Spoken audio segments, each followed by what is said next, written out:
Okay, okay, okay, okay, okay, okay. What a day, what a day. Eban. It's our shebile ko phone mara.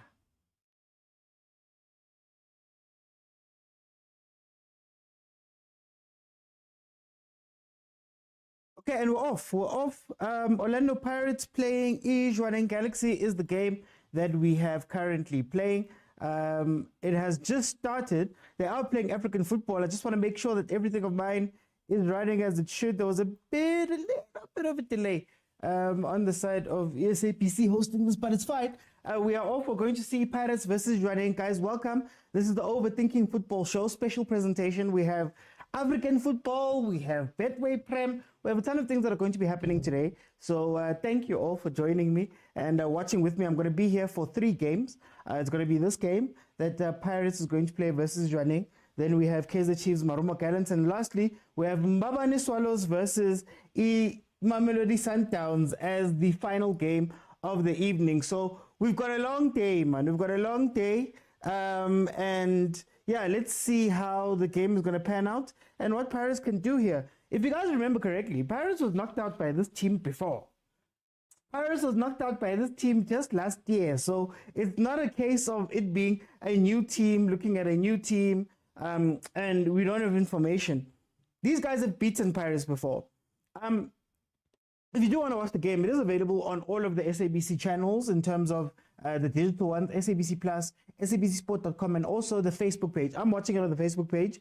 It tends to be a little bit quicker than DSTV Plus and then SABC Plus and the other one. So that is where I'm watching the game. Hopefully, let me see, we're not live. Hopefully, everything will be fine on that side. 1 minute in. Pirates' starting lineup is as follows. We have Chain in goal.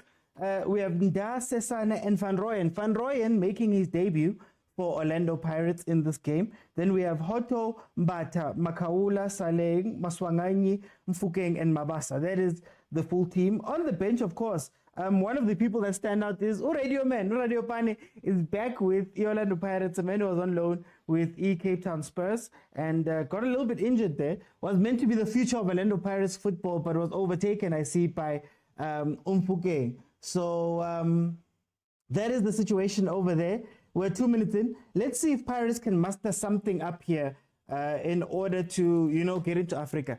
It's very important for Pirates to get into Africa, I think, because we need 2 teams in the CAF Champions League, especially 2 of our best teams. So if Mamelodi Sundowns is there to make it and has made it for the past however many years, we need Pirates to do better, man. We need Pirates to follow them and also make it into the CAF Champions League so that we can have, 2 of our best competing that side. And I think it's also important for Pirates to get that African experience. They need to go out and get African experience so that, it can also benefit the national team. We've all spoken about how Mamelodi Sundowns has benefited the national team with them playing CAF so much and how the players have a better understanding of what it's like to go play in Africa, to go do those things, right? So I think it's important that Pirates gives us a shift here, and it's important that we see them do well. In the last 5 games, Jwaneng Galaxy on their side officially last played on the 21st of August against African Stars. It was the second leg of a 2-leg performance where they won the game by penalties. They won the game 1-0 after losing the first leg 1-0, and they won via penalties in their last game. Orlando Pirates, of course, in their last game was the 31st of August when they beat Cape Town City 2-0 in order to clinch their spot in the final of the MTN 8. So that is how the form shapes up for these 2 teams. Now, we all know about what happened last time. Last time, Pirates met Jwaneng the 29th of September and the 17th of September 2023. Jwaneng managed to beat Pirates at home, and then Pirates managed to beat Jwaneng 1-0 at Orlando Stadium, but they had to go to penalties, where Jwaneng managed to come out as the victors on that day. But they have met before. 21st of February 2021 and also the 14th of February 2021. They met in the CAF Confed as well, where Pirates beat Jwaneng convincingly over 2 legs. First leg they won 3-0 away, and then second leg they won 1-0 at Orlando Stadium at home. So let's see. PK, The game is on SABC Sports digital platforms, SABC Plus, sabccom.com, sabcsports.com, and then also the Facebook page. Like, you know, I watch it on the Facebook page because it's slow, man, sometimes, SABC Plus. So that's where you can catch the game. It is currently live. We are 5 minutes into that game. I was a little bit behind with my time, but I will keep you updated as to what is happening.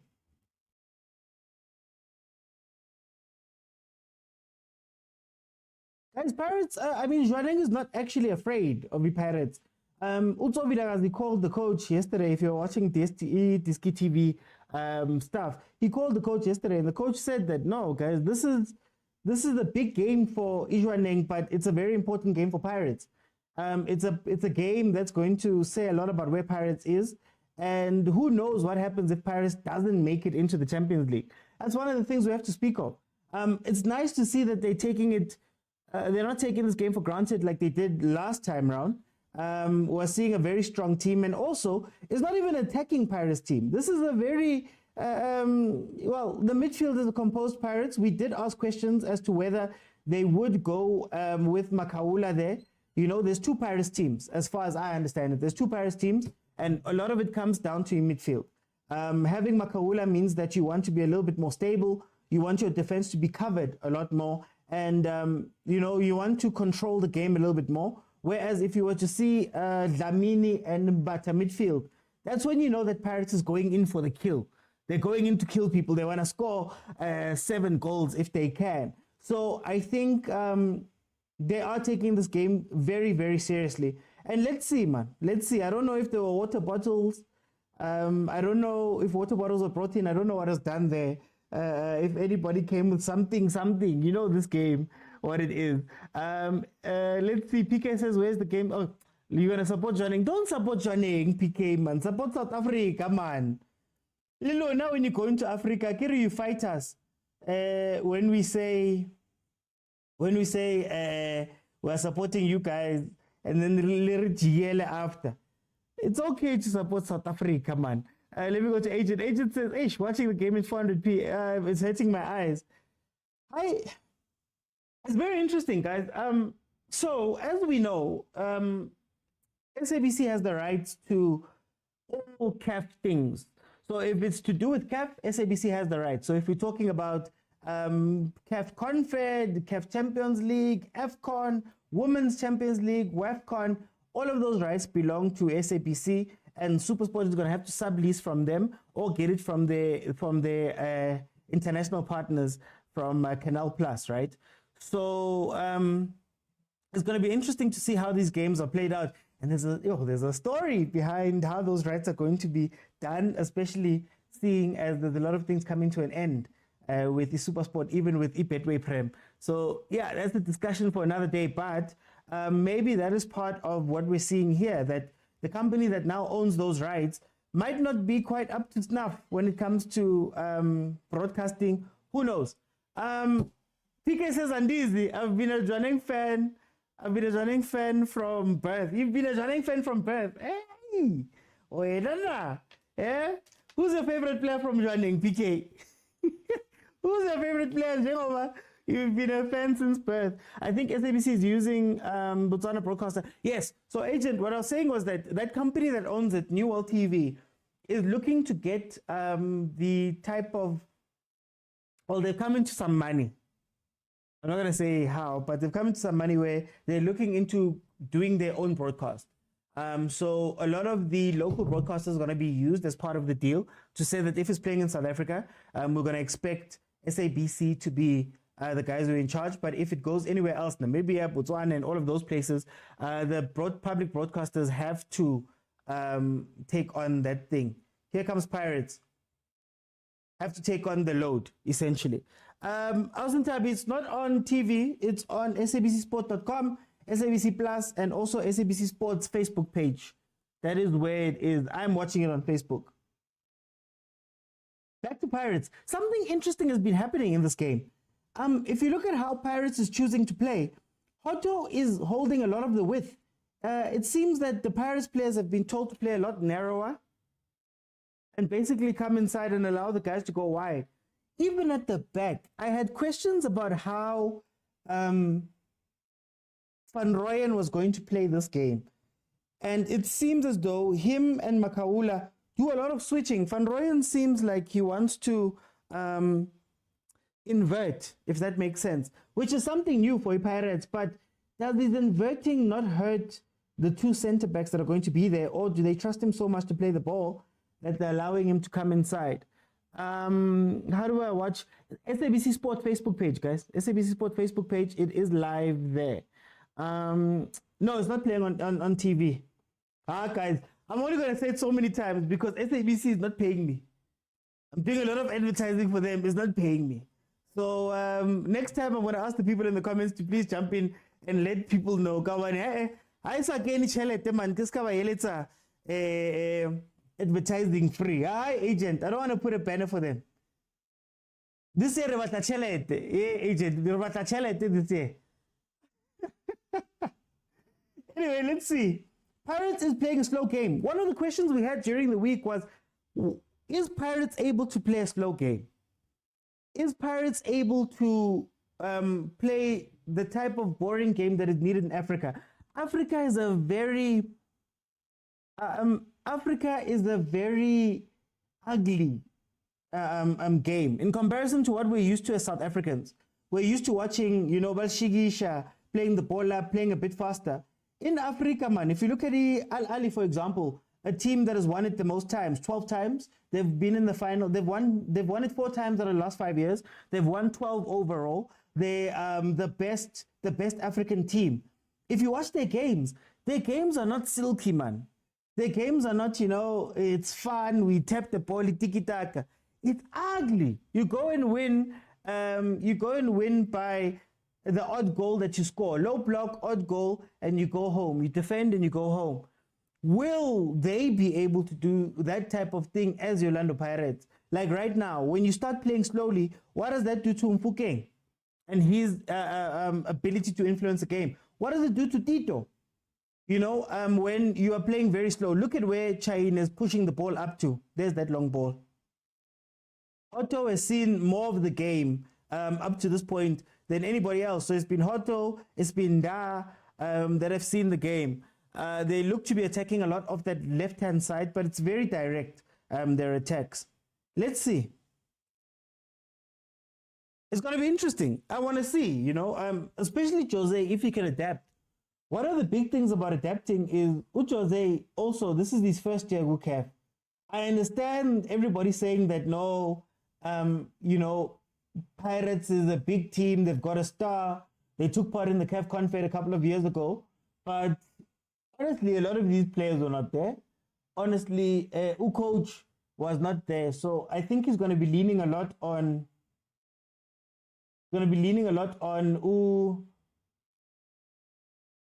Hey. Oh, he's going to be leaning a lot on his assistant. Why am I forgetting his name? I don't know why I'm blanking. But anyway, yeah, he'll be leaning on the other assistant coach, man. Mandla Ngigazi. Hey, I forgot his name. Yeah, Agent Mandla Ngigazi. To give him some pointers on how to play in Africa.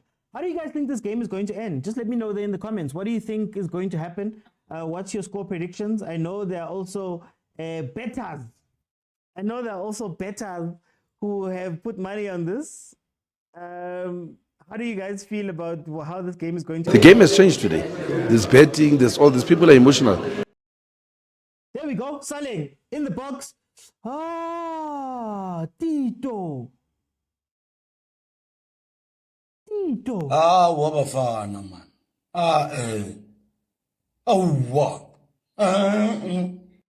Saleh wins the ball up high, runs it in basically with the defense facing their own goals, plays it back in, a cut back to Tito, who just needs to touch it forward for Mfukeng on the left-hand side. And he couldn't play that ball. Agent, leave me alone. Here comes Pirates again. So maybe that's the tactic. Maybe the tactic is that Abu Saleh are going to have to do a lot of aggressive pressing up there up front, and that is how Pirates is going to get the ball up there, number one, and Pirates is going to be Pirates are going to be very influential like that. Big Sana says, that was just hating. That was just hating, man. Did you see how many of the legends are coming out now? The media is going to find every single legend that they can, every single Pirates legend, and they're going to make them say something. How can? And I'm not even against the Pirates legends saying something. My only problem is that you guys have to understand. You guys have to understand what you guys mean to the game, number one, and also you have to build these players. I don't think anybody was saying that Tito is Jomo. Honestly speaking, I don't think anybody was saying Tito is Jomo. Correct me if I'm wrong. Maybe guys here in the comments, you told everyone something. Yeah, the keeper is injured. He went down, number 32. They've got a little bit of a break. So now these guys coming out so hard, man. It is showing. We're watching it live. Oh, kids out the water bottles Jwaneng. They will complain about the weekend. So guys, also the other question that I have for this game, while we're a little bit early with this, Jwaneng is not the Jwaneng from last year.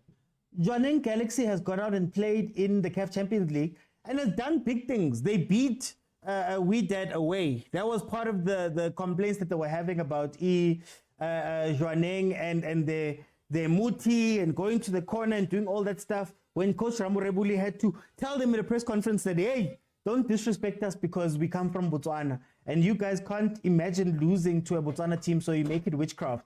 So this team is possibly, dare I say it, more experienced in CAF competitions, in CAF Champions League, than what Pirates is currently.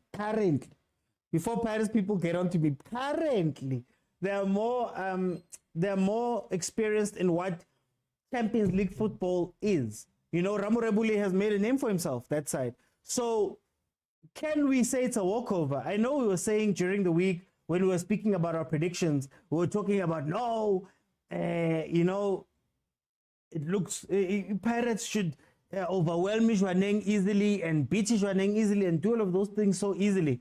But this is not Jwaneng Yazolo. Yesterday's price is not the same price. So can we see something? Sidebar, what did I say about Mart? Oh, Nkosiam. Did the starting lineup come out?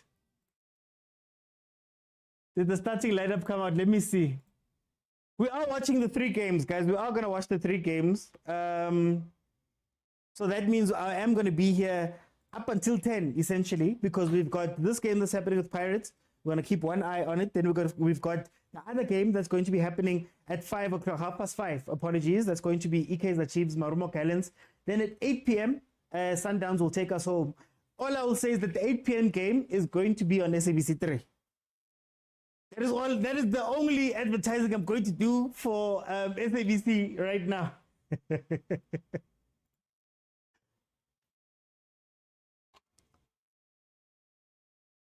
Okay, let's see. It's been very slow on Pirates' side, if we're being 100% honest. It's been very slow. Corner. No, guys, I'm sorry. I just want to see if... Okay, the starting 11 is out for Kaizer Chiefs. For Kaizer Chiefs fans who are interested. Ntwari is in goal. Ntwari, he's jumping. Vuma is on the bench.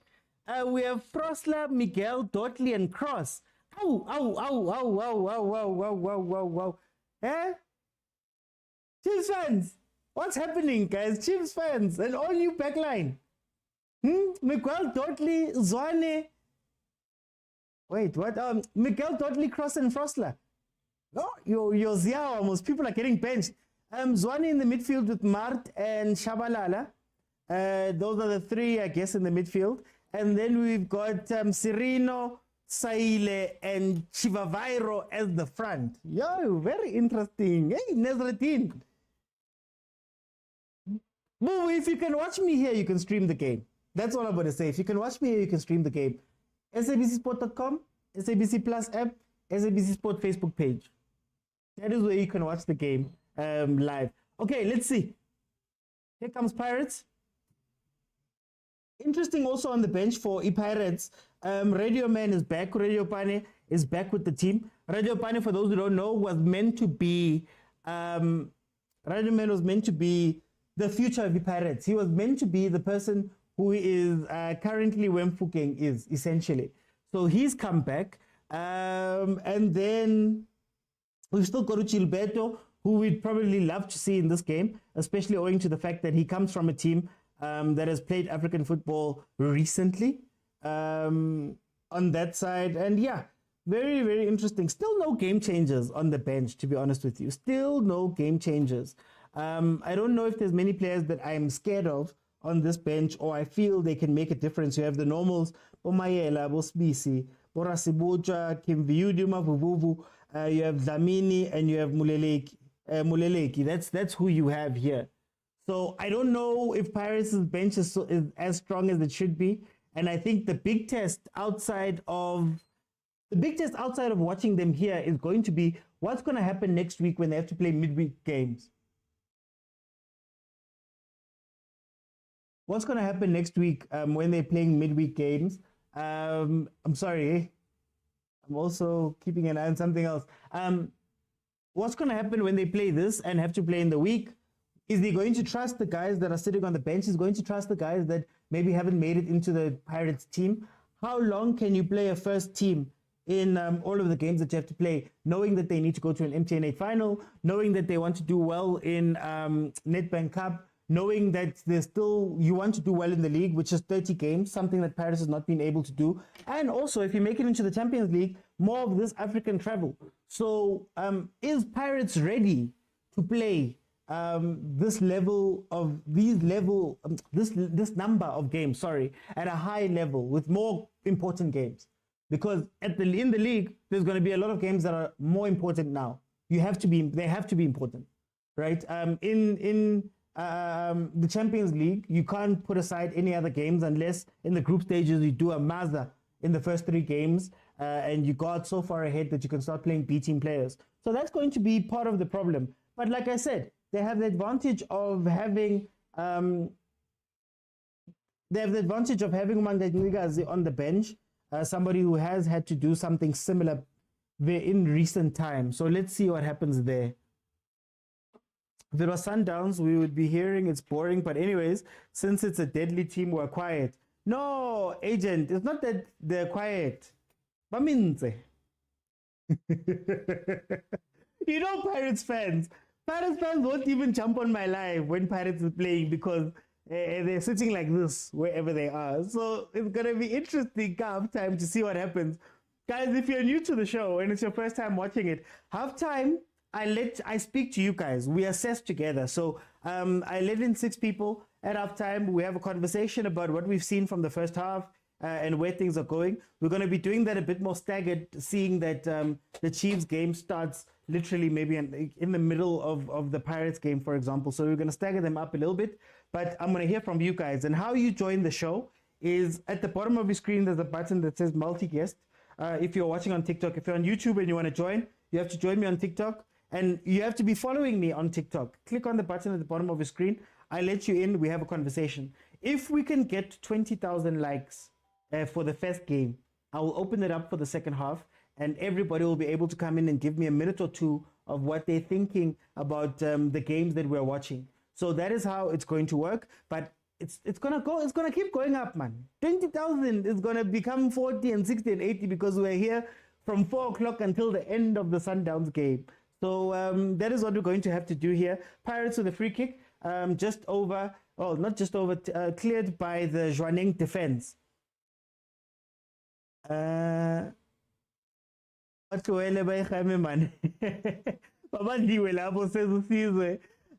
Mambo Prince says, are you going? Not show you. I can't show you because of copyright, guys. I can't show you because of copyright. Tinabanye, we get banned, and I don't feel like getting banned right when the season started. You don't even hear the sound of any games happening because, hey, TikTok is very strict with me. Pirates are thinking they will wrap it up at Orlando. And Sipo, that's For me, that's very risky because last time they thought they would wrap it up at Orlando. Fine, it was penalties, but they lost out.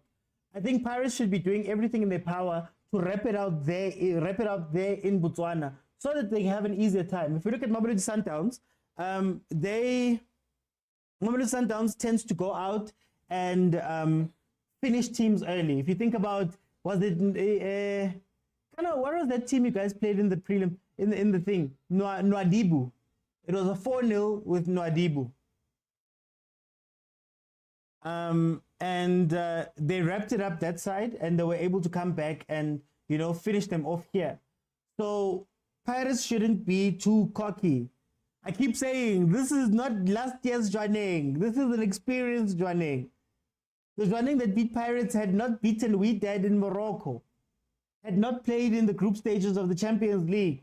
Ramu Rebuli now knows a lot of things. So Pirates needs to wrap it up, and I don't know why they're playing so slow.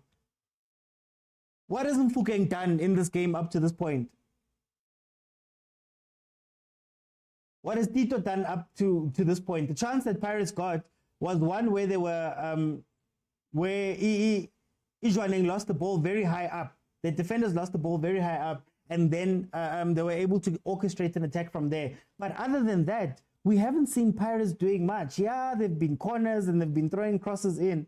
But Mabasa, when have we known Mabasa to be a crossing striker? A striker who scores things. Mulonta says, I don't have enough devices to stream matches and the live. Oh, guys, minimize. Shapa double screen. And what's the other one? Very risky if Jwaneng score in Orlando. Very, very risky. Sheriff says Pirates must score 2 goals.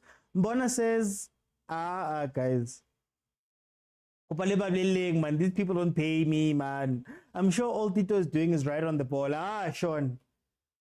Hey, we had a spirited conversation about that in the group. There's an official Overthinking Football WhatsApp group where we speak all things football 24 hours a day, videos, banter, voice notes, all of that stuff.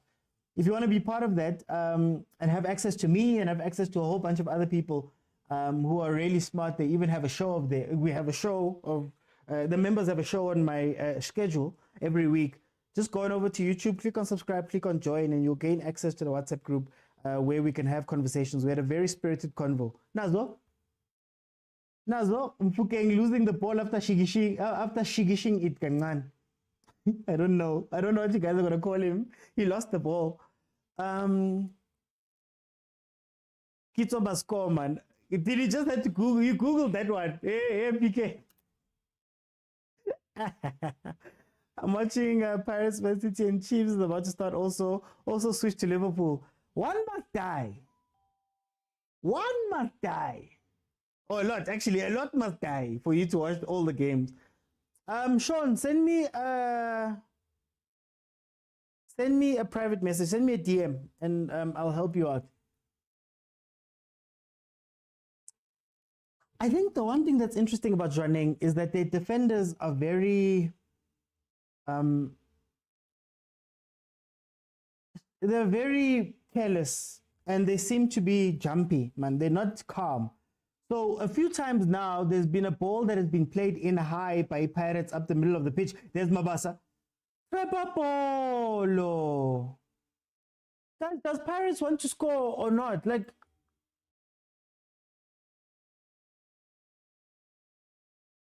Bafana, man. What? Another chance where a ball was played into the box and Mabasa couldn't put it under control, literally sitting 1-on-1. Oh, he even tried to win a penalty. Did you guys see that? He tried to win a penalty. He dived. Guys, they think this is Abongile Tom, says agent.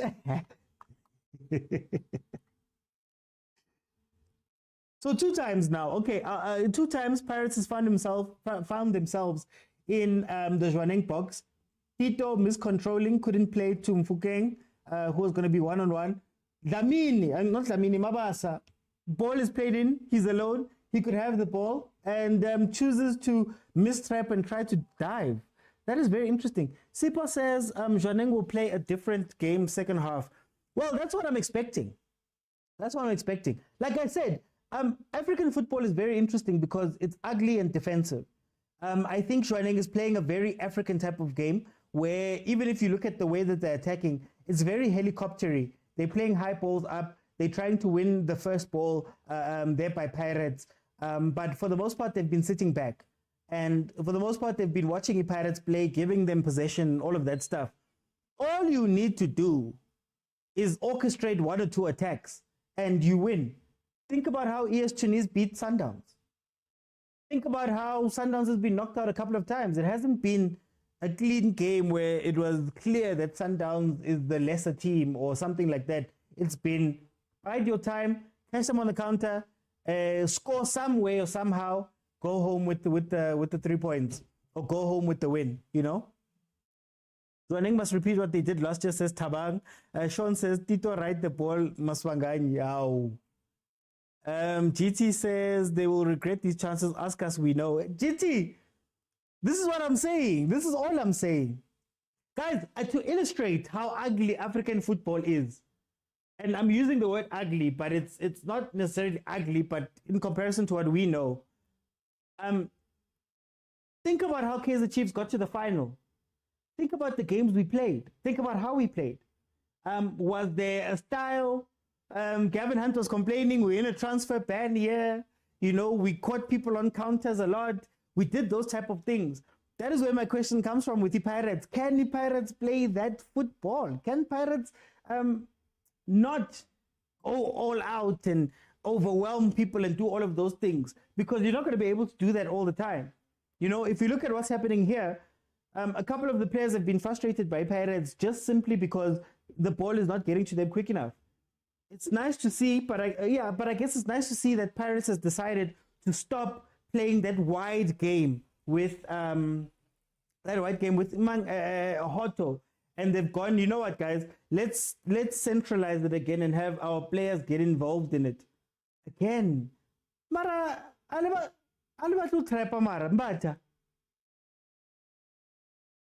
okay, let's see. No, Jwaneng is not scored. It is 0-0. Jwaneng is not scored.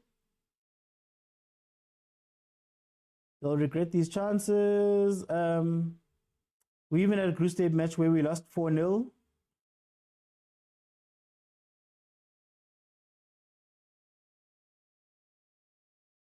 Oh, wow.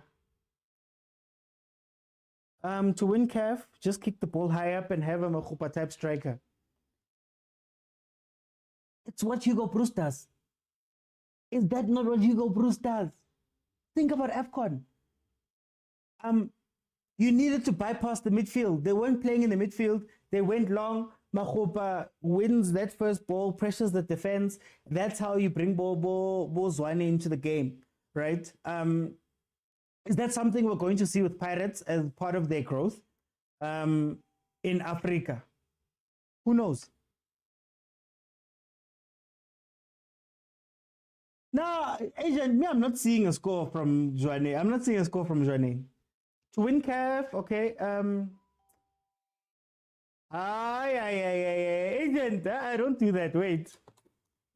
I'm even switching my phone around so that I can see the score better. Guys, that's not 1-0.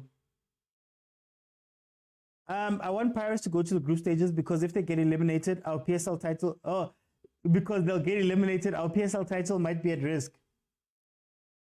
Marasipo, aren't you panicking, man? You're panicking for nothing, eh? La penisca, Lena. Who are Lena about penica? The penicky shuttles. Why are you shaking, guys? The gap between Pirates and Sundowns last year without CAF Champions League was 23 points. You guys are scared. Do you guys think that Mangoba's that bad that he'll give up a 23-point advantage? Alright, guys.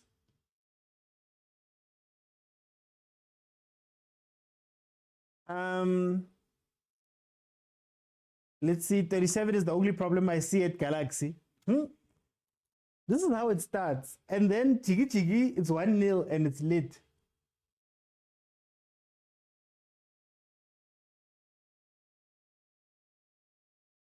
Here comes a free kick for Pirates. Played in by Saleh. Over pole. Why are they shaking? I don't understand. This Pirates team will not manage CAF and PSL. This short linesman has got, agent. Allegedly, I almost even said it.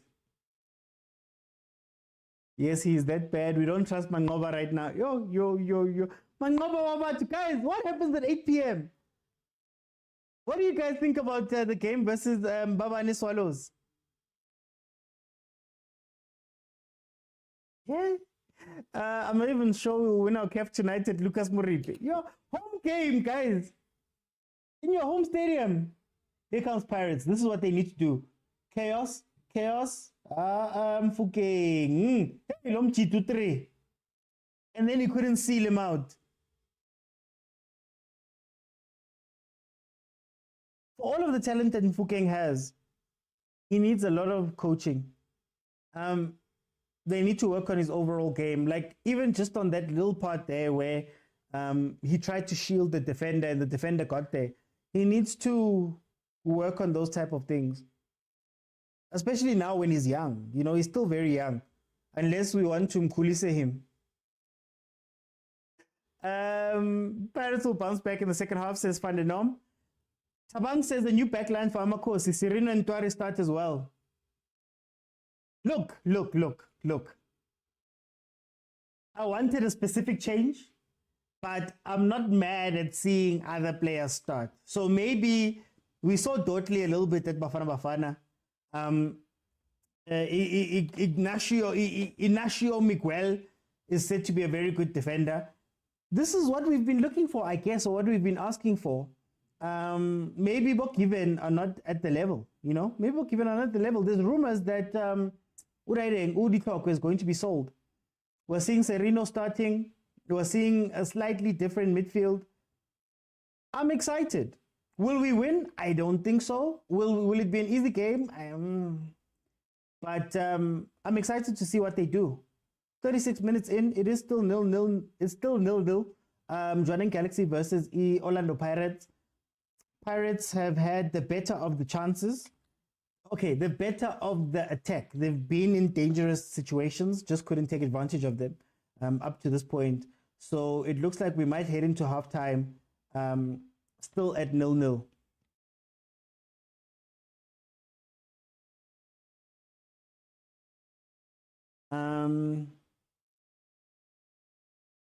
Let me see. Hey, Sundowns.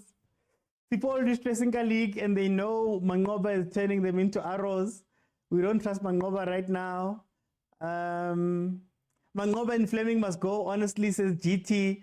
Tabang says, Mangoba can't be that bad, but I hope he will be that bad. Agent says, this keeper. Salah, no one's scoring yet, man. I trust Mangoba, but this season will be tough, says Usipo. Panonom says, we are shaking. He's even blaming players for not putting in effort. But nukusheka ngesulu nje. Oh, kakase. What kakase? Why you kakaseling, my brother? Relax, go. Relax, go to man. There's rumors that Benny might be coming in. There's a rumor floating around. How true it is, I don't know. But there's a rumor that Benny might be coming in for possibly for Mangoba. I don't know. So it's a chant. How's Zambia right now? I think Mfukeng is overconfident now, and let's hope it doesn't get to him. Well, it can be overconfidence, but also if you watched a lot of Mfukeng last season, he tends to go missing in some games, right? And it's fine. He's young. It's youth. But you need people that are going to sit him down. I think the problem a lot with South African football is that our players are coached so much on their natural ability that they're not given the little things where, man, what happens if can you drop back and get the ball and do something different? What happens if the game is too up-tempo? Can you slow it down? What happens if you don't have space? Do we truly look at our players and give them those things, or do we wait for the natural ability to pull us through, if that makes sense? That is my worrying on Mfukeng, you know, that is he wholly learning how to play that wing position altogether, Or are we just saying, hey, Lentwani Mnandi, mbege wingini, something will happen somehow? And I think that is a lot of the difference between South African players and maybe European players and players from other countries, is that in other countries, they also teach them the boring things. I don't know if they're taught the boring things in SA. And that is where, man, you must learn, man. Sometimes, it's not always going to be a downhill game. Sometimes you'll need to be effective. Do you know who I loved?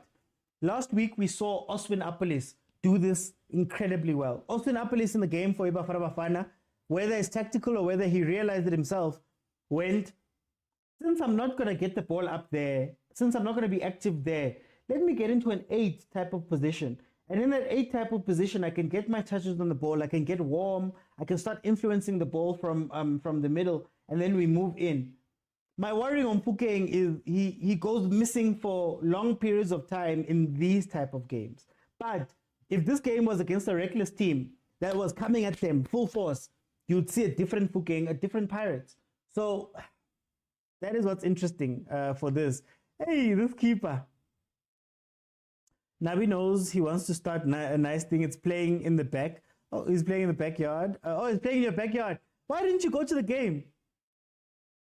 Guys, please let the people know, man, where the game is playing. I'm done advertising for SABC. Guys. Sundowns are going to contest for the league. Stellenbosch is also looking good. Can Stellenbosch play Africa with the squad that they have? I know they made a lot of signings, but they lost a lot of key players. They still might lose some key players. Rumors of TT being sold? No, there was a rumor of him being sold. Apparently, he's being shopped by Kaizer Chiefs. Kurita, Bafana, Botswana FA, the Danny Jordaan. Really? I didn't know. So there's hope. Wow, okay, so the BFA is overthrown. Emar. Wish this was Safa's as agent.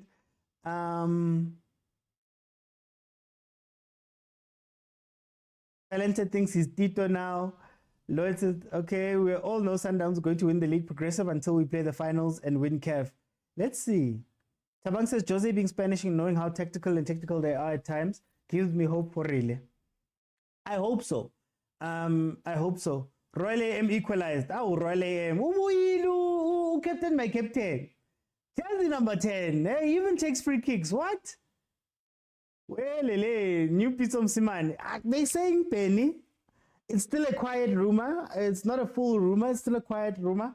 I'll keep you guys posted on it. But there is a big rumor that he's going to join Sundowns, or Sundowns is looking for him to jump in. So Botswana, the Botswana Federation has been overthrown. Wow, man.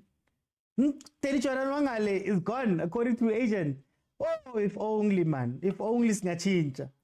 Now, the sports minister, Gaten McKenzie, was talking all that talk. And apparently FIFA was like, hey, stay in your lane, my brother.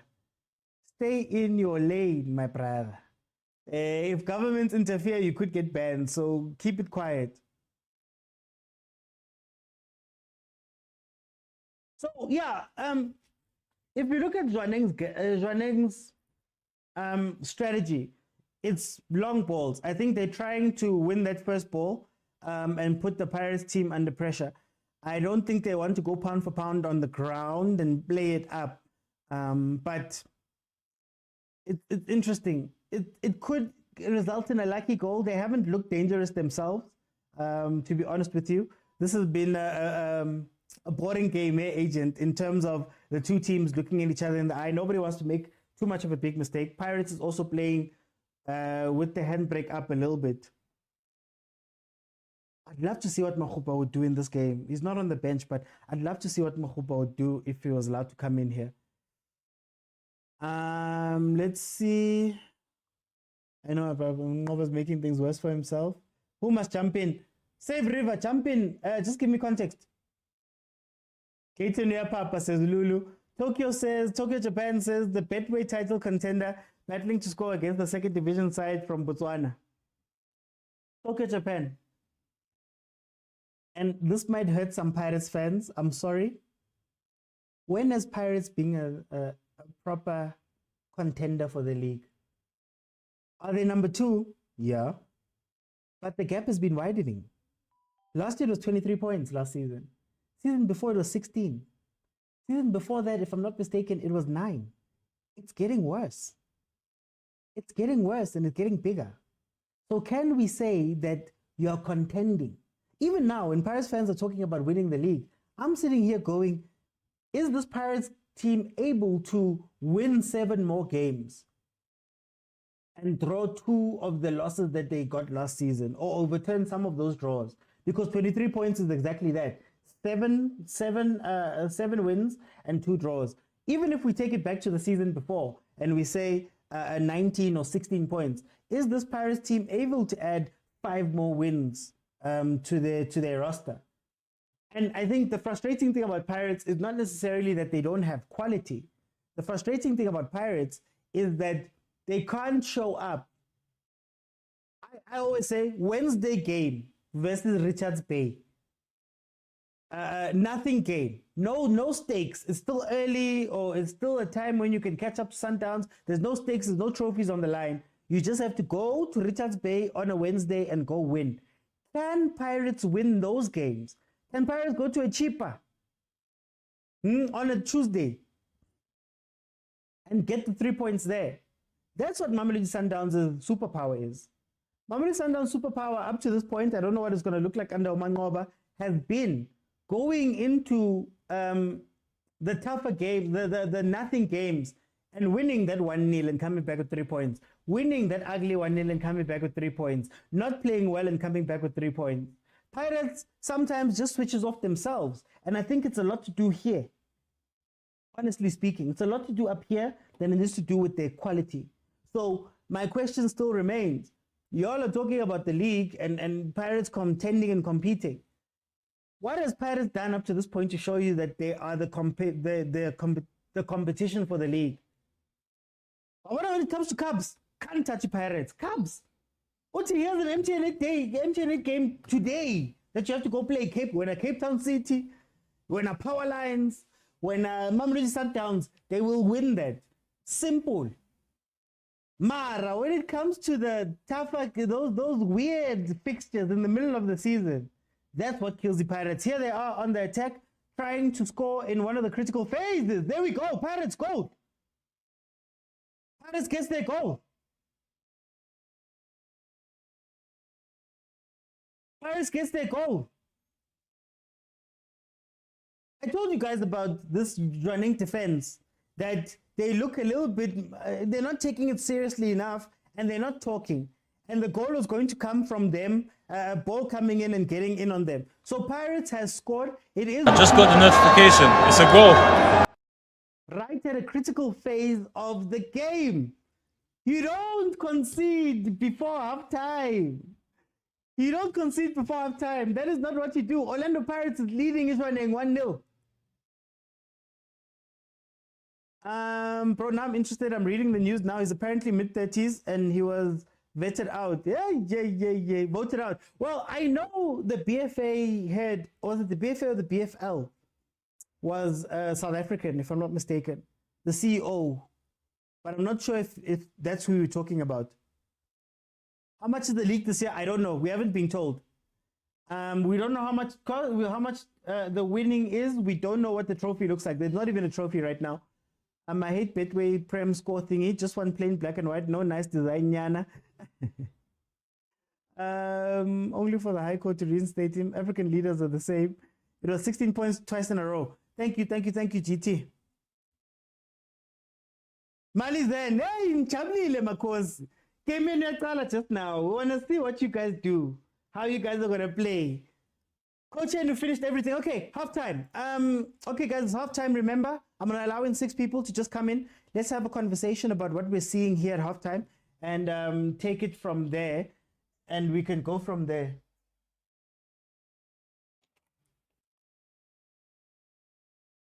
And we can take it from there. Okay, it is halftime. Let me just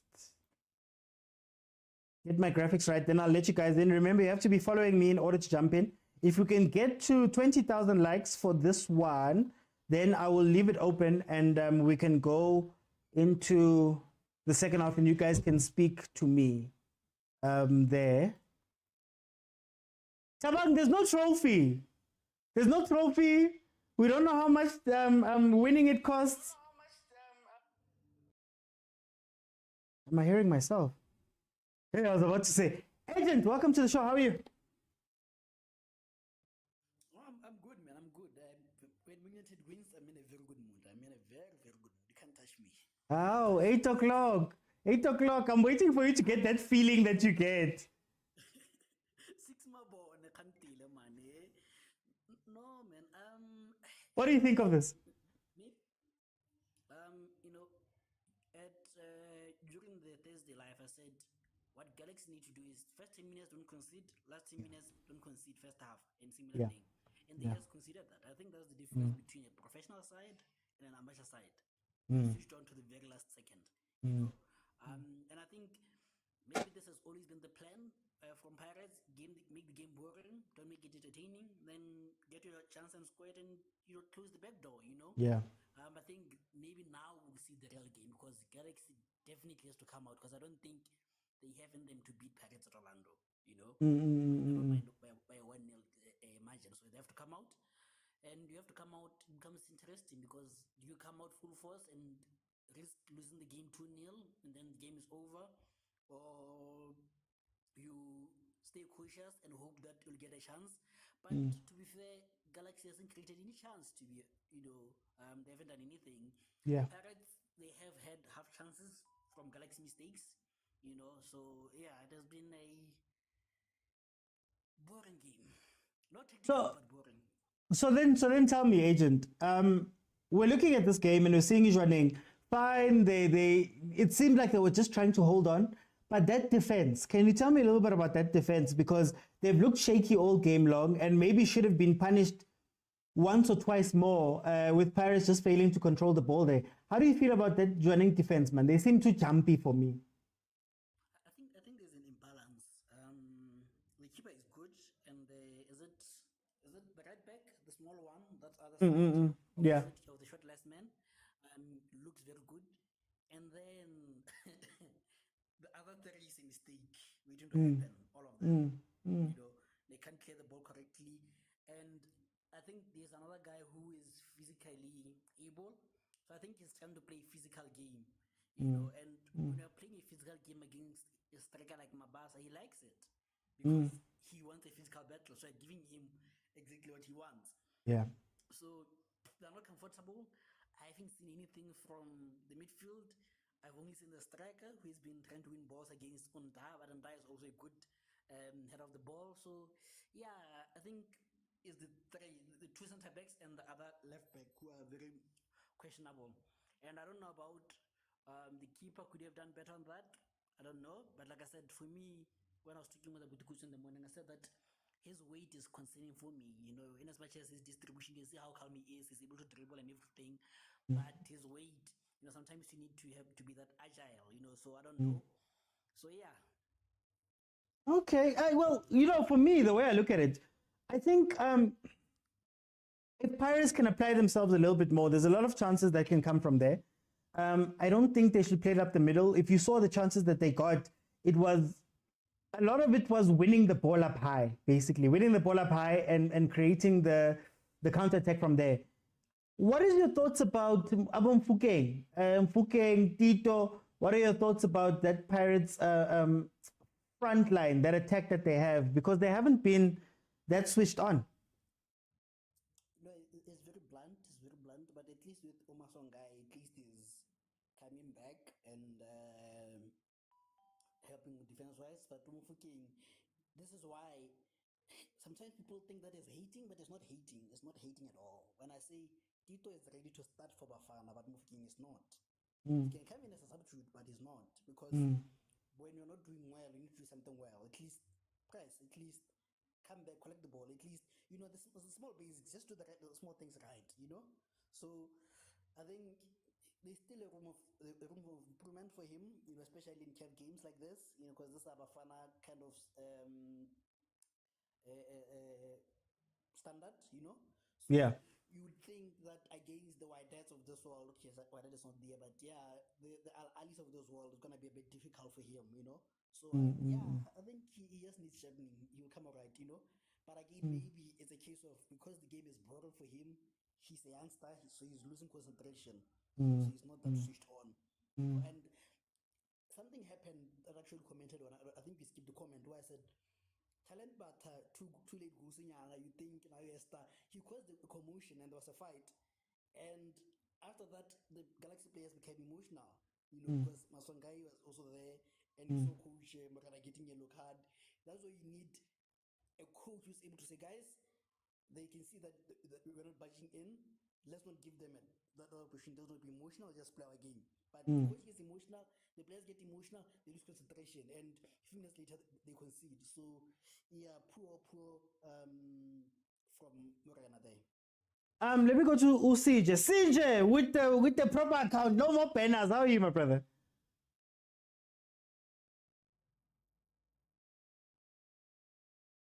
Sinje.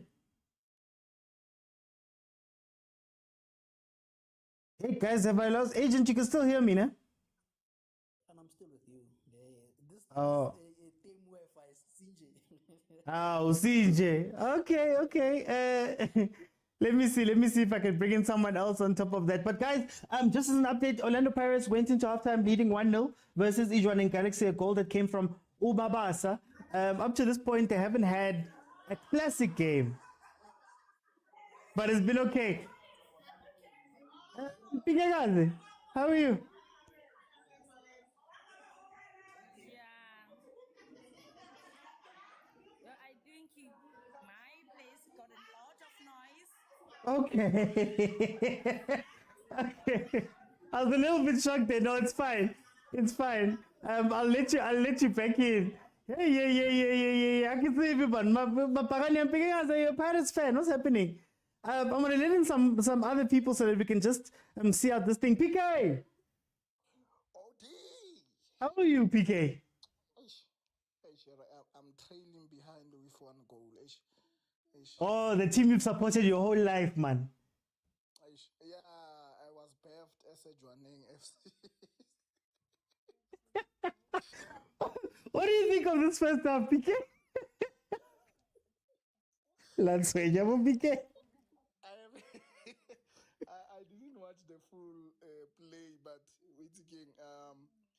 I ke boneng le YouTube ya teng empola matlo, so ke motho le matlo bon, so the way it's teng I can't see what is happening. Sleng ke nagana gore ba ba ready ke bone Jwaneng, I mean ba ba ready ke Pirates a ke re khatla kgante ke Jwaneng kore I'm just confused, but it's fine. I think I've been listening and I watched a bit. I said local is not African.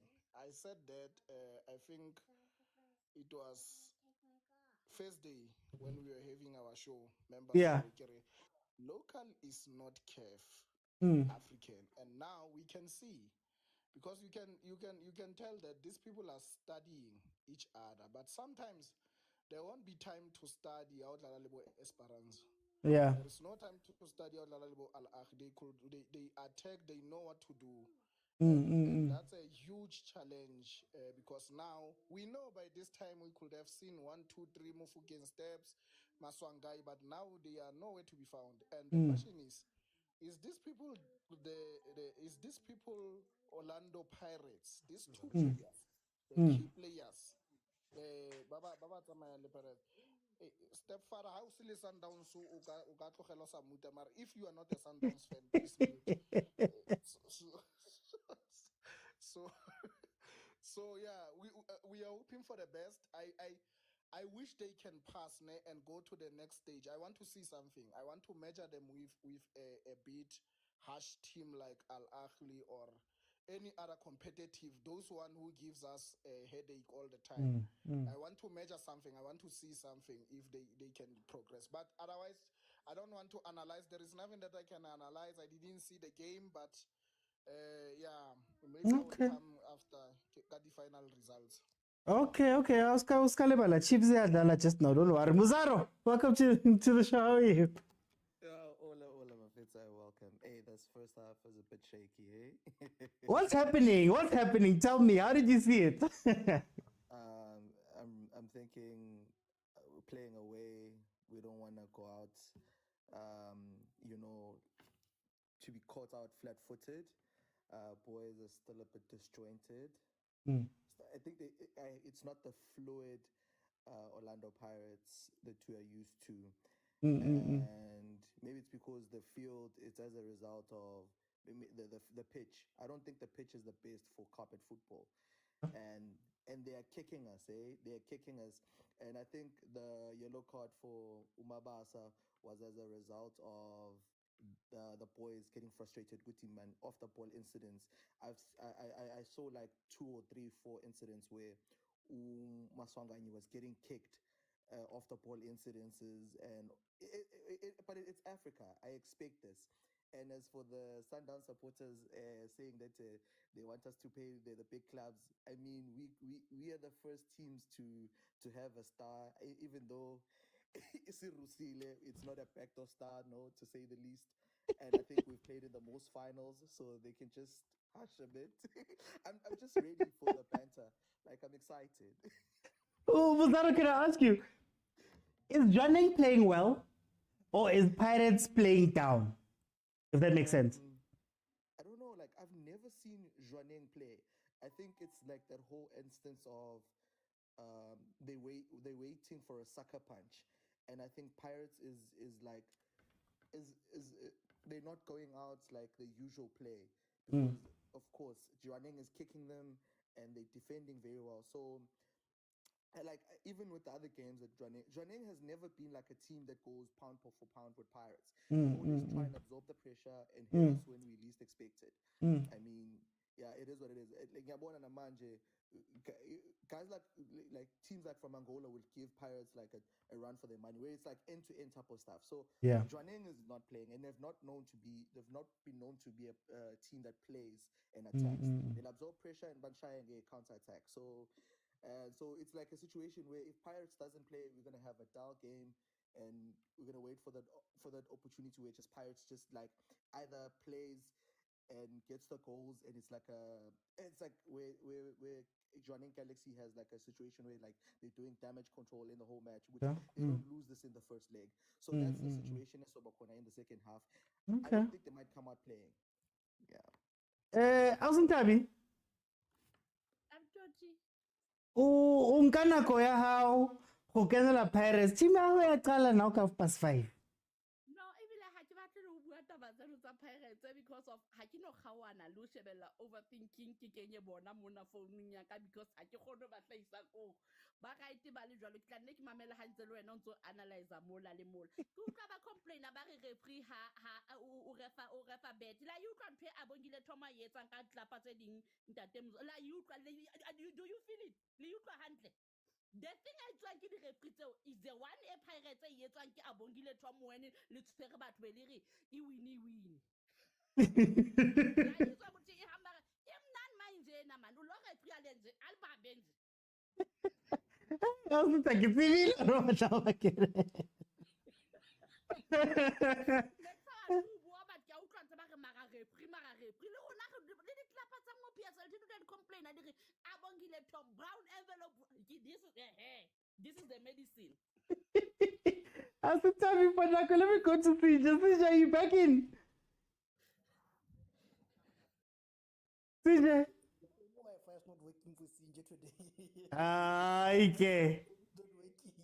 Hi, okay, let's wrap it up before we go into halftime. Back into the game.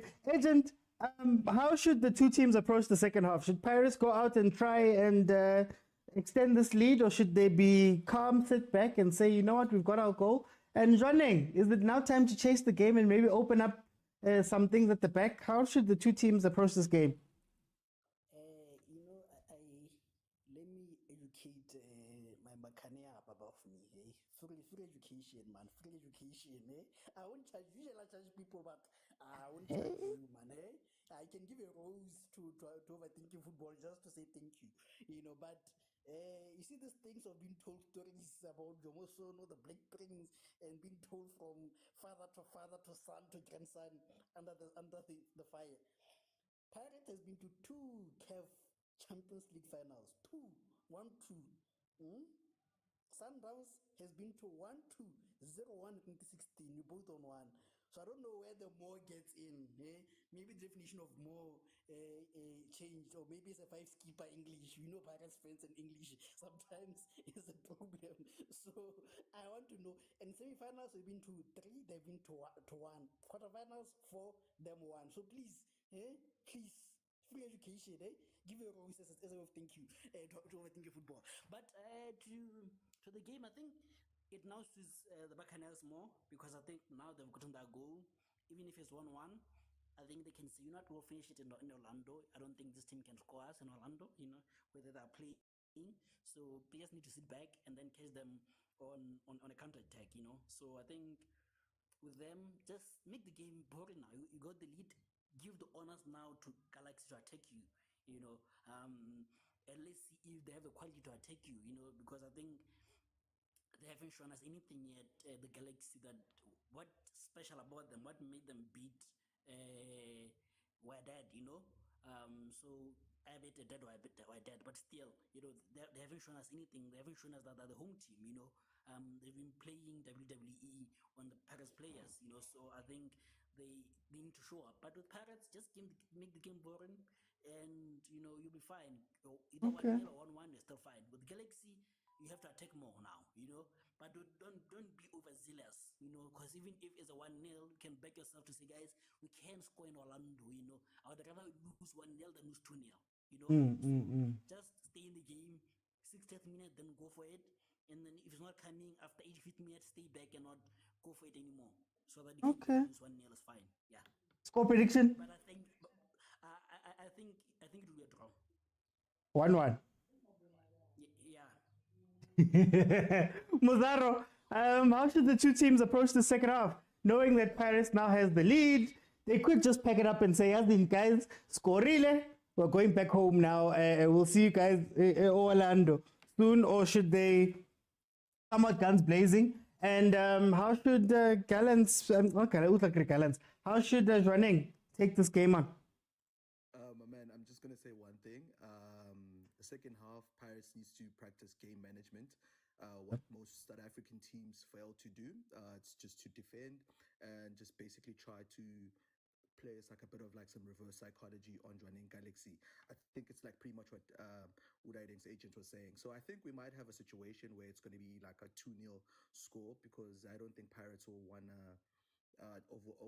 overstretch themselves. We want to come back to Orlando and do the victory lap. And then Jwaneng. I want you to analyze Jwaneng too. What must Jwaneng do? Like for instance, if they want to win this game? Has a lot of tall players and they seem to be closing up space. I haven't seen them show a bit of their their attack prowess to really show us if what Jwaneng Galaxy is all about. I haven't seen that. I've been seeing little snippets of it where they've been doing like some like that short passing game here and there, and there was a chance where I think Sesane was able to pass it towards Chaine when Jwaneng Galaxy was about to do like a square ball into the 18-yard box, and that was like really, really frightening for me, because I was like, this team's got some ballers, So I don't know. Maybe we might see something in the second half. I'd like to see a Jwaneng Galaxy to make this a match. It mustn't be like a Sunday situation, Sunday soccer situation where we just, because if you watch most of the first half, Pirates were walking it. And they would have spells of it. Anyway, I think I've said a mouthful. Let's score prediction. Score prediction, I think it's going to be 2-0 to Orlando Pirates. I'm going to be bold and say that because I'm somebody that doesn't trust Orlando Pirates at this particular fight. I'm a very tentative Orlando Pirates supporter because I know what Orlando Pirates can do. And at this current time, they haven't shown the type of ability that I want to see from Orlando Pirates. So with what I've seen so far, they've been mature. So I think we might have a nice 2-0 win. Okay. That's my optimism. Hey, let's see, Muzaro. I was in Tabi. I was in Tabi play if fella Juan came in.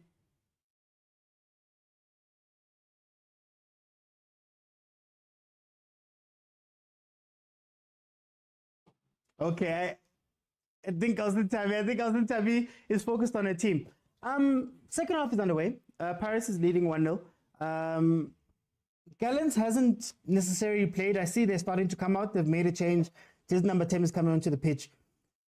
I think when you look at it, Pirates hasn't necessarily been in the game, but you could also argue that they were just sitting back and managing the game and hoping to come back a little bit later on to get their goal and go through. If that is the plan, they've done what they needed to do. They've got an away goal in this tie. So maybe that's what Pirates was meaning to do the whole time. When it comes to Jwaneng, I think they respected Pirates a little bit too much. I think they managed certain places a bit well, but that defense is very shaky. And that front play is non-existent. The balls are going there. They are taller. They seem to be a little bit better. They do want to be a little bit more physical, but they can't get into the second gear. My worry, though, is that Pirates could play a lot better in this game, but they tend to do that thing where they play towards their opponents. So if Jwaneng is seen as a smaller team and they're having an off day, Pirates is not going to get on top of them and kill them. They're going to play to that level. And I think that's going to be very interesting. I saw somebody asking about Gilberto in the comments a little bit earlier on. Gilberto is on the bench. He hasn't played yet. Somebody was listening from Uganda. He hasn't played yet, but he is on the bench. I do support Kaizer Chiefs, user 8328. Guys, if we can get to 20,000 likes, I'll keep it open. Then everybody can jump in and you can give me a minute or two about what you think about what is happening in the game. Jwaneng has started a little bit brighter, but that defense, that defense, man. I think Agent was the one who said the right-hand side defender, the right back, is the better player. But the other two are just not there.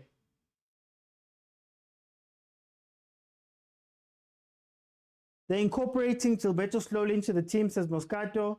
Kosi for life. Yes! Rosanile contractor in Kosi for life. Through sickness and through health, through losing 3 points and getting beaten 5-1 by Sundowns, we stay that team because all those years ago, we were celebrating trophies every year. So we must go through some of the tough time too. Having both Pirates and Sundowns in the champion will make the Champions League exciting. Okay, I hear you, Save River. I hear you that it will make it exciting. But why? What are we expecting from Pirates, guys? Okay, let me rather ask you this. How does Pirates stack up, let's say, versus Yanga, versus Simba? How do they stack up versus ES Tunis? How do they stack up versus TP Mazembe? How do they stack up versus Petro de Luanda, Wydad Casablanca, Mamelodi Sundowns, Ahly? I guess those are the guys that you meet later on. Where does Pirates figure? And what are we basing that on? Can somebody please tell me, what are we basing this high expectation of Pirates on? I understand if we're saying they're going there to do whatever. Maybe they're not exciting. Who knows? Here comes Pirates. They rode out a little bit of that first wave from Jwaneng. Nanka Chacha, Lekan Chacha if I switch to Chiefs. Well, I've got the build-up on in the background. That's what. Hey. I know that defense is trash. Oh, that defense is bad. Pirates was a chance there. Mfukeng putting it into the side netting. After being played in, just after you give them a compliment, you give the right back a compliment and then he goes and does that. OT, eat, bath, and do what you're supposed to do. We know the possible outcome. Aye, man. I'm here for the long haul. Pitso, PK. I want to be here until we finish with Sundowns. Oh, 10 Malisela. Paris has more supporters than Galaxy there. Let's say the group with Ahly, Yanga, and maybe some other small team, will they survive? Besides that, I don't believe the group stages is where you need to worry. It's when you get out of the group stages. That's where it starts becoming tough.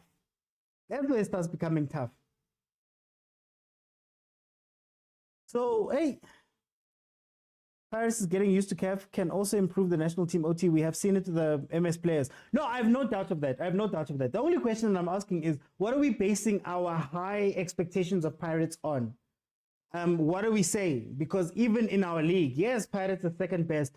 They had to last minute get that number 2 because Stellenbosch was messing up in other games. They're 23 points off of Sundowns. They got knocked out last year in this preliminary round. What are we basing our expectations of Pirates on? Because I hear us speaking a lot, Mara. Africa idlali, guys. Buzani Sundowns.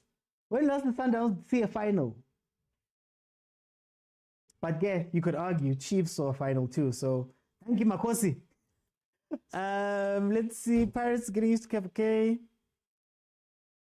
Pirates consuming fire. No club will stop them. Oh, Mielani. Okay, Mielani. We'll see. Pagane for life says EJ. EJ, I know when you are with Pirates the whole way. They're incorporating Gilberto slowly into the team. Oh, that's going to be interesting. Wouldn't this suit Gilberto better than Saleng? This type of game, this level of game. Okay, let's see. Mabasa scored. Mabasa scored, Mr. T. Except for last year, Pirates has done well in the past CAF competitions. I hear you, EJ, but the jump between Confed and Champions League is one thing, but also Jose wasn't there. A lot of these players, Fukeng wasn't there. Kemang Tito wasn't there. Mabasa wasn't there.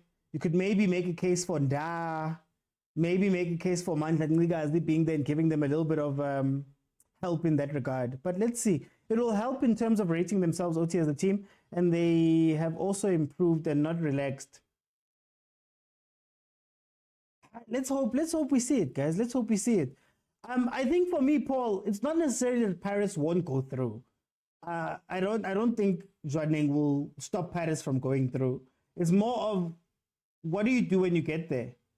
Oh, save chain. What a shot, Jwaneng.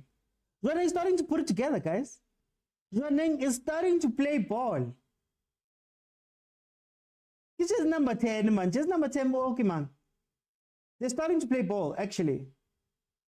Nah.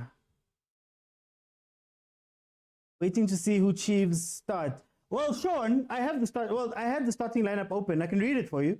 It came out a while ago. We've got Ntwari in goal. Number 13, Ntwari in goal, a goalkeeper. We've got Frosler, Miguel, Dotley, and Cross as the 4 at the back.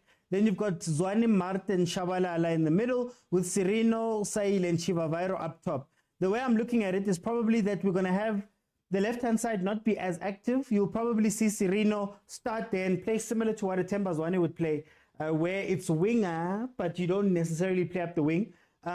Cross might not have to go up the wing that much. He might do it, but we might not see wing play on the left-hand side.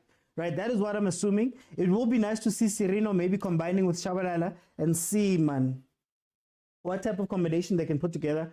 Sail and Chivavairo, I'm not too sure about Sail. Chivavairo is a player. I hope that he doesn't have to go back and play more as a number 10. He's been dropping back a lot more. I hope they keep him in the box and he can take advantages of balls played in, similar to when he used to play for Gallants.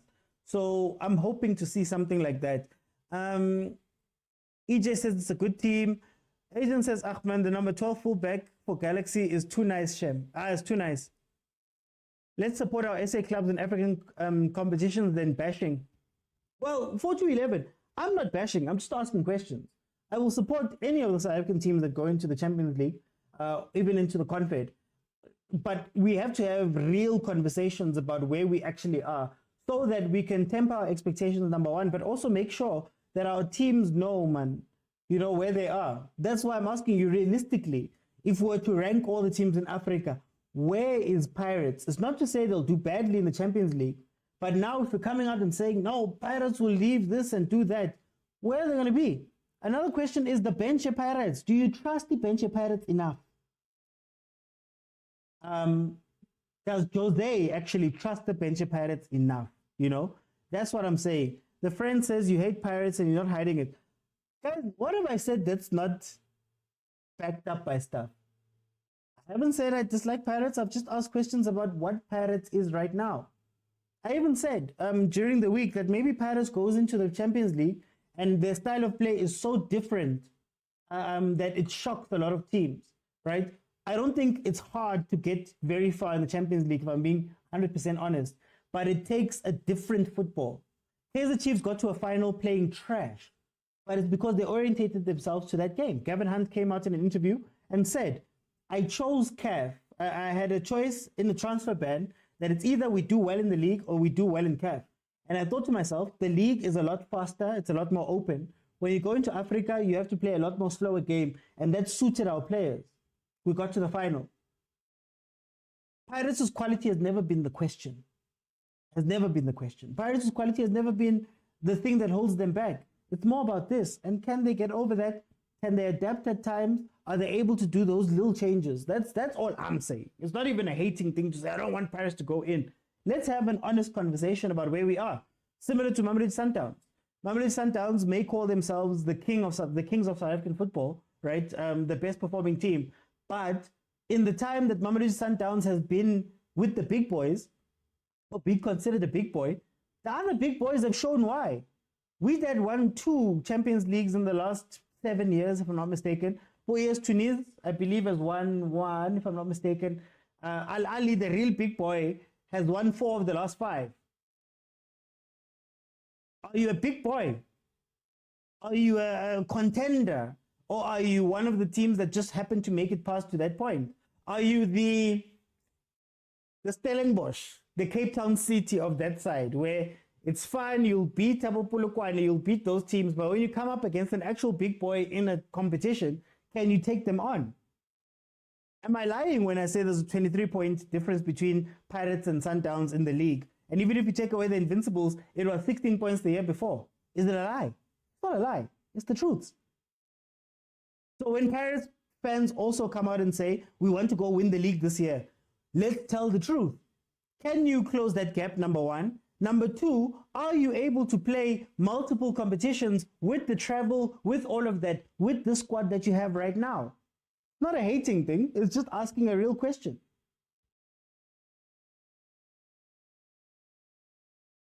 Here we go. Pirates. Pirates is looking how Pirates' defense is looking the way Jwaneng's defense looked first half.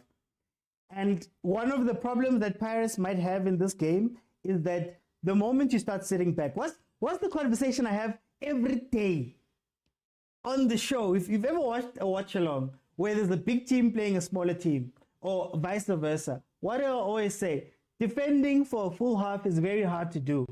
Parking the bus for a full half is very hard to do because one, you allow the other team to gain confidence, and two, you allow pressure to come onto you.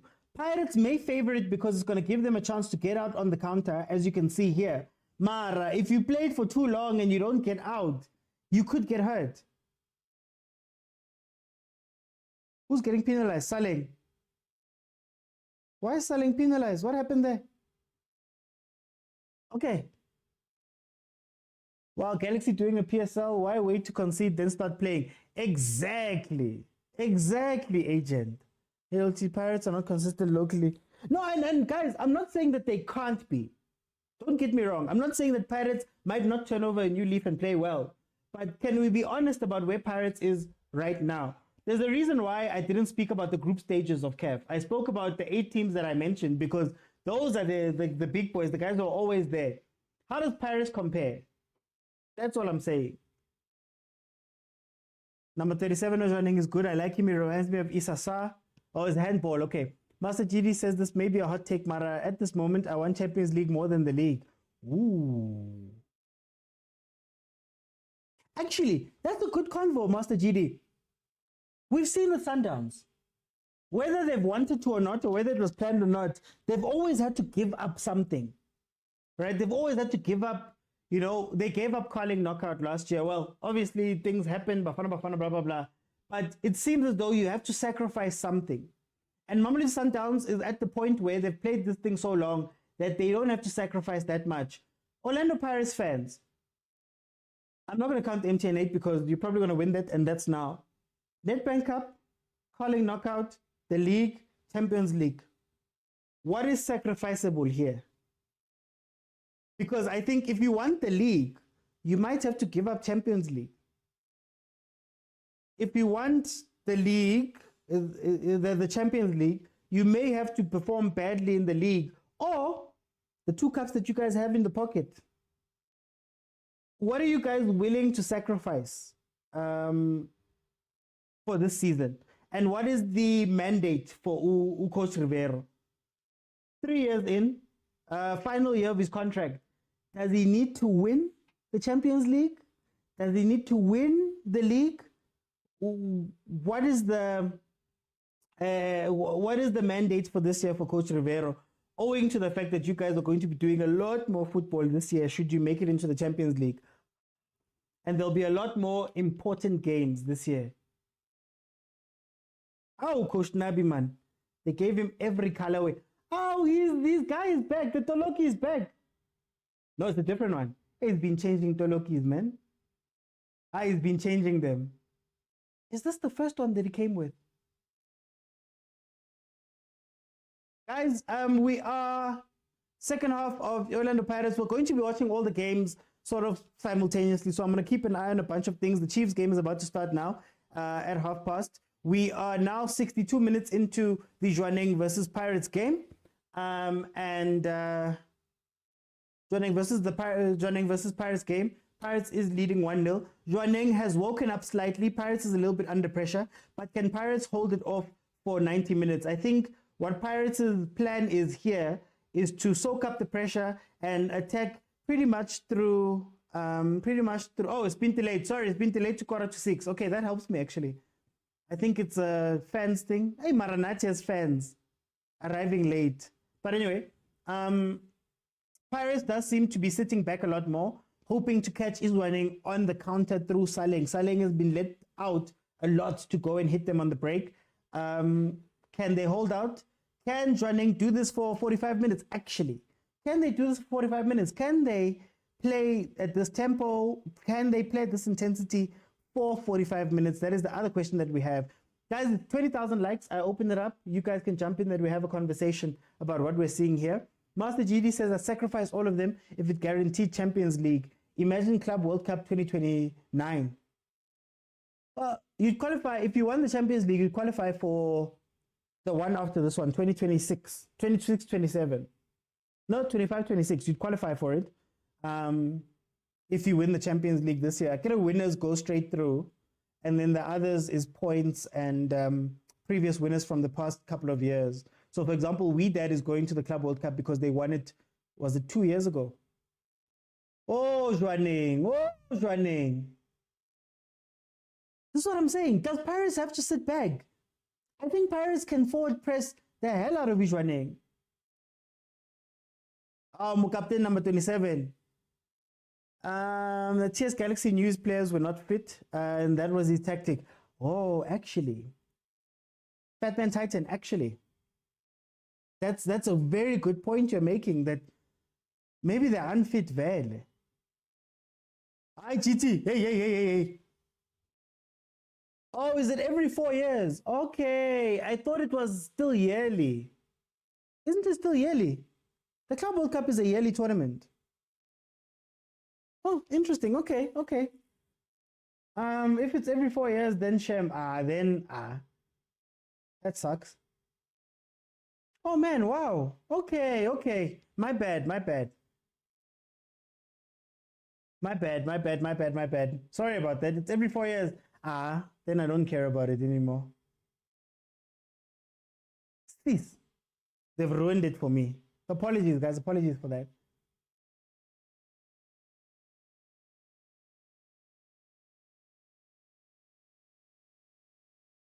Oh, 32.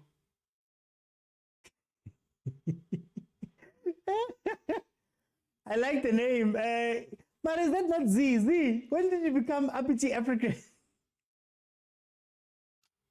Hey, Tyler Wasenza. Okay, so The Chiefs game has been delayed. It's going to start at 5:45. Every year there's a mini one with the old format like the Confed Cup. Oh, okay. They should have just made the big one every year, man. You're forgiven, but I don't know. I don't know if TikTok will forgive. I'll be here saying, give us Madrid. Okay, Marumo Kena starting lineup. Arubi in goal, Nkili, Malongwane. Joseph Malongwane is still there. Wow. Rekoto Matia ni Manaka, Dudu, Kolamlambo is there, Mhango, Kabadino Mhango, Rampela, Somaro. That is the team that Marumo Gallants has coming out. Kaizer Chiefs, on the other hand, they have Ntwari, Frosla, Miguel, Dotli, Cross, Zwane, Mart, Shabalala, Sereno, Sail, and Chiva Vairo. Oh, Kabadino Mhango. Eh? A survivor from Swallows. Guys, I didn't know Joseph Malongwane is still playing. Jeez, man. They gave him a ticket straight back to the PSL.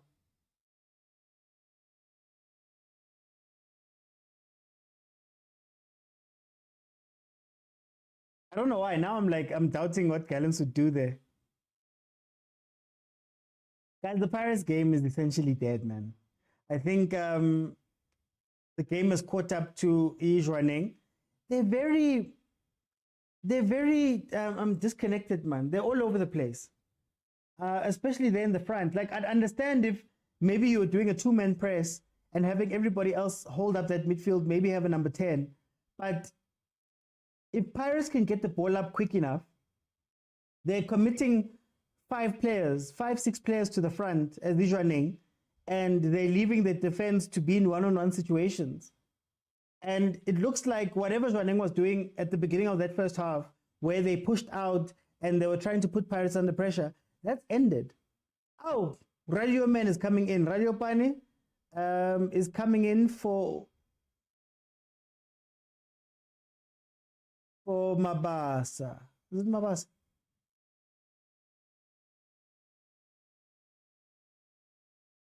Yeah, Radio Man is coming in for Mabasa. Oh, we finally get to see Radio Pane, man. Back in Paris colors. That man says, Jose, what's going on? I think he wants to play it now. He wants to play it on the ground. He wants to kill them with the combinations. Ow! Ignacio Miguel. They showed us Ntwari and Ignacio Miguel. Guys were going to be making their debuts. Pella. Maybe Nabi was scared, guys. Pella, the last time we played in this tournament, the last time we played in this stadium, we lost 4-0. Maybe he's scared. Okay, here comes running. Why is your tall man on the wing? Crossing to the shorter guys. Gena boy, the ball should come to you. Ooh. Corner there for Jwaneng. I guess Jwaneng's waking up again. Oh, 20,000. Let me see. Stepfather, are you still there? Come back. Let me hear what you're going to say.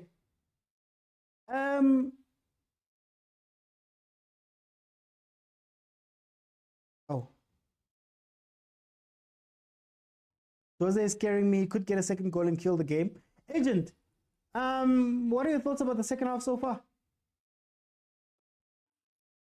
You know, I just wanted to comment on something that I don't know who said it. I need to give credit where credit is due. The guy who said that maybe the players are not fit. I think was it Fat Man? Yeah, that guy deserves something because I remember during the build-up, I did say that I wonder how many players in the Galaxy team make up the composition of the Botswana national team because they had a problem of coming in, a long flight. Oops. Yeah. No. So, Yeah, a long flight, getting it at 9, and you play immediately against the Egyptians. So maybe that's where the fatigue comes in, and maybe the coach is managing them. But again, they look a bit bright. There's been sparks, but I'm even doubting the goal that I said they will score Sham because I don't see it anymore, you know? Yeah. It's dull, you know, but I hope the guy, number 12, weird, playing a fullback, as having a top jersey, but I think he deserves it. I think he plays well. I think hopefully one of the PSL teams can get him because I think, with due respect, he deserves a better team, you know, PSL, even if it's just a Gallants, you know, because I think he's very good. Yeah. What do you think of the switching of tactics? Jwaneng came out and played very well in that first part of the half after coming in from halftime, and then they started sitting back. You see that defense, man? Yeah. Number 12 is alone. Number 12 is alone. Yeah, no, but I think now is the time. Like I said, next 10 minutes they need to push. Last 5 minutes, if the goal hasn't come, just sit back. Yeah. Don't do anything funny. Yeah. Maybe you get home, you get there, you get one goal. Pirates already needs to come at you, and maybe you can get a second goal. You know, so I don't think it's a bad bet. It is bad to lose 1-0, but it's not that bad than losing 2-0. You know, Okay. so I think they need to push the next 10 minutes. You know, because I think they're bright players. I think the number 10 also came in with a bit of spark. You know, so yeah, they do have decent players, Shem. You know, if you can just play the ball, you know, and I would love to see them maybe in a better pitch, what they would do, you know, the ability to play there. So yeah. I think for me, what Paris is going to do now, there was somebody questioning Jose's changes. I think Paris is just going to manage the game. I think Paris is just going to pass them and pass and pass and pass until either they break or the game ends. I think the game, as we know it, is over right now. We haven't seen too much of Galaxy, of Jwaneng Galaxy going forward. Ay, man. Ooh, selfish. He's selling fish, man. The problem is everyone wants to be a star, man. Give to a better best player. Oh. Jwaneng Galaxy on the attack. So this is where it's funny for Jwaneng. Just the last thing, agent. This is where it's funny for Jwaneng. 1, 2, 3, 4, 5, 6 players, as well as 2 more that are coming in support. Is that wise? I think it's reminding me of Sundowns, where I said, guys, you guys are on top. You don't have to do anything funny. You know, a chance should come, and like it did come there. You see now it's 1v1. Go! You see? You see? Is it wise? Is it wise? No, what I'm saying, like, you know, it's you don't have, you're on top. A chance is going to come, like it came there. Then you have to utilize it.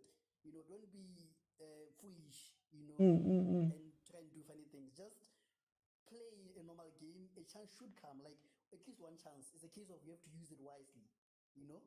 Okay. So yeah. Okay. Let me go to the Fat Man Titan. How are you, my brother? Mulweni, first time on here. Welcome. On my theory, because it really opened up the game in the second half, and he just kept on piling substitutions. The Jwaneng coach. So if I did my research correctly, and someone can correct me, I believe 3 of the substitutions were called up, I believe. Okay. If I did my research right, and correct me if I'm wrong, but 3 were called up. I don't know how many played. I just know that they were called up. And to be honest, thank you. We needed that centre back. Thank you. There's a substitution here for Rosbis. Yeah, Osbis, yeah. Centre back to just create a line, and then we'll focus the rest on attacking. So then, do you expect the second leg to be a different game from Jwaneng? Do you expect them to do anything different? Will they be over the fatigue at that point? I wouldn't say they would be over it, but because they still have to fly in to South Africa and stuff like that. but I can say they would be much better like bazobe bangcono because I believe there's a 40 gap or a week, something like that. Yeah. If their league is currently on continuing or is currently on, then they should be fine. But on our end, what was the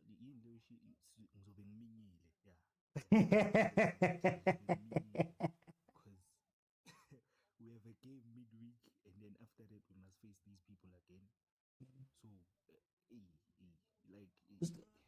So then that's where we will see it. So then Chele. Yes, Galaxy. Jwaneng Galaxy comes back for the second leg. How do you beat Pirates as Jwaneng Galaxy? How you beat Pirates as Jwaneng Galaxy? You play, but now what I would play, I would have some sort of like a defensive diamond, so like a 5-3-2-1 type thing to kind of help when it's defensive, and when it's attacking, attack with that one goal. Thank you, Hoto. Thank you, Hoto. Thank you, Hoto. Nazo. Oh, Nazo. Thank you, Hoto. It's done. Thank you, Hoto. 2-0. Pirates have scored the second goal. Yeah. Thank you. You see what I said? We needed a third center back. We needed. We were very wide in the second half. We were very wide. So if that's how the players want to play, fine. Yeah. Now as a coach, adapt. Fagi center back lapha. Basbone again laba baphambili, because I think the plan went out the window now in the second half. Okay. Went out the window because nami as a Pirates fan bengaboni ukuthi sidlalana. So cover my career, faka third center back, and then they'll figure themselves the attackers. Okay. No, thank you. So I'll play a diamond. Yeah. And then cross my fingers. But we know mob justice is mob justice. Okay, no, Fredman, thank you so much, guys. Orlando Pirates has scored the second goal. I did ask, is Thingy being naive, is Jwaneng Galaxy committing 8 players right there when Pirates caught them on the break? Pirates had more players in attack than Jwaneng had in defense. Agent, it's done. You're talking about that. 1-0 to win, lose is better than a 2-0 one. Yeah. Like, even if you score one now, it's useless because you have to score 2. Yeah. Yeah. And you can't do that in Orlando, with due respect. Guns blazing at Orlando, they're going to put 5 against you. So I think the time now is dead and buried. Yeah. I think they have themselves to blame. If they started this way, played well, they wouldn't be this desperate. And I think Pirates deserved it. Like, they played this CAF game like a proper CAF game. Yeah. Made it boring and utilized their chances, and that's it. Go home. Now it's time for us. It's time for me personally now. Personally,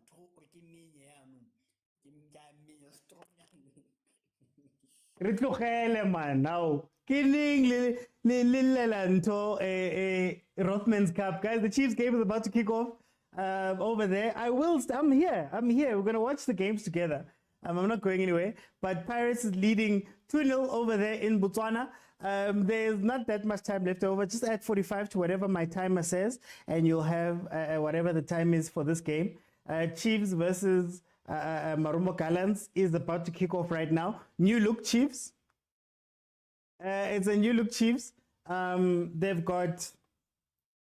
Let me just go through that starting lineup again. Ntwari in goal. We've got Frosla, Miguel, Dotley, and Cross. We've got Zwani, Mart, and Shabalala in the middle. We've got Cirino, Saile, and Chiva Vaero.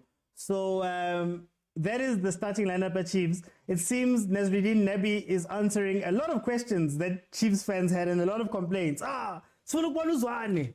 I'll give you your Zwani, man. Backline here, 2 months. I'll give you a Cross. I'll give you Dotley. I'll give you Miguel. I'll put in Frosla, man. Cirino's also in. So let's see what's going to happen in that game. I will switch over even my graphics once the Pirates game ends. Just know that Kaizer Chiefs has kicked off officially. It seems to be raining over there. Go Freistata. So let's see what they're going to do on that side. This side, Orlando Pirates versus the Jwaneng. The tie is essentially over. I think Jwaneng got ill-disciplined at the wrong time. I think Jwaneng had a good structure at the beginning, even though that defense was a little bit shaky. But when you start conceding and you start going at Pirates, then you're playing Pirates' game. That's what Pirates does well. Pirates love teams that come out against them to play. Oh, yeah. Mkarangwana, right there. They tried a young overhead kick there, Jwaneng.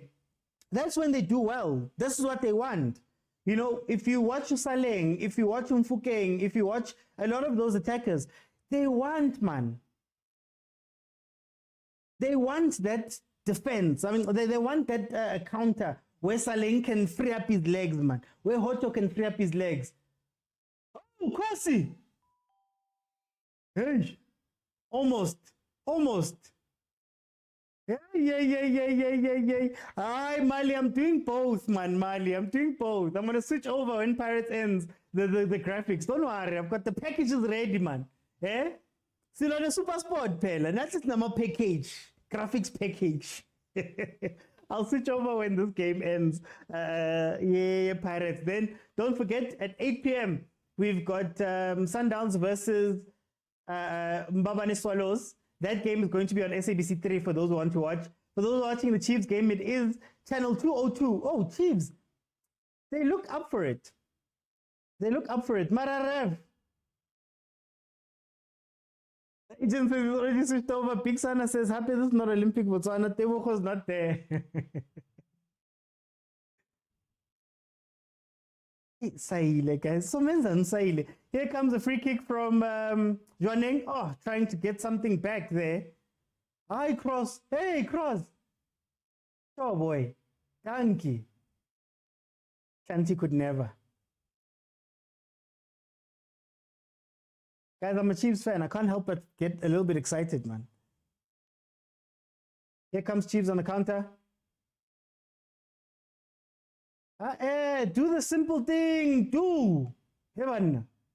Offside.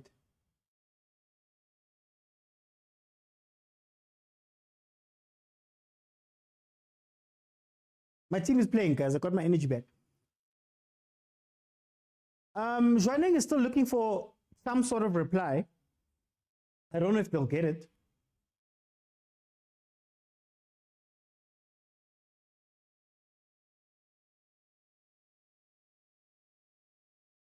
Guys, Jwaneng is risking so much. They're risking so much. I think they must be thankful that Mfukeng has come off. If Mfukeng was still on during this game, it would have been something different, eh?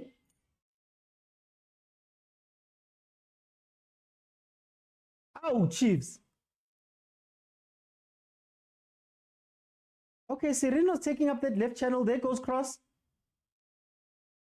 Please, can you tell me that Mart has been told how to play CDM now? I'm due. I don't know who said it, but Van Rooyen is really a plug and play. No, the fat man. Do you know what's interesting? At the beginning of the game, right at the beginning of the game, Van Rooyen inverted, and they did a switch with Makaula. That makes me very excited. I don't know why, but I watched that and I'm thinking, if Pirates can do that a lot more, right? And Van Rooyen, I still have to see him to see Utumnandi Ganjan Lapa midfield. But I think it could be a situation where he can rest to Makaula. And you can finally see a thing where maybe your right back cuts inside, Makaula becomes a third centre back, and you've got the cover we've always wanted from the Pirates, while also having control in the middle. And maybe Van Rooyen is more of a dynamic player, a little bit more dynamic than what Makaula can be in attack. So they did that very early in the game, and I wanted to see how much more they would do that, because I think that is very exciting. Pirates' right-hand side, Okay, I was going to say something off. Pirates without Saleng, the right-hand side is a lot like Mamelodi Sundowns' left-hand side. It dies a little bit, and maybe you can just play it inside. I just saw that he got injured. I did see Fatman. He got injured and stretched off. We are getting ready to see Maela Rasibucha. And Kimang, who else is there? Oh, and Gilberto coming on. Oh, Pirate Chiefs. Paraffin. I think we really tried to catch Maruma Gallants very early on. Now we get to see whether Mart has progressed as a player and whether coach has been working with him on that CDM role. West Ham is making me lose money on Betway. Gotha Forest is making me my... Oh, excuse me. 6 minutes into the Chiefs game. Tito's one of the players that's making it off. He's being taken off in the Pirates game. He hasn't really factored too much in this game. I think it will look a lot better in Orlando. And I think the Orlando game is going to be very different. The Orlando game is going to be very different. I think the Orlando game, knowing that they've got a 2-0 lead, Pirates is liable to score 4.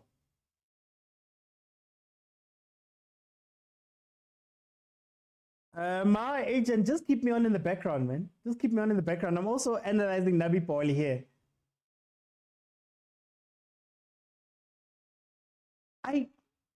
If there's one thing I don't understand about Chiefs, Saile is far more agile, a far quicker player, and you're making him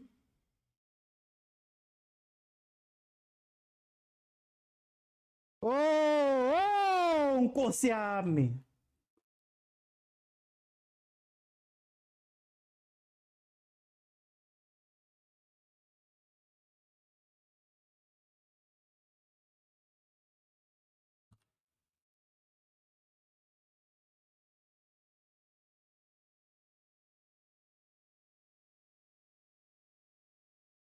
Ziyakhala and ziku loudspeaker and I khona into off.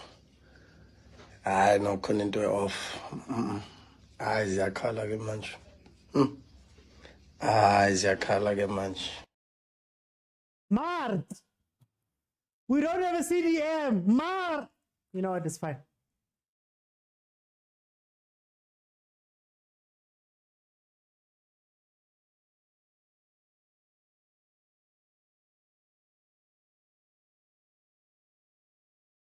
Guys, sorry about the time. The timer will be off. I'll tell you guys the time. But Maruma Gallants has scored. Maruma Gallants has scored.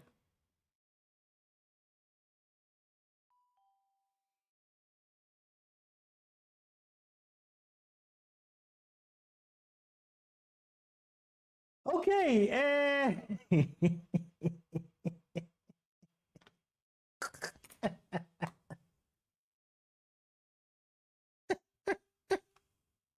Father God, send help. It's tough.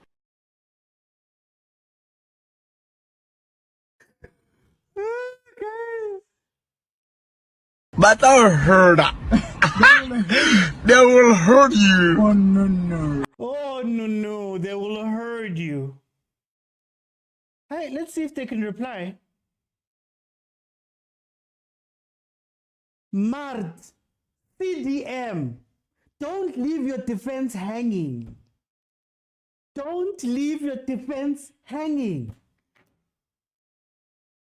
There's nothing the defenders could have done there. And we know it's a Dan Dance team. Dan Dance's teams are good at playing the ball. Don't be confused, Sovane, man. Change the graphic, man. Yeah? Which other TikToker, which other live do you know where we change graphics? Well, now in the Gallants game, we'll be in the Sundowns game just like that. I didn't have to get up and do anything. Come on, guys. Give me my flowers, please. Yo.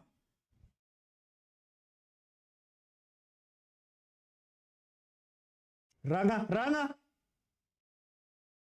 needs to score, man. It's his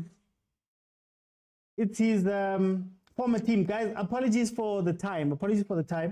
That's the only thing I haven't figured out my graphics on, but according to the time, you're not going to see it here. I'll just keep you guys updated as to what the time is. Oh, wait, guys. Oh, wait. Yesterday they looked so good at the beginning of the game, but then all of a sudden...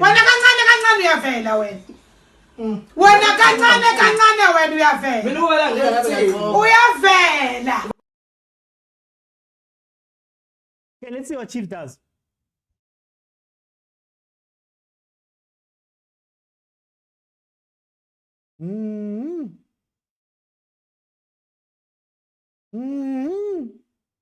Midfield. No, guys, 10 guys. I'm so 10 guys. Aye, guys, 10 boys. If we give them time, they will kill us. No, Muzi. Football can kill you. Will kill you a real death. You will die because of football.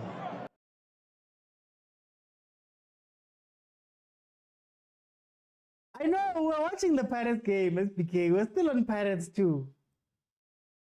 Martin and Zwana are not linking. No, they're not together. We're still having the same issue of who is the CDM and who is the 6. Who is the CDM and who is the 6 come 8? You need cover for the defense. You can't have a situation where your defense is laid bare on every counter-attack. Cross is very active on the left-hand side, which means that when we're going up, that 3 at the back better be very focused. Teams must be flexible in attack to score. The attack hasn't really come together. I was saying before the goal went in that I don't understand why Ranga has to drop back. I don't understand why Ranga has to play that 10 type thing, because when Chiefs is defending, if you guys are noticing, when Chiefs is defending, Shabalala is the furthest player forward, and then the other two, Kimang Chivavairo goes to the side, and then Saile drops back. I don't understand that, because when you win the ball back, what do you do with that ball? And that's what I thought. That's honestly, that's what I thought. I thought it was going to be Saile and Chivavairo playing as 2 strikers, essentially. But anyway, it's still early, like you guys are saying. Oh, Cross, almost getting a debut goal. Well done, boy. Are we back to set piece FC?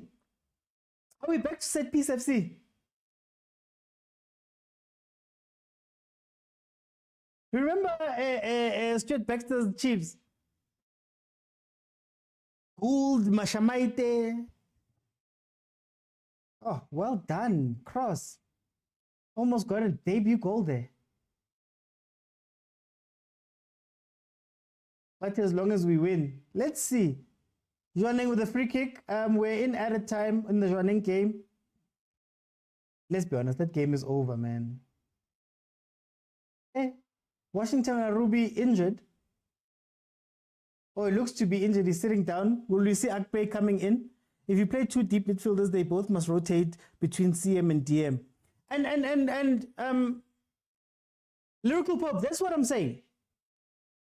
What I'm saying here is that Mart and Zwane have to decide who's going to stay. I don't even want them to be higher grade and rotate between themselves and do all those fancy things. Just decide. One must just play CDM full on whole game. Mart. I would give it to Mart. Full game, just play that position. Don't move, don't switch, don't do any fancy things. I think Kaizer Chiefs at this current moment is past doing fancy things. Don't do fancy things. Do the basics. And it's been how many times that we've complained about the same thing when it comes to our 2 holding mids. How do you have 2 holding midfielders, but then your defense doesn't have cover? That doesn't make sense. Go! Oh. Shortly. Yeah. Our defenders are trying, Shem.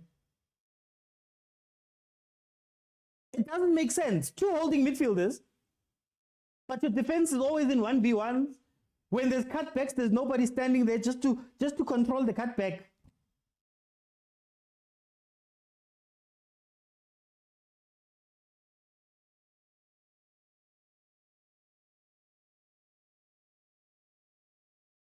Let's see. Doesn't matter how you shame OT are going down memory lane. We have to go down memory lane. We have to.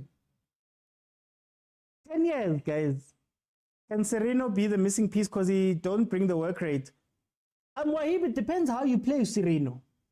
We've often complained at Chiefs that we don't have a proper 10. And whenever we have a 10, we make the 10 go wide.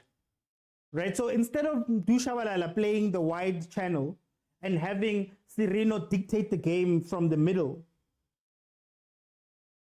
Oh, go, go, go! Thank him too! Oh. Oh, thank him too. Okay, okay. We can relax again. We can relax again. Oh. Guys, ngiyile like bengikhumbulile like namhlanje siya rock cause being heard, but I'm back.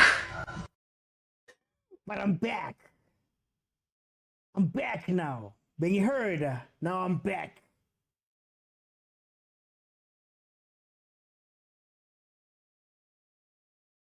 Ball. Hey, what a pass. Oh, what a pass. Was that Sereno? Exactly what I was saying. Let him drop back a little bit and let him be the one that plays the balls. I hope we learn from this. The Paris game is over, guys. The Paris game is over. It has ended 2-0. Why are you crying now, dude? Don't cry now. We still have time to play. Why are you crying now? Nice finish. Very nice finish from Du. Maybe Betway Prem might be good, says Mulo Antwa.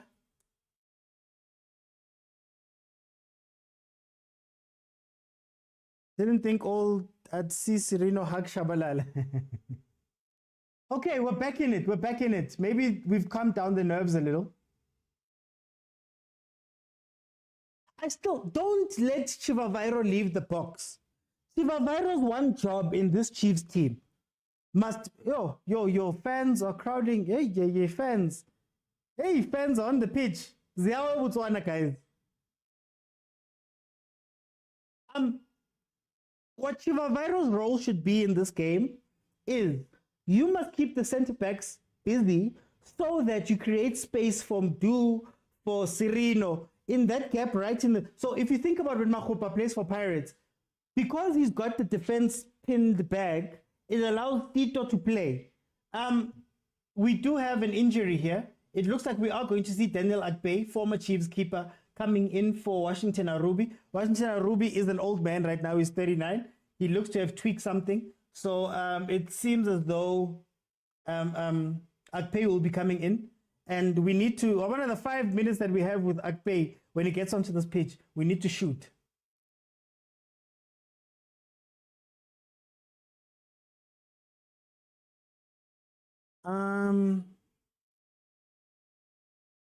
Hello, Malume Kutso, welcome. Okay, this is what we're going to do now.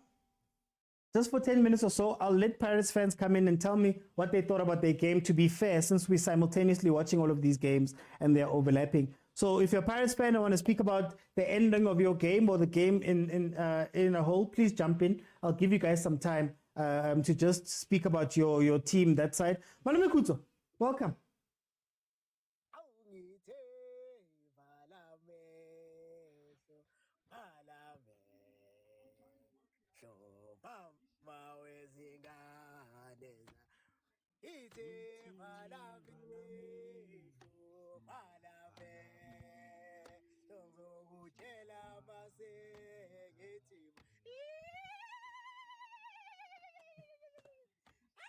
When love.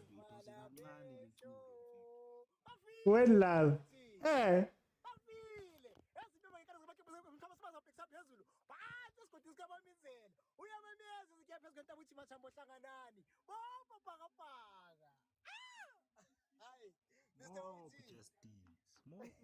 This is a sweet victory.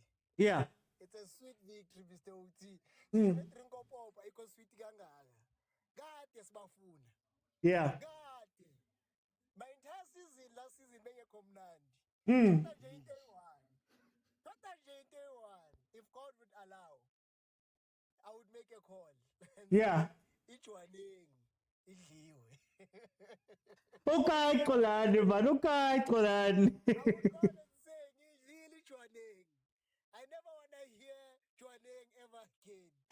And when they come this side, we'll fill up Orlando. We'll make sure that we beat them, Mr. OT. We will beat them. I want 5 goals in Orlando. 7, Mr. OT. This team traumatized me. And I think Orlando Pirates is ready tactically, physically, and spiritually. Spiritually was the most important one. So, yeah. They were not expecting Utofanga colored. They were preparing for black people. And then we threw in a colored boy. The Mutia Evela Poopa. Yes, Mr. OT was saying. Whatever good though. Did Jwaneng lose this game at some point where maybe they got a little bit reckless? Maybe they started chasing Pirates a lot. And what do you think they're gonna have to do in the second leg? Because if it comes to the second leg, go Orlando, we all know that it could become 4 or 5, as you say. You know, Mr. OT, you must be. Where did the breakdown happen? You must be realistic, and you must have an honest assessment of yourself. You must remember that when we beat them 1-0 in Orlando, we had an avalanche of opportunities. That goalkeeper with a big booty, he made a lot of saves. You understand that, Mr. OT?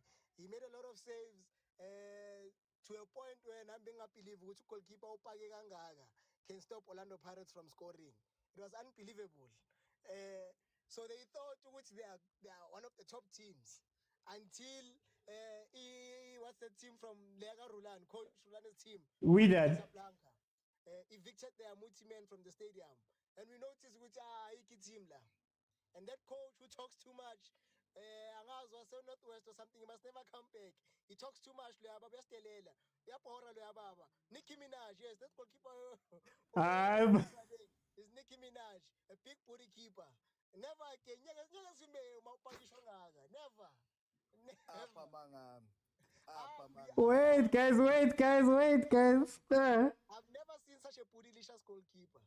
Hey, I'll let you go, Marawa. I'll be back. Let me bring. Tonight, so I'll be back. Let me bring in the fat man Tyson. Tell me about the game. I'm here because when you were complaining in the beginning, Yeah. that Pirates people don't come when things go down after. Yes. Come and comment. Mina ngiyaztempa ngizobe ngikhona ngikhala ngitefa unless angibukela ngigame but ngizobe ngikhona ngikhala No, kumnandi manwinile mandliwa anikho. Okay, my assessment on the game. I think we took control of the game as Fagusbisi, even though we got a yellow card, which we all know with the discipline is something we need to work on. Yeah. But that's when we took control as Fagusbisi. That was my plan. It worked out. Number 2, I don't know, but as much as this hurts me, I'm going to agree with you. We do not have game changers on our bench. I am going to agree with you. We do not have game changers on our bench. Because Sfagama player, yes, you can say they are not match fit or what, but mina ngibona ukuthi ku PSL masingathi siqala ngalabantu esibayenzi esibafaka ebenchini sithi bazoshintshela igame khona manje. I don't know. Ukuthi we will scratch a win in those what do you call them? Those random Tuesday games. Yeah.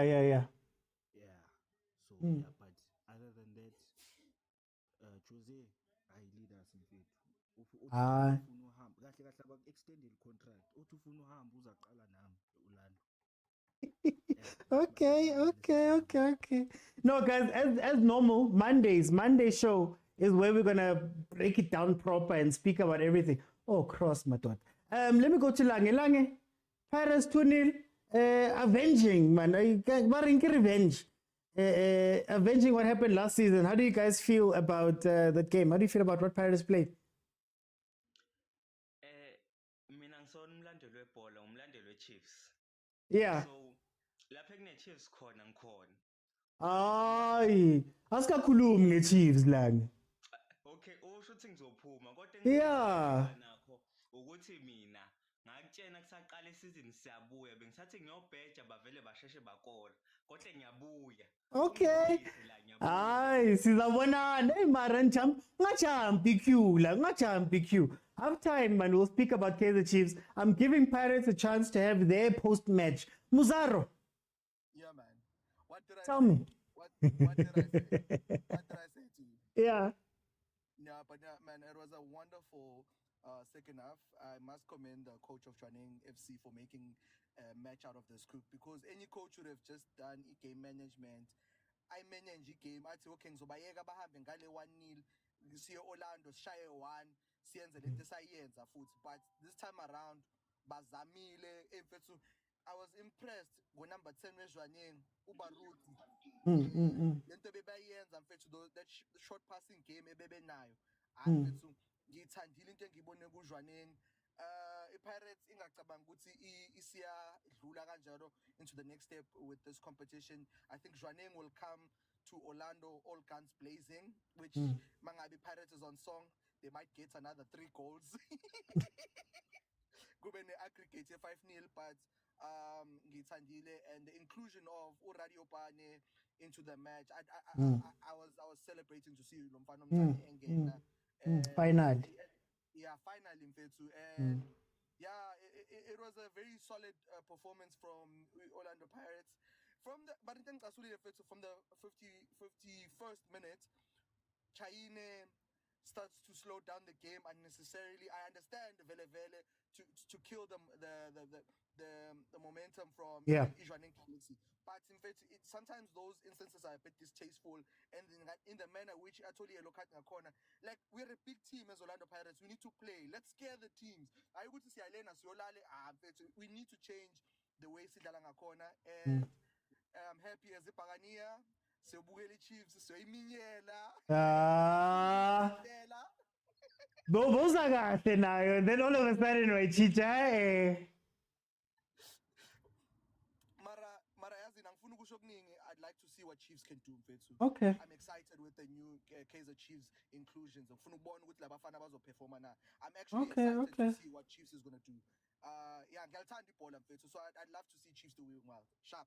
For time, Buzaro. Thank you. Austin Tabi, Pirates win, man. Ishapile Jwaneng.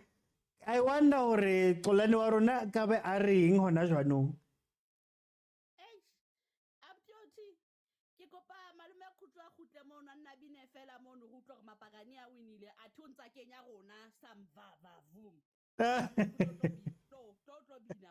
Hey, yeah, Austin Tabi. Austin Tabi, yeah, kita kutuela. Naki bata re shebella team ya rona jwanong.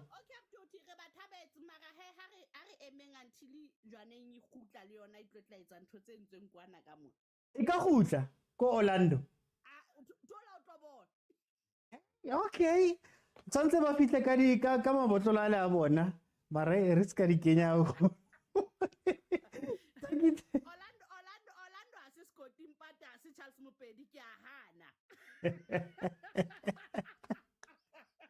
Hi, thank you, Austin Tabi. Hey, okay, guys, so I gave Pirates some time just to end off the game. Very, very interesting game, Pirates and Jwaneng, in that I think Jwaneng got exposed quite a bit. I think we saw a little bit of maybe, I don't know if it's inexperience or if they're not fit or if, really they weren't prepared for this game. Especially towards the end, I think they did this to themselves. The more space you give Pirates, the more times they're going to hit you. If you don't take your chances or you don't attack them directly and put them under pressure, what will happen is that they'll get free on the break. And that's what Pirates did for that second goal. And they were putting pressure on them for a while. They also had a lot of ball towards the end of that game. and Jwaneng looked out of it. But revenge is revenge. Pirates was able to avenge something a little bit there. We'll see what happens in the second leg. I don't think Jwaneng has enough to come back into this tie. And if you go gung-ho at Orlando Stadium and you play the way you played for the last, 30 minutes of that game, if you allow Bosaleng space, you're going to be hurt. And that's what Pirates maybe was trying to show them there. Okay. Oh, wow, Siyaltunga. Don't go long, man. Siyaltunga. Oh, Silo Trapagas Rete boy. There we go. Do. Oh. Oh. Hey. No, they're playing though. We didn't see this. Under Kevin Johnson, we didn't see it under Ntseki. We saw glimpses of it under Uzwane. So they're actually playing. I think I like the way our attack is going a bit more. Especially as you can see, man, they're not afraid to go in the middle. I think what was lacking at Kaizer Chiefs was,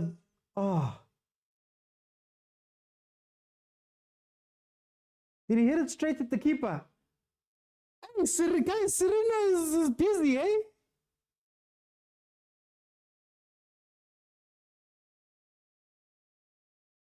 Oh, that Sereno and cross combination is going to be dangerous, ne? Hi, Sereno cross on the left-hand side is going to be dangerous. I was doubting it.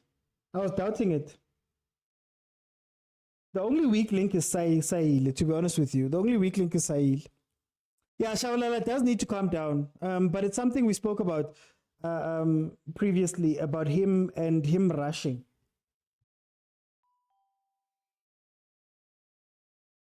Okay, so it looks like the plan is that it's the left-hand side that's going to be active, but Sereno is going to try to dictate the game from left to the middle. Cross will overlap quite a bit.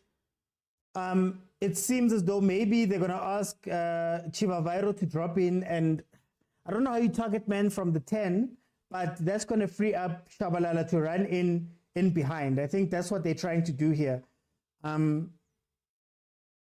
I'd love to see this setup without Chiva, honestly speaking. Maybe bringing in Dupreez. I think Dupreez will work very well in this setup. Oh, Cross, man. Cross, what a player, man. Oh, Cross, what a player. Cross. I was so happy when we signed him. But let's see how it pans out. One thing about Maruma Gallants is that they're going to have, if they can play, they're going to have a lot of the possession. Dance teams tend to play very well. They're very confident on the ball. But Chiefs is pressing, something else that we didn't see previously.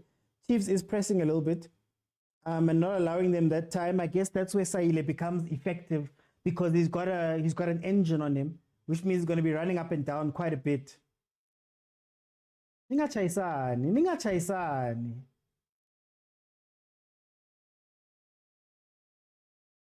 Okay, Maruma Gallants Kaizer Chiefs. Last season, Kaizer Chiefs finished 10th, 30 games played, 9 wins, 9 draws, 12 losses, 25 goals scored, 30 conceded for a total of 36 points. Maruma Gallants last season was in the NFD. They were also very close to Kaizer Chiefs in terms of league positioning, number 11, 30 games played, 9 wins, 9 draws, 12. Very similar to what Kaizer Chiefs had. 30 goals scored, 36 goals conceded for a grand total of 36 points. In their last proper 5 games, they actually had a win streak of 4 wins and 1 loss. Their last win being on the 19th of May versus Orbit College, which was in the NFD. Then, of course, Kaizer Chiefs had their last game in the league, be Cape Town Spurs beating us 2-0 as our final game of last season. They did, of course, play versus Supersport earlier this week, where they won 2-0, if I'm not mistaken, but we did have a friendly against ETS Galaxy where we lost 3-0 just a week prior. We are starting a lot of new players, and the last time these two teams met, you have to go back to the 8th of April 2023, where it was a 1-1 draw between Kaizer Chiefs and Maruma Gallants. Then before that, the game before that, 11 September on the 2022, was another 1-1 draw. So there's a lot of draws in this fixture. Both teams in the last 5 games have 1 win and 1 win apiece and 3 draws in between. Let's see. I'm impressed with the attacking. I'm still worrying about the defense because I feel if you press them the right way, or if you start playing the game the right way, in terms of putting it together, March not being there will hurt them. There's that long ball. There's that long ball. Chase, boy. Thank you, Chiva. Thank you, Chiva. Oh, he was looking for that ball to do. But I want him to. Where Chiva is, and Chiva inside, man. Chiefs is a lot better than last season. Honest, says Usipo. Tabi says he's very impressed. No, I'm impressed too. I like our attack. I think our attack is a lot more effective this time around.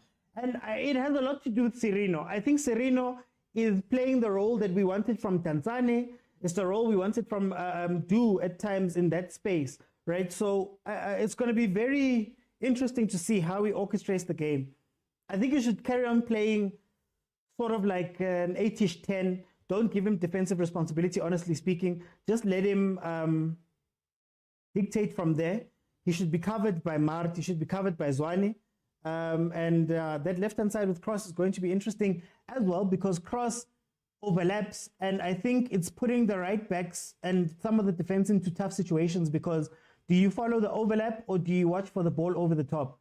Let's see. Saile, like I said, seems to be just a workman. He's just there to do work, man. He's there to run and cover spaces and press. Him and Umtu. But let's see. It's very promising. It's very promising.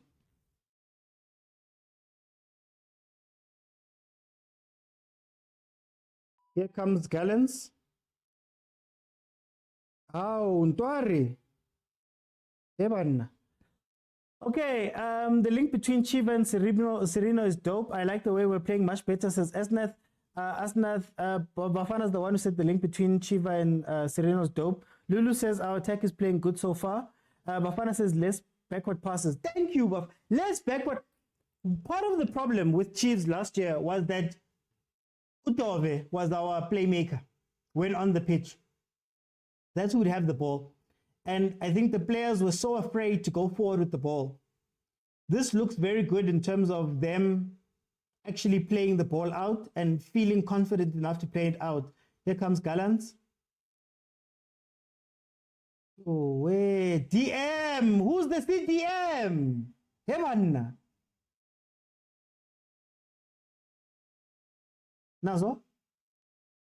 Hold it, boy. Hold it. Ranga, make the run. Make the run. There we go. Oh.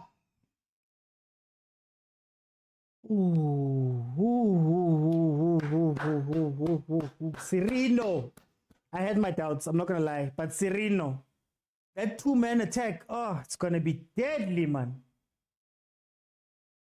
Serino comes out. Basically 2v2. Ranga just can't finish. But okay, we'll give Akpay credit for getting his hands on the ball. Ranga should have gone bottom right more than he should have gone up. Where are the friends of Jwaneng? The friends of Jwaneng, man, they're still traveling back from Botswana.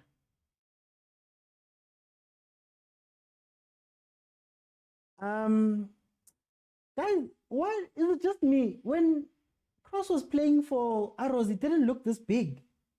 He's actually quite a big boy. Offside. Gallants is shook. And the reason why you see that Gallants is a little bit shaking a little bit. Dan teams are not wide teams. They don't go wide usually. Dan teams are very midfield control. They want to play the ball. And they're not playing that game. And one question that you have is, how much does this man have to play into it? Even at Swallows, they started playing a very wide game. And is it because of him or is it now tactics that are built around him? That is very interesting. Tabang says pass to Dove. Oh, pass to Dove. I hope that's the end of pass to Dove.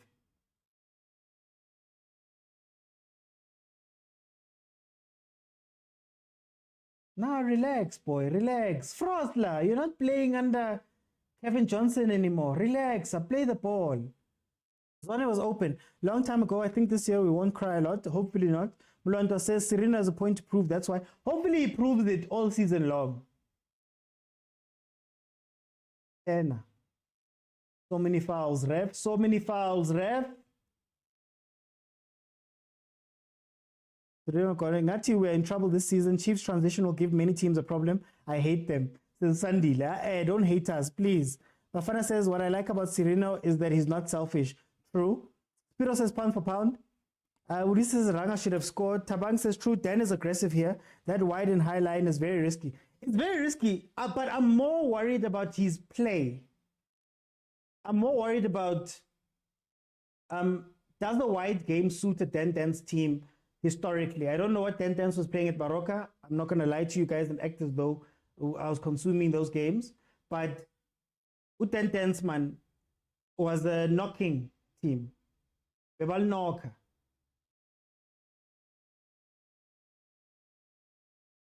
Patient, and they used to tear teams apart that way. I'm not seeing this from this Gallants. They had glimpses of it, especially there in the beginning when they got up to the box. I think if Gallants can get the ball to the final third and as close to the box as possible, that's where they'll get their goals from.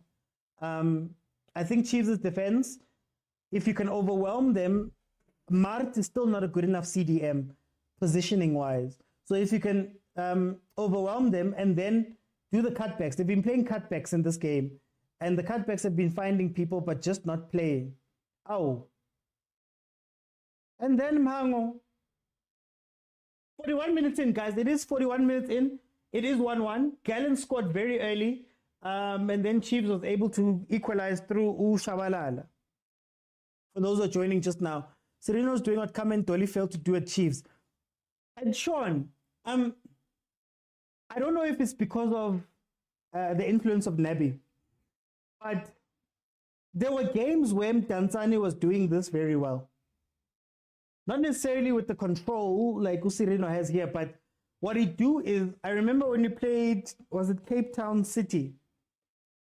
It would be 2 up, Tanzania and Dupree's, and Tanzania's only role was to get the ball and play that pass through, where Dupree scored running in behind the defense and scoring. So I'm giving Sereno props because he's playing it a lot more calm, but here we go. Yellow card. There was no need though. Mart, there was no need. You had cover. There was no need. Oh, Mart. If there's one frustrating player, leave him to run. Then cover the run that's running next to you to allow the... Come on, man. You had cover there.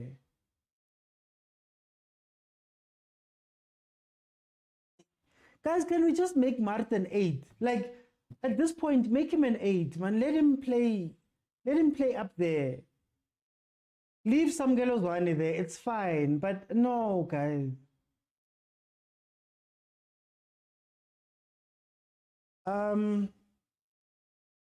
Then Dance must do well. I want Royal AM to go down, says Master GD.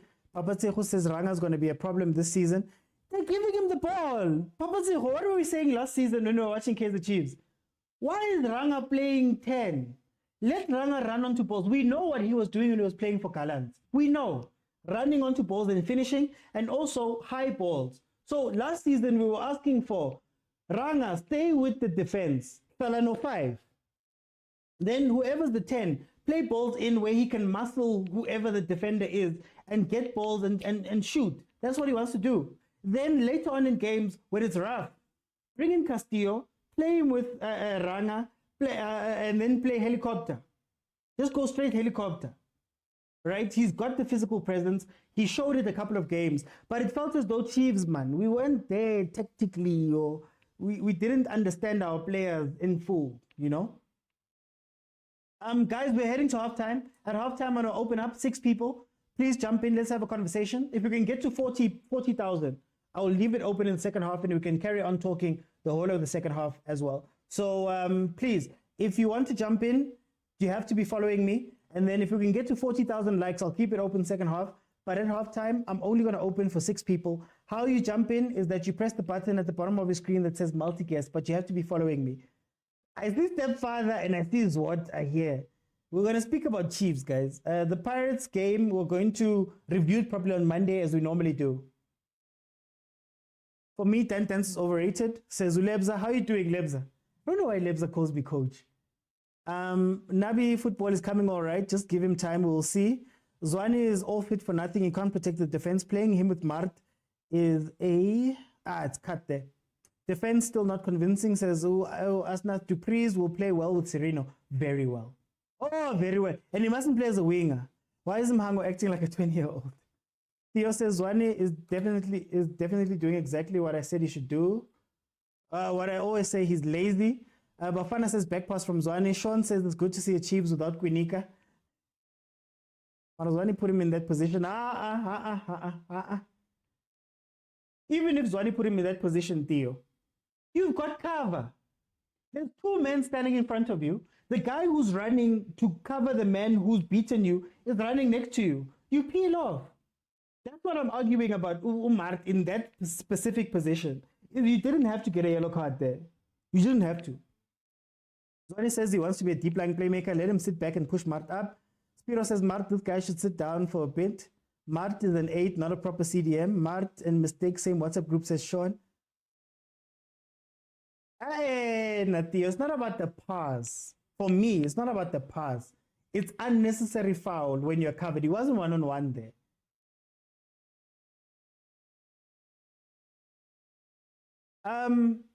Also, shout out to Nomza Momasi, LOCE, Unati, Crazy Tien Mlauzi, Belegazi, and Fandenom. Thank you so much for the gifts on that side. Guys, we are 45 minutes in, or 46 minutes in. It's 5 minutes added on. Let's see what happens. Kamilita says we need a right back. Frosler is not make sure. I think Frosler is a covered defender, not necessarily a playing defender. So I think what Frosler gives you is that we're going to have a defensive 3 when we are defending, right? I think that's going to be the strength of having Frosler on the pitch.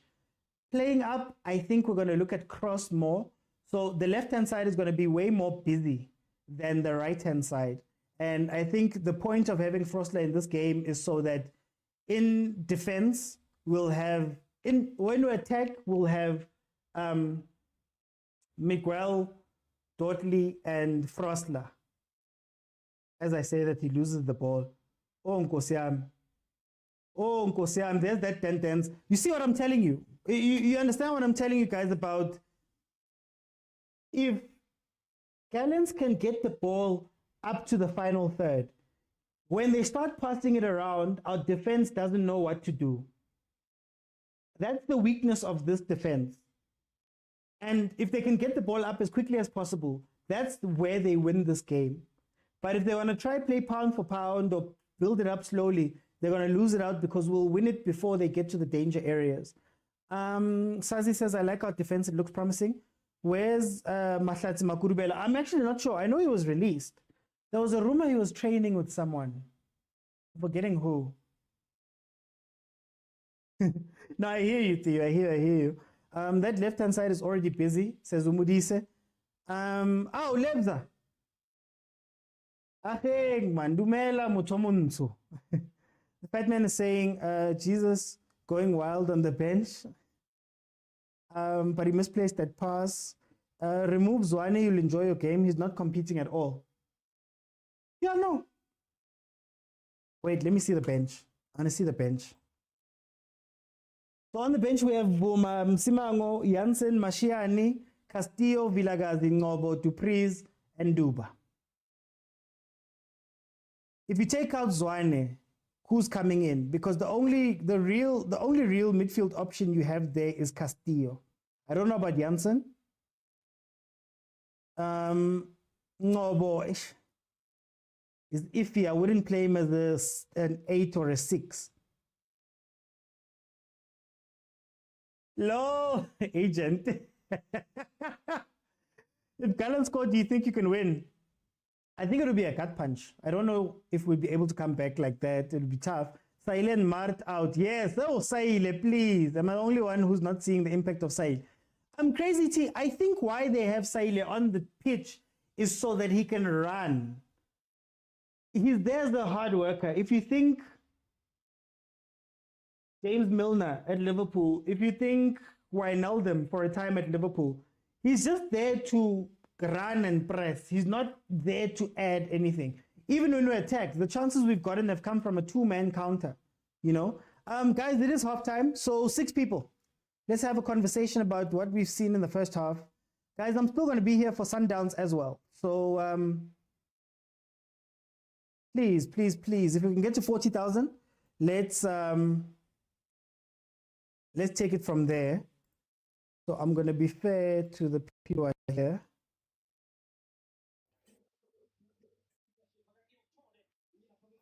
It is halftime, guys. 1-1. Kaizer Chiefs versus Marumo Gallants. Guys, please mute when you come in. Please mute when you come in, guys. Please mute when you come in.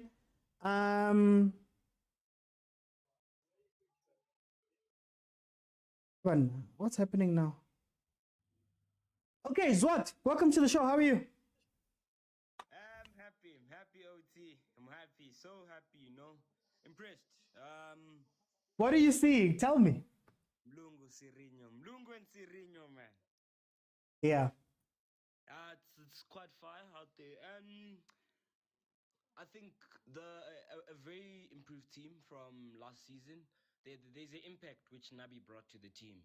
You know, what I'm seeing now is a pattern. It's the first game of the season. Yes, they won't be playing perfect football, but you can see a pattern. Yes. When they get the ball, it goes in the midfield. From the midfield, then they put it on long for the fast. Or in behind, yeah. Your Saile, your Sereno, your Shabalal. So it's coming up, man. I think second half, remove Saile, bring into Priz, even worse now. I think. Oh, Zwat. Oh, there we go. Interesting season. Yeah. Oh, it's going to be a very interesting season. Blom is still going to come. I've been saying, Matt, yeah.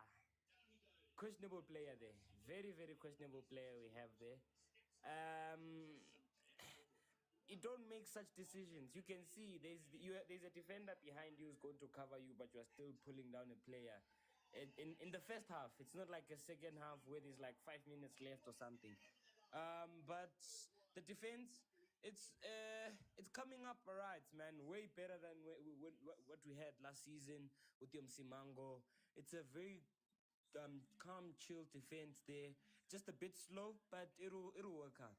Okay. And I forgot that Blom is there, man. Oh, Blom Magabuya, man. Oh, we're gonna, okay. Let me go to Papa Sejo. Papa Sejo.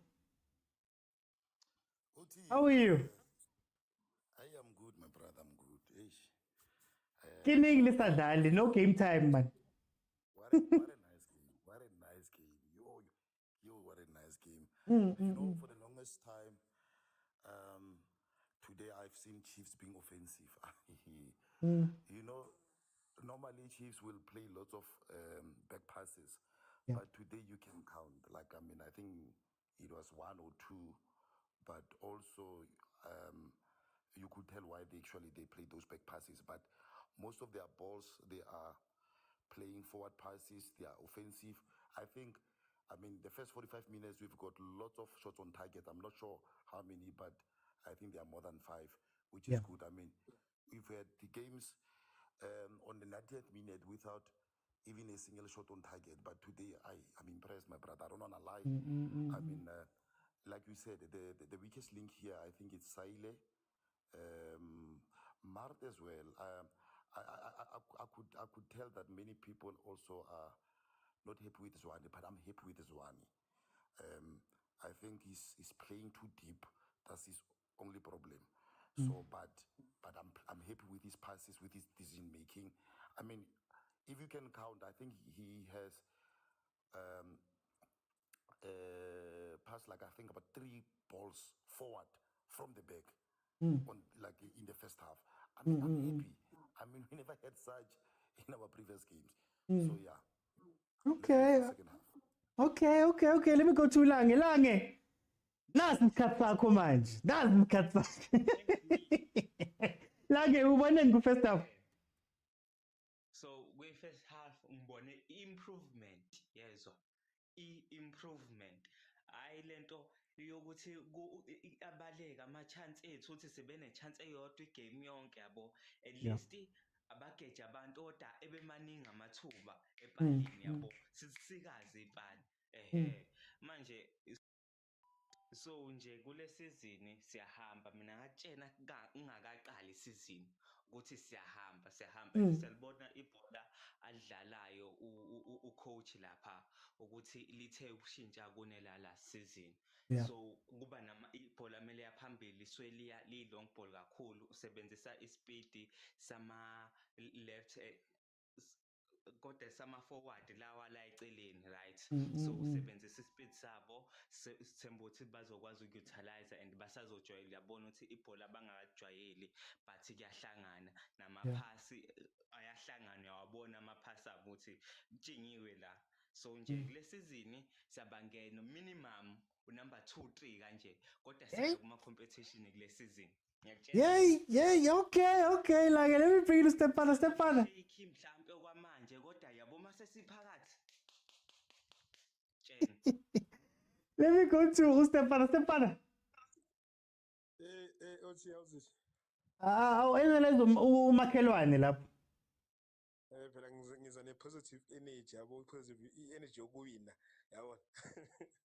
No, bafethu, I'm happy for you guys. I'm really happy. I mean, sibuye ibhola limnandi today. It's a flowing game limnandi ne. But I see something la uthi. I see something if ucoach angaqhubeka nale lineup yakhe le aqale ngayo we Chiefs. Ngabadla abantu uthi. Ukushintsha angashintshi next. It's a first half, it's a first game for you guys. Remember that. But I see Shabalala, Chivaviro, Sereno. Leave those guys there. They can create a combination because Ushabalala is good in positioning himself. Yabo. So if you're gonna change that, and then I hear people saying Uzwane must be like, come on, guys, come on, my friend. Uzwane is a gem. Miguelini, it's a first game this season. That boy is a gem. Shabalala, Sereno, Chivaviro. There's something there. There is something la panengenzeka. If you guys can get iwinganyana eli1 nje. Elizohlukumeza abantu. I can see Usayile is trying to be there kodwa yabona somuntu one, only one bese nika le3. Yeah. Shabalala can be umuntu enidlanga yabantu guys. But I'm happy for you guys. Sizodlala nani sheba sizodlala. Okay. Let me bring in your agent. Agent, you left me early to go watch this game. Tell me, what did you see from Nabi Paul so far? No, I wanted to be proper and fair to Nabi, you know. I think I'm impressed. You know, firstly, let me just start with the ref. I think the ref has been very good, and I'm happy that he didn't give that as a penalty. It wasn't a penalty, and when refs do good, we must give them that kudos, you know. And then the second kudos I would like to give to both coaches actually. You know, I think Nabi, not in terms of style of play, but in terms of improvement of players. Like you can see there's improvement in players, you know, and that's how you judge a good coach. You know, he has given Zwani and Shabalala that confidence that they needed. You can see that Silas is improved. You can see Ranga is improved. You know, so I'm impressed with how he has developed certain players that I'm looking at, and with Gallants, maybe, just maybe, Coach Dentons is the most underrated coach in PSL.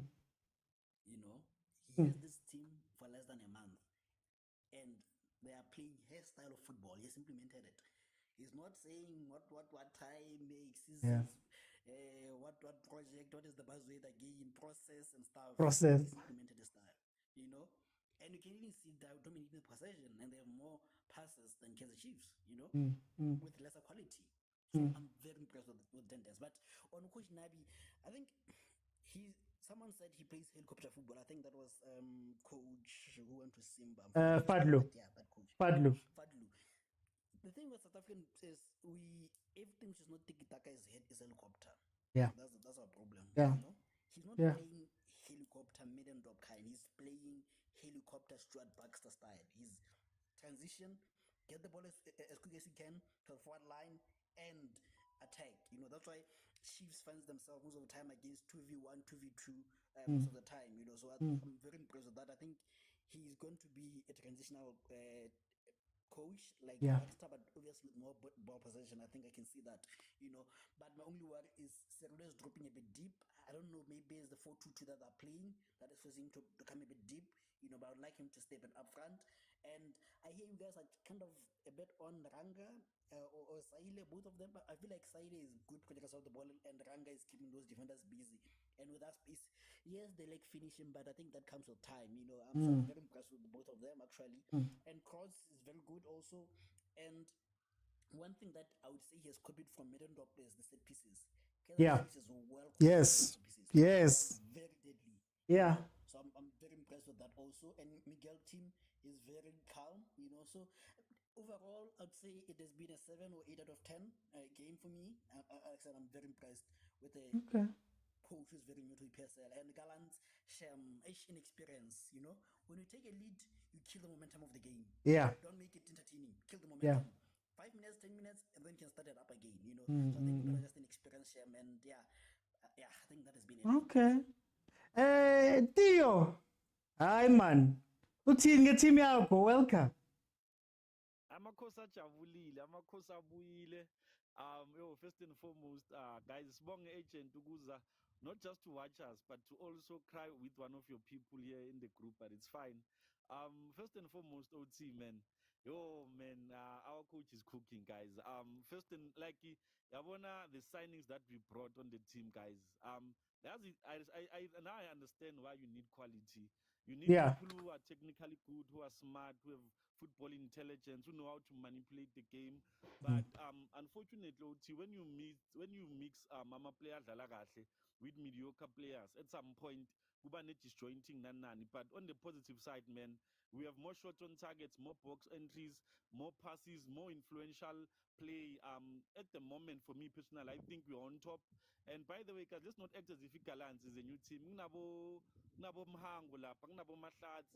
are coached. We are not talking about the team when OT team and Spurs last season that came with all their new players. These guys have reinforced themselves. I'm a player that have played in the PSL, but so far, I think Chiefs is on top. Net thinking I am OT. I would say there are two things. And the thinking I know OT.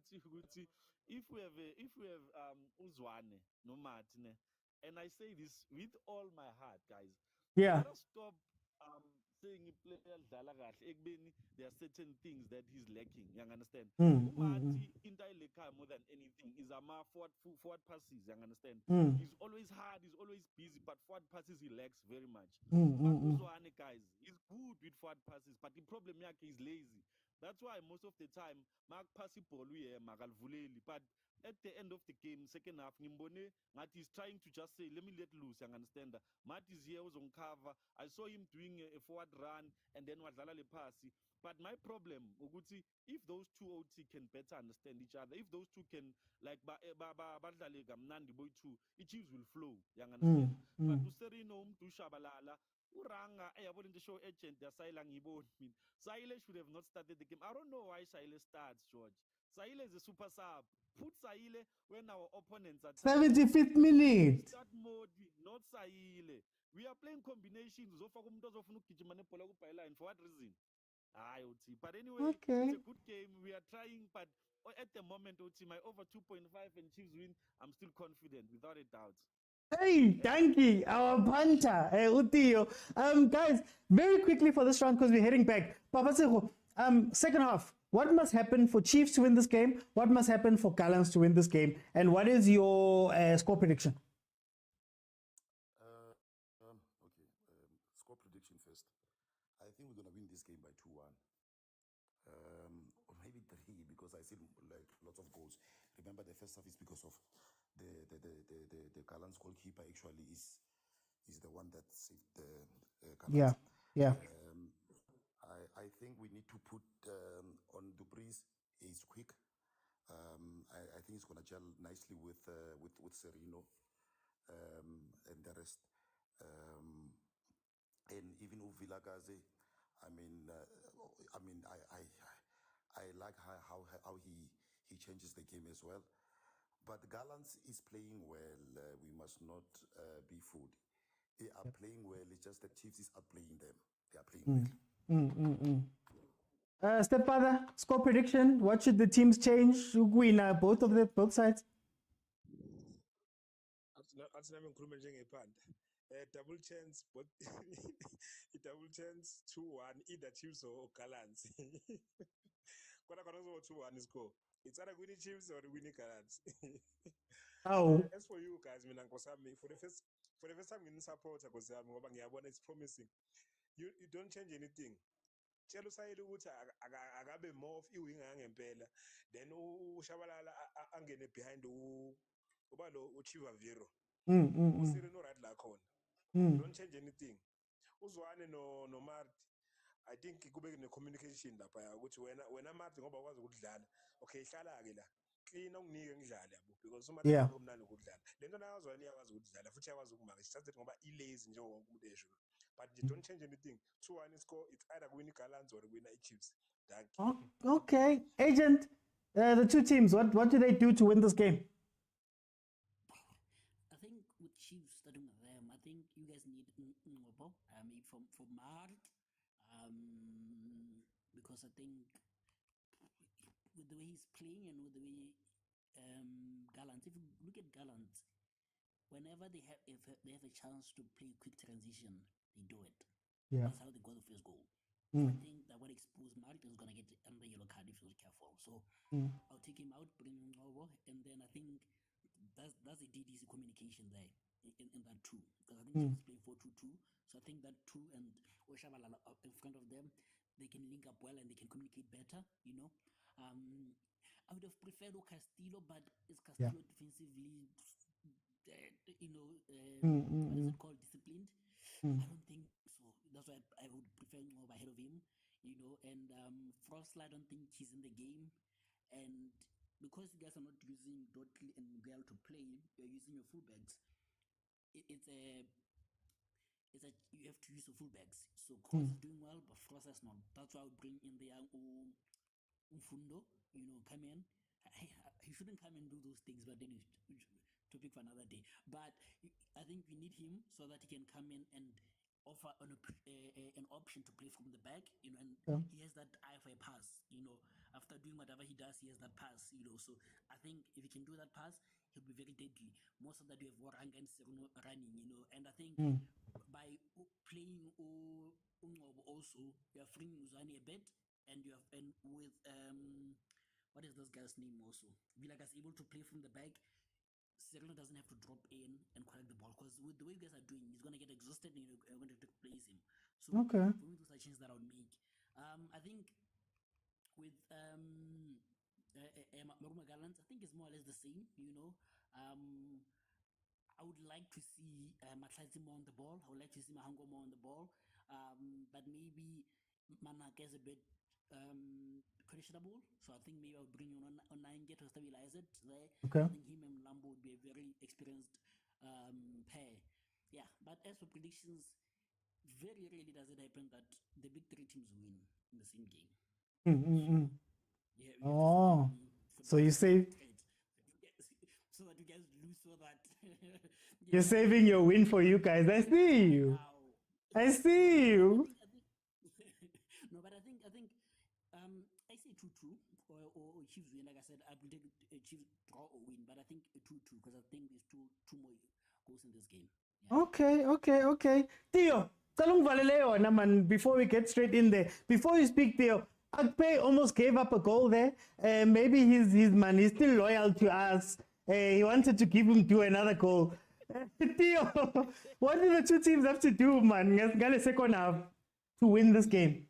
Yeah, I wonder who promised to agent the analyzing job. Maybe Nkulego has called him and said, if I polish overthinking football, I'll call you over. Auditions. But anyway, your team. Let's continue what we're doing. Pressurizing them, putting the ball in the right spaces, putting Sereno more on the ball. And I kind of agree with Agent. Maybe 70 minutes there, take out Mati, put in maybe Castillo, but I don't trust him like in marking. But we release Uzwan with a because it's a win or break. It's either we score, they don't score, and they score. That's it. Aksuguti, it has to be one way or another. So I think we just need to push it and make sure Guti, we let Ranga stay in the box. Let Ranga stay more in the box. And another thing, I will come back maybe later on so that we can discuss in the Bagafrost Guti. I think we have been misled. We thought Frosla is the best right back we have, but he's actually not. Because Mlungu is on fire, and then you look at Frosla. So I think right now we are seeing what we need to Solomons to pick up his socks so that both our wings, our left back and right back, they can be more fire. But other than that, let's continue what we're doing. Press them higher, and Akpay man, sizomthengela in 24 man mangenza umsebenzi uthi. Yeah.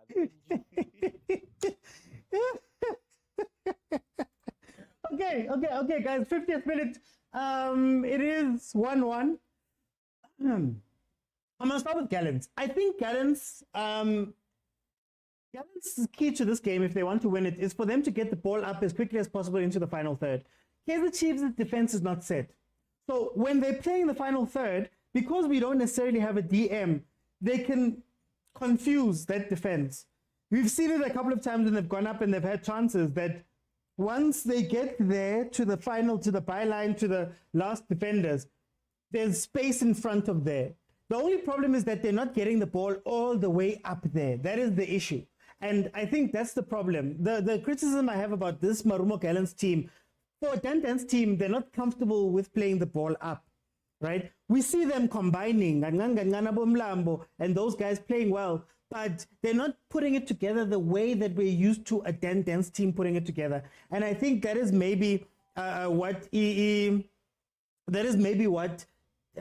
Gallants must focus on. If it's not, play it as quickly as possible, get the ball up wide then if you want to, but when you get into the byline areas, don't cross it. Come invert and start punching it around because Chiefs is a little bit slow. When it comes to Chiefs, I think the defense doesn't have proper cover. Both Jwaneng and Mart are not right there. They're not in the game properly. So we've seen them put a lot of pressure on the defense itself. When we speak about Ufrosla, for me, Ufrosla in this game, I don't see him as needing to be like a cross on the other side. I think what they're doing with Frosla is saying, we need you to be more defensively sound. So that means you're not going to go up, you're not going to play these balls up, you're not going to do fancy things. All we need is must defend, because Cross is going to be gone. Cross is an incredible player. Cross last season, and I said, Guti, Cross is the player that if you could get him, he would look incredible. When I leave a video more, I say those things, right? Because he's more dynamic. So everything you ask for from Shanti didn't have a defensive side to him. He could go forward, but he didn't have a defensive side. He didn't have enough of an engine to actually play those 1-2s. I think what Cross is giving to Serino on that side is incredible, because what we complained about with the Chiefs last season was that on the left-hand side, the person didn't have support. So it'd be Modi, that side, playing by himself.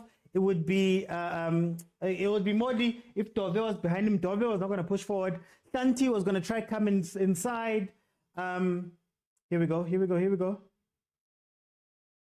And now, at least with Cross, you have somebody who can actually play the ball in those scenarios, which is incredible. I think he's allowing Serino not to have to be a wide player. Serino is giving us everything we've wanted from a number 10-ish type role. Guys, how many times have we cried that Kaizer Chiefs midfield is missing a brain? We didn't have a thinker in the middle. Yes, thank you. Who's coming off? Thank you. No, who's coming off now? Jwaneng. Okay, I can live with it. I can live with it. I would have taken off Saile, but I can live with this change. We needed a brain. We needed somebody who could coordinate. It's no use having Ashley Dupree who's fast, having Ranga who loves running onto balls, having Saile who likes to also run on balls, and not having somebody who can take the ball, hold it, and play a nice pass in. Play the proper class, make the right decision. Serino is giving us that in bucket loads. Do we need him to work a little bit more harder? I don't think so, but maybe he should be dropping more into the 10 And I think having him, Saile, and Chiva on the pitch at the same time might be confusing some of that play. So we'll see how that plays out. But I'm liking, it's a vast improvement that Kaizer Chiefs has here. And I think the major thing for me, the one thing that stands out and something I've been complaining about, I don't mind losing games and not having results, but rather lose as what we're playing. The thing that we're playing is this. We're going to get the ball here. We're going to play it in behind. Sirino's going to get the ball almost as an 8, and he's going to play the ball in behind from Du, who's going to be making runs. When Marumo Gallants has the possession, we have guys who are going to go press, right? When you start seeing that there's an understanding, that there's a tactic, I always used to ask, how are we going to score? What is the move? What are we doing? Now we are seeing it, right? Now we are seeing it, and I'm glad that we're seeing it. 55 minutes in. Guys, 40,000, and I leave it open, and somebody else can jump in. Remember, we're still going to be covering Mamelodi Sundowns, which is going to start at 8 p.m. Hi, Lebza. Lebza, you must listen to me, Lebza. Oh. A goal will come from a set piece, says, oh, Paul. D says, Nabi is getting there. Vilakazi must come in for Saile. Guys, when Blom comes back, assuming that we still have that same type of Blom, he's going to cover that 6. Now, whether you sacrifice Zwane or you sacrifice Mart will be able to play in the 8. He'll be able to push up a little bit more and be more comfortable not having to cover the defense. If you play Zwane in that point, Zwane is very comfortable with the ball. He has a pass on him. He has a lot of vision. So letting him go up a little bit. What's currently happening in that 6 role, the CDM role, is that both Mart and Zwane were uncomfortable in that role. And even Castillo, I think, is going to be a little bit uncomfortable. In fact, when Castillo comes in, when Blom is back, Castillo is going to be able to play that second striker role that he played at some point during the season, where he was very effective, late runs into the box, scoring. I think he scored 2 or 3 goals last season from being almost a second striker. Blom holds the key, I believe, to this team playing all the way that they need to play. Saile, I don't think he should be starting. Saile is a 75th minute man. And the reason why he's a 75th minute man is because he needs a game where a team is chasing. So if Chiefs is 1-0 up and the game is broken down because the other team is trying to take advantage, he can go in there and cause chaos, because it's going to sound snacks. He doesn't need to think too much. He's not going to have situations where he has the ball. If you watch him here, he's lost the ball a lot because we're asking him to trap the ball and look up and find the next pass and make the right decision. Whereas when he comes in 75th minute, it's all action, man. You don't have time to think. You enter the box and you start shooting. That's his strength. Problem is, I don't know who you'd play over there, because I think Dupreez is going to be incredible with Sirino. If Dupreez and Chivavairo were to swap places, I think it would be incredible for that man. When he comes in and he plays, he'll get the balls that we've been asking for over the top, in behind, through. Sirino will give you that play. I don't want to see him playing wide this season. For this half, we are 13 minutes in, and we've seen that Chiefs has calmed down a little. I think coach has told them, especially Cross, he's told them that don't go up too much, don't leave too many spaces open. Maybe it might even be a little bit of fatigue. The type of tempo that they were playing at for that first half is not something you can keep up for a whole game. Sirino has also disappeared a little bit from this game, owing to the fact that he's not getting the ball as much as he normally would, or as much as he was getting, because Cross was going up. Remember how I said Cross is the key to Sirino playing well, because Cross creates the space. And if Cross doesn't go forward, you find Sirino on the wing. And if Sirino's on the wing, it becomes the situation that we had with Mdu on the wing. Here comes Obrigado. Mfundo Vilakazi is coming on for... Yeah, it's the change we all wanted. Vilakazi on for Saile. So I hope we're not leaving Usirino on an island on the left-hand side, and that we can carry on promoting him to come inside. Maybe now move Mdu to the left, allow Cirino to drift inside and actually play traditional 10, if that makes sense. The goal will come from a set piece, says Paul. Libusa and Mart have the same agent. Is Libusa starting? Let me look up the starting lineup. Crossler can also play CDM. What if we put a makeshift right back until Blom is ready? That could work. I think that was the idea with Quinika. Mfundo's warming up. Don't play Villa. He's going to ride the ball. Hey, Sean. Set piece. Set piece. Set piece. Oh, almost. Do trying and batter there. I agree with you. Patrice and Serino is going to be incredible. Tempo in the rain. It's painful watching Serino in Kaizer Chiefs colors. I you guys benched him. You didn't want him. But let's watch the game now. Vilakazi is in, eh? Now it's a game. Serino, is that an injury?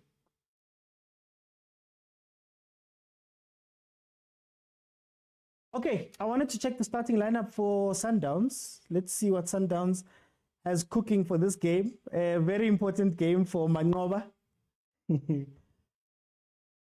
Oh no, it's Cross who's down. Sorry, it's Cross who's down. Let's see, Sundowns. Starting lineup, Sundowns. We have Williams. Williams is back in goal. Tekana, Libusa, Morena, and Tiwani. Then we have Kutsia, Mabue, Allender, Reyners, Sales, and Ribeiro. This is the chameleon. Sundowns, is this not the chameleon? Especially seeing Kutsia. Tekana, Libusa, Morena. Maybe Tiwani on the side. Tiwani on the side. Yeah, this is the chameleon. Interesting. Interesting. Yeah, it's Cross. No Mokwena. Yeah, Mokwena is not in the team at all. The bench is also very interesting because you've got Onyango, Khoza, Mudiba, Zwane, Kodisang, Mkhulise, Diruk, Masego, and Shalulile on the bench. Tabang, this is, I know, chameleon lineup, but will they play chameleon, says Tabang. This is the question we had of Coach Mangoba. Remember, over the past few weeks, we've been speaking about how he's going to play these games.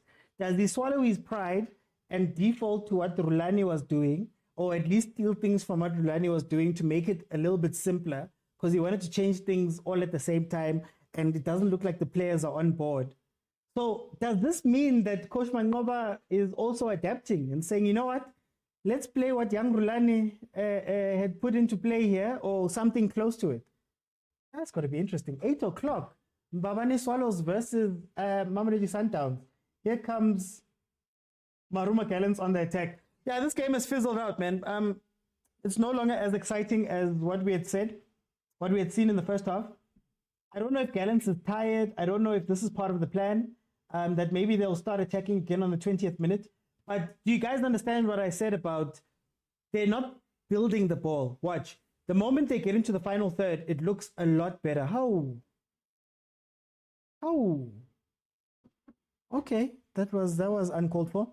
They're resting him with Mudau and Mudiba. Mulanta, it could be resting. It could be resting. Oh, I had a conspiracy theory this week where I said maybe he might bring in guys that haven't played and show the guys that have played that, no, I'll play with the others. It's okay. I'll play with the others. They'll be effective. Oh, Rana. Oh. Do relax, the boy.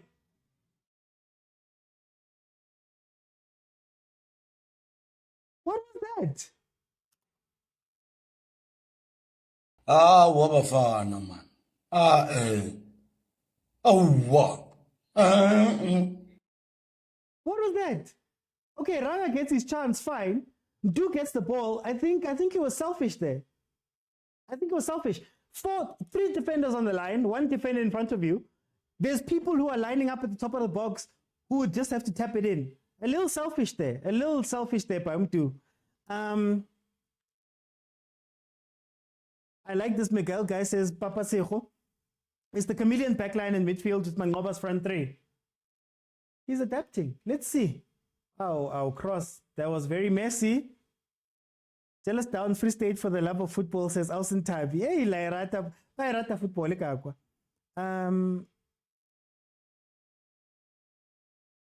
We have a game on Tuesday and weekend again, remember.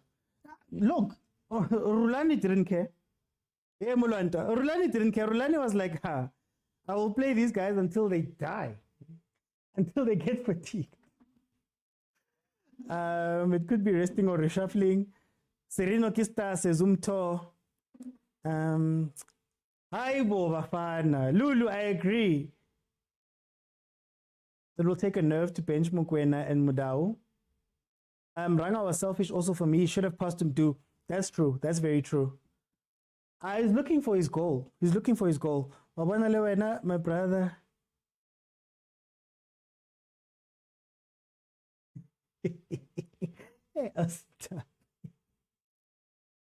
Okay, set piece for Maruma Gallants.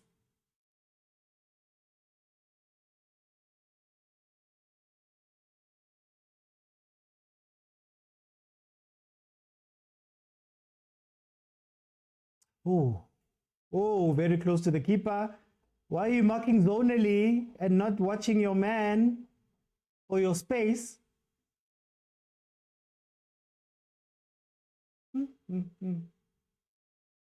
Poor positioning there from that free kick, eh? Who's there? Umart. Mart again. How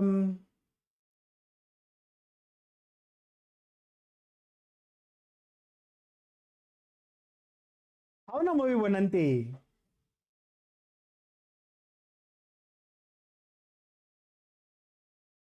Chiefs will regret these clear-cut missed chances, says the MJ. I agree.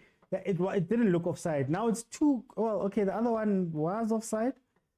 Pinaki Pounaza ena. Tlogela malume Khutso a itulele man. Tima ha e dadila ke. Ha batla go re binela o tla kena. Okay, 40K. It's open. Feel free. Tell me what your thoughts are about the game. Press the multi-guest button. I'll give you a minute to just let me know how you see the game. It's petered out. It's not as exciting as it was. It's not as exciting as it was. Let's see who's here. Oh, Mto. It's a Malcolm, man. Your voice is you're screaming. All first half. I've got the flu bad kancane, but second half they're not even trying, man. What are you seeing, second half?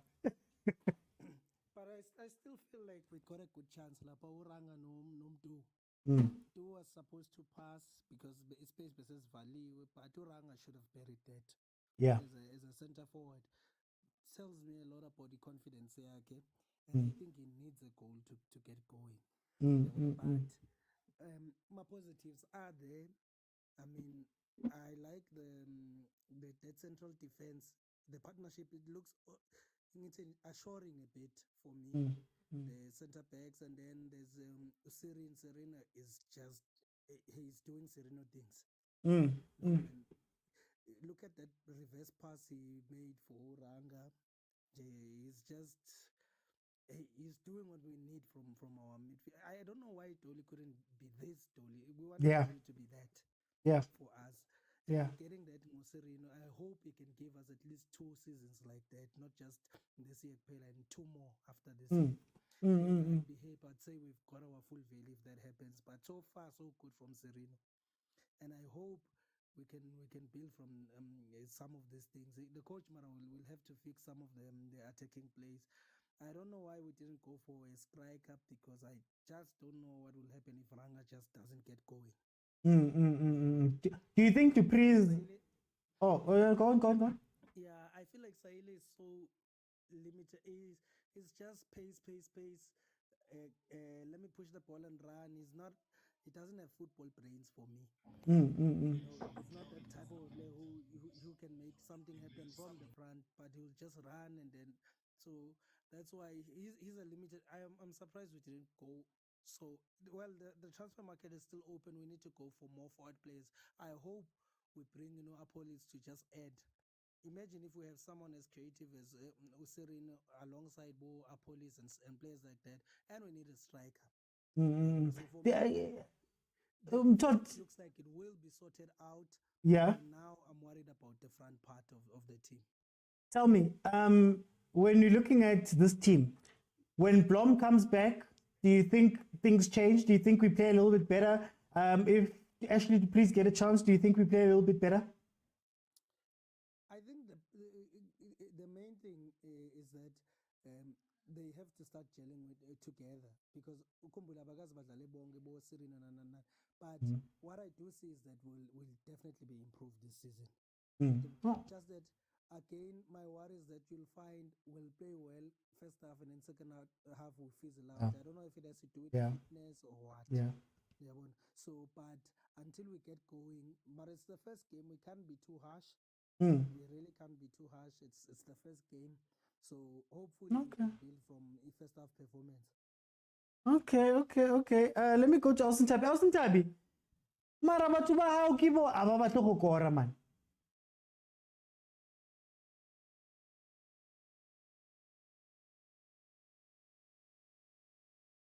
Oh, Austin Tabi. Okay, let me go to CJ. CJ.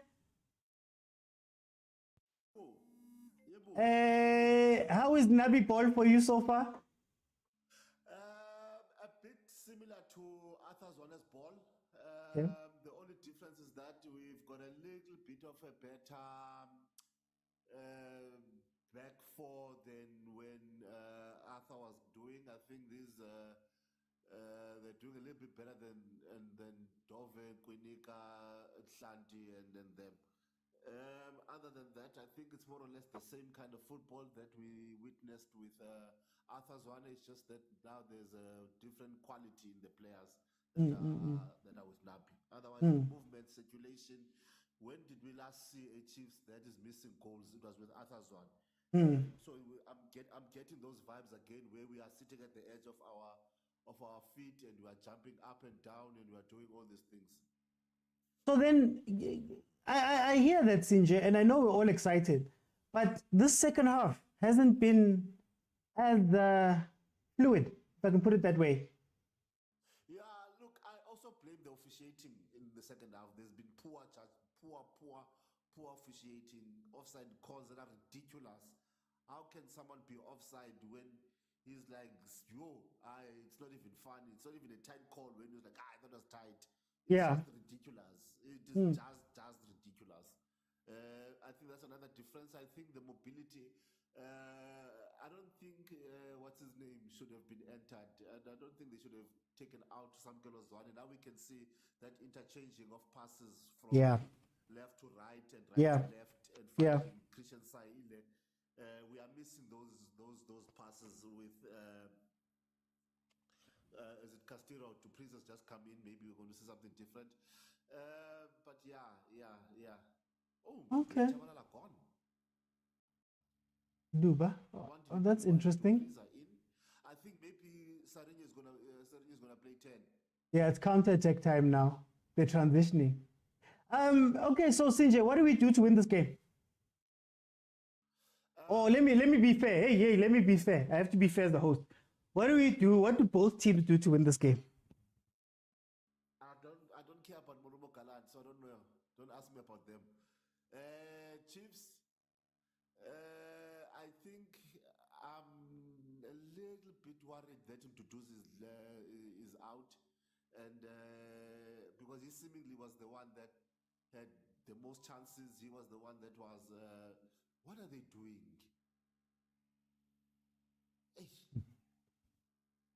But yeah, let's see. Okay.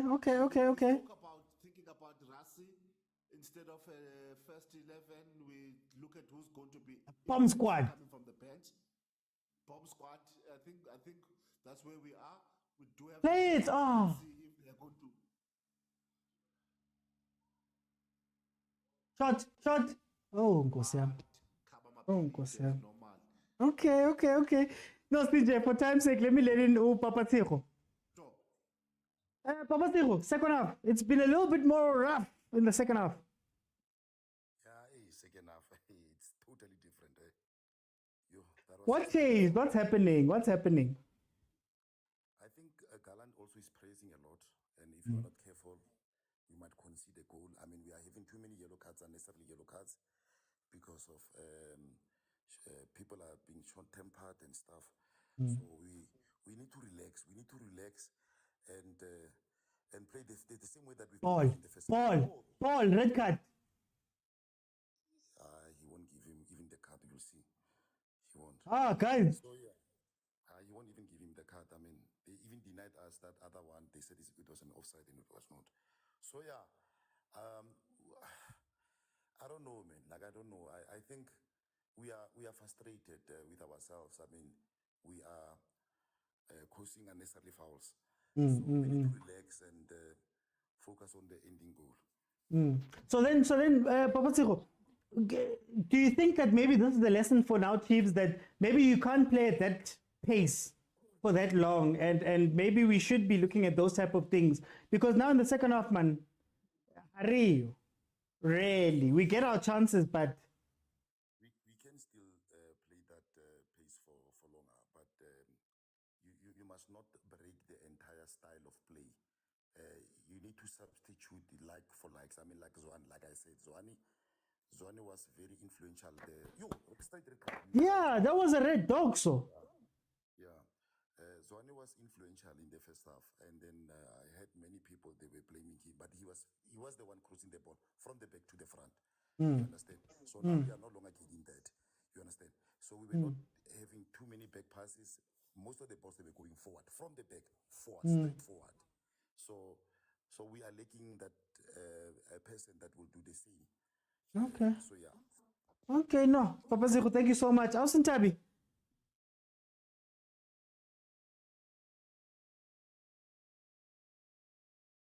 Oh. Okay, Awesome, Tabi, we'll come back. Okay, guys, red card, Morumo Gallants. Red card, Morumo Gallants. But that was a red card. The cover wasn't going to get there. He was facing the goalkeeper if he had got through that tackle. So it was a red card, last man. You know, and it wasn't in the box. Previously learned about double jeopardy. What I'm scared about with this Chiefs team right now, to be honest with you, is that the score's 1-1. You can't wind down a game at 1-1, right? And maybe Twas saying that Sereno's going to score the goal here. You can't wind down a game at 1-1, right? So that's why for me, I'm sitting back and I'm going, as much as our play has been great, we kind of played the second half as if we're leading 2-0.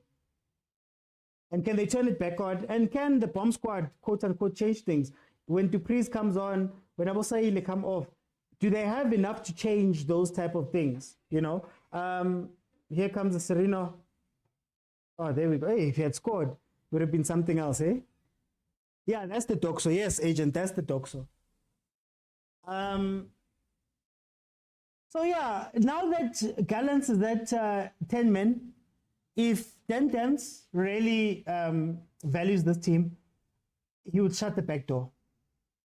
Shut the back door, take the point. There's no use fighting. You know, there's no use fighting. There's no use fighting for no reason here. Take your point and go home. The last thing you want to do is to give them confidence. But here they come. That defense. It looks really good, Mara. You know what it's giving me? It's giving me, the defense we have now is giving me the Dikokwem Simango vibes, where they looked really good for a very long time, but then they started getting tested in a certain way and they lost out.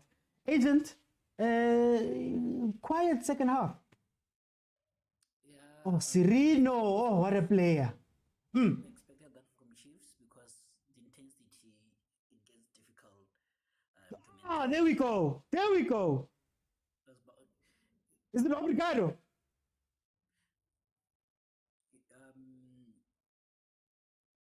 Obrigado. Wait, agent. Wait, we just scored. Hang on. Wait. Fundo. What a placement. What a yar. What a goal. Obrigado. Agent, sorry about that. Just scored. We are in the lead. You were saying, sorry about that. It's nice to see the youngsters scoring goals. You know, I think I did say that he should come in. You know, I didn't expect that he would take on for Saile. You know, but yeah, I think these are the two youngsters that deserved goals. Is actually these two. You know, Mfundo. Mfundo in terms of what he experienced, you know, firstly, and then secondly, I think Shabalala has been a bit down. You know, he needed that. You know, so very good goals from the youngsters. But what I wanted to say is that I expected that from Chiefs for them to drop a bit because it's difficult. Building stamina by hiking in the mountains and actual games. You know, I don't know how to explain it, but running inside the game is more difficult than just ordinary running, you know. It was bound to happen, you know, and I was about to say, this is where we see the inexperience of Gallants. If a ball play team, you have to defend with the ball. Yeah. You have to I know you're happy, man. You have to no, I'm hearing people jumping in. No, I'm talking about training. I think it's one who's jumping in. No, I'm saying I think with Gallants we're supposed to now defend with the ball, you know, but again it shows inexperience. The moment you concede a red card, you need to make the game boring first 5 minutes to come else up, you know. So I think that's where they failed. But it won't, even if it was just 11v11, I think on the balance of play, you know, Chiefs did deserve to win, and I think I did say that draw a win for them. You know, they did deserve to win. Yeah. But I want to ask, is this maybe not a lesson for Chiefs, but should we start maybe thinking about these games, maybe like in Liverpool, for example, where they have 2 or 3 passages throughout the game where they go hard. Maybe it's like 15 minutes in total. And maybe it's not a thing of going hard for 90 minutes. I don't know if you understand what I'm getting at here. That maybe, No, it's the style of play is unsustainable.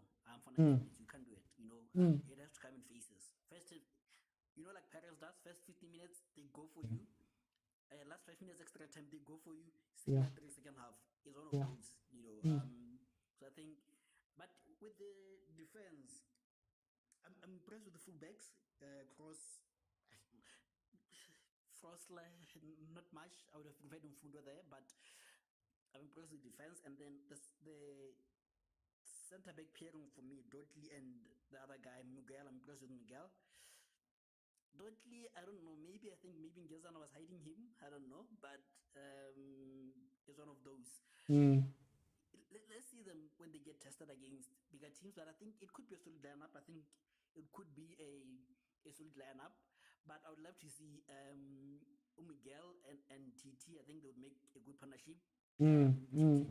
Just doing his basics of just clearing and Miguel just playing. I think that would be very good because I think we've seen Dotley in terms of clearing the ball.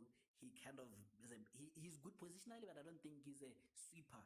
So, yeah.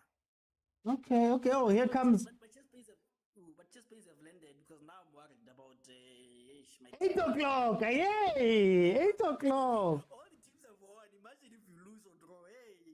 Okay. No, let me go to Chwene. 2-1. Nabi Paul. Obrigado came on and did and scored his goal. How do you feel about this game? Are you still in the car also? Aye, man. Okay, let me go to Ngwane. Coach. Oh, how? Tell me, Chene, what do you feel? How do you feel about this game? No, look, there's a glimpse of hope. I love the movement on and off the ball, you know. I love how we really approach this game. I'm really impressed with Bradley Cross. I don't want to lie. You know when you're a white boy joining Kaizer Chiefs or Pirates, already the odds are against you, you know? Yeah. But such a build from this, and just build on his game and become an even better player. Also, I was very impressed with our front line. Guys, I don't know where the noise is coming from. Chwane, I don't know if it's coming from you or... Tabi, can you please just mute that, Tabi?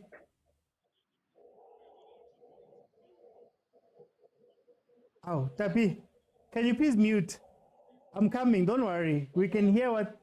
I'm hearing what's happening there at the back. Talung mutele, talung mutele lap. Thank you, Tabi. Chwane? Yeah, and as I was saying, the awareness of the players today, man, like... Yeah. I think they have a coach that they really want to play for. You Yeah. know, this time around, you can see like everyone in that team is positive. And I want to thank Mamelodi Sundowns for letting go of Sereno. He injected the needed quality. He injected the needed attitude in our team. Yes, this is our first game, but I think we can build from this. Another thing I loved is that our coach is not afraid to make subs. He made the right decisions. He made the right calls when he had to pick his subs. And someone was saying, hey, Mfundo is overrated. Mfundo could have easily scored 2 goals by now. Okay. That one ball where Shabalala could have just laid it to him, but he got a second chance and he buried it. That boy is too brilliant. I love Mfundo Vilakazi. I don't care who says what. That boy is a star, and I'm glad that our youngsters are getting a chance. They are showing why they are in that team. They're playing so well. I'm impressed with Duba coming on. He didn't even drop the tempo of the game. He's pushing, he's going in hard.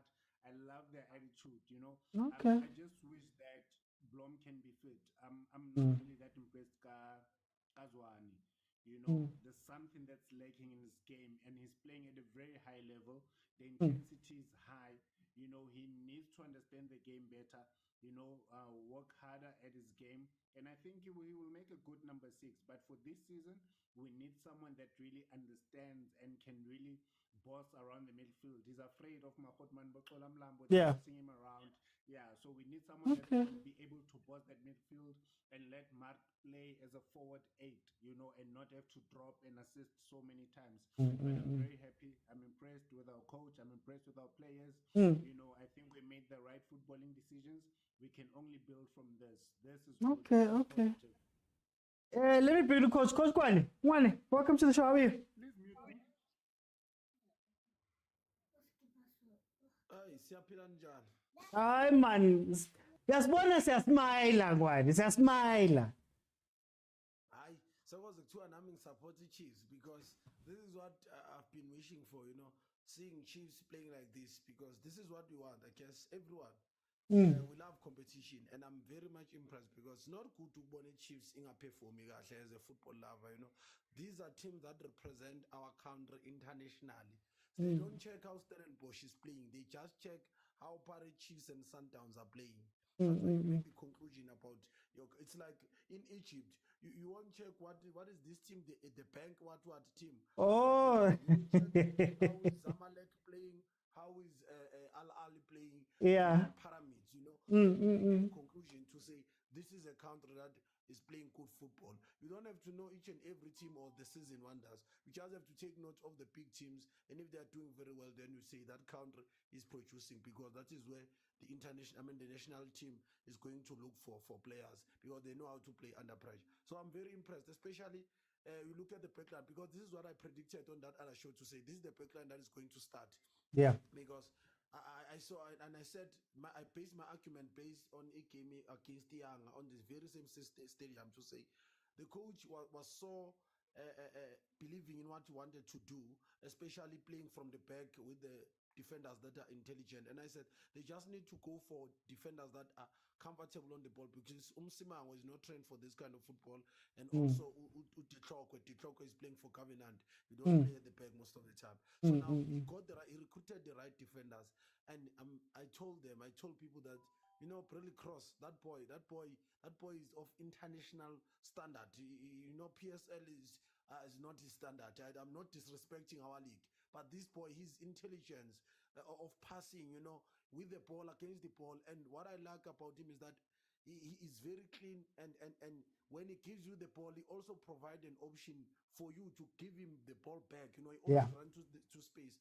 He's not someone who will give you the ball and be shy. You know, sometimes defenders are shy of the ball. Yeah. They will just, give you the ball and run behind or just face the other side. He will give you the ball and run to space and want to receive. And what I like him about the most, is that the passes, the line breaking passes. You look at this goal. The other defender was not going to play that vertical pass. He played a vertical pass that bisected the lines, and it was an easy turn. Then on the side, then it's counter attack.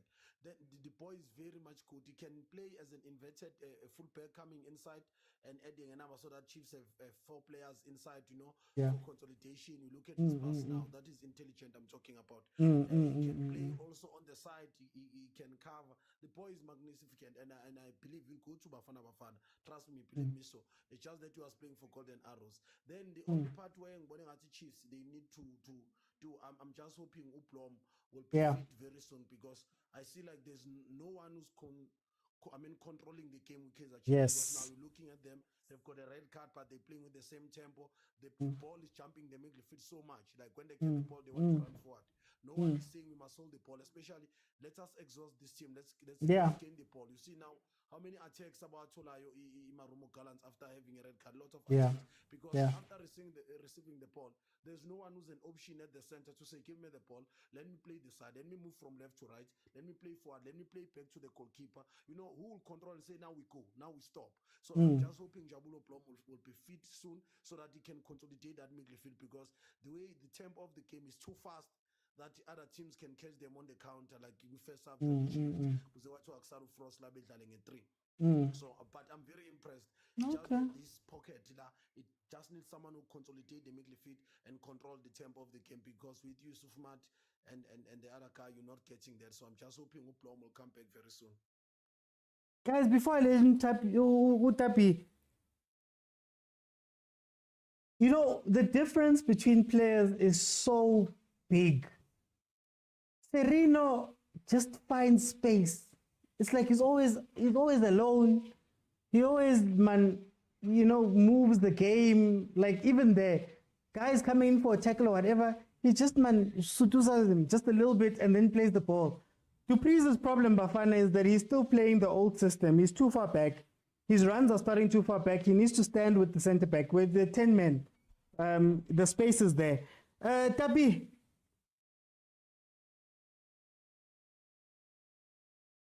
Tabi, welcome. Unmute Alapo, Tabi. Yeah, Tabang, it's like an extra second. I don't know how to explain it, Mara.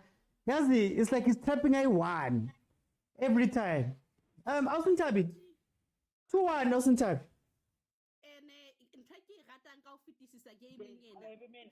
This is the first time I've seen Kaizer Chiefs playing like this. It's my first time seeing my team playing like this.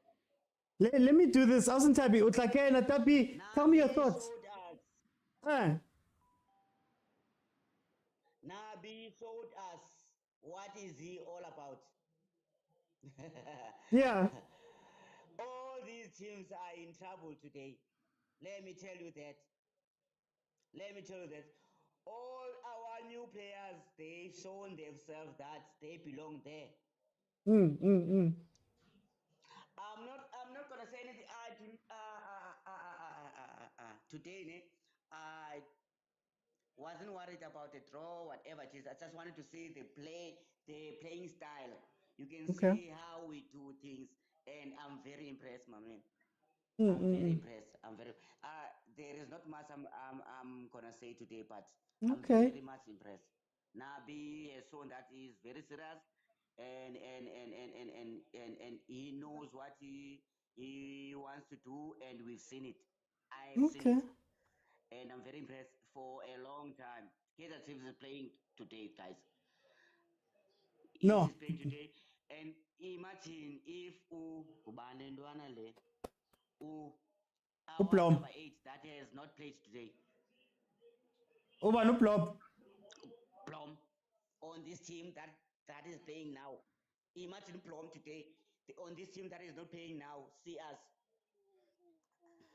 Okay. I love your content. I love your channel. Blah blah blah blah. But I'm happy. I'm happy. I'm not gonna lie about it. Mart is not our captain for me.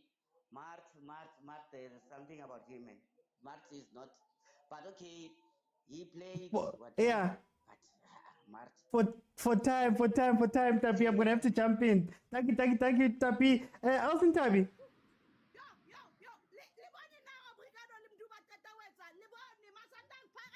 Did you see that?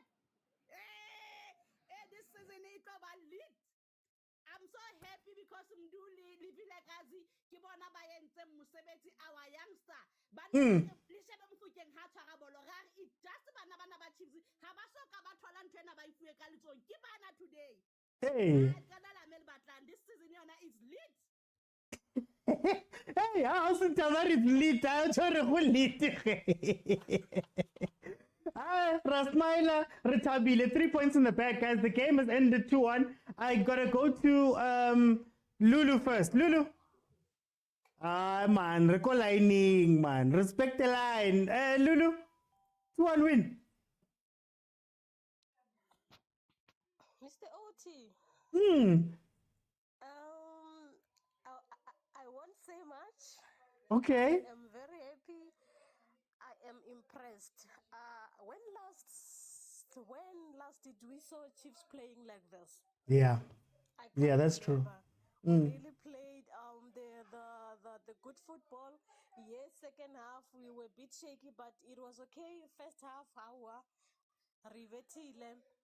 But overall, whatever Nabi and the players and the management are cooking, it's working at the moment. It's really working. I mean, we are overall. I am happy. Okay. I've never seen Chiefs play like this.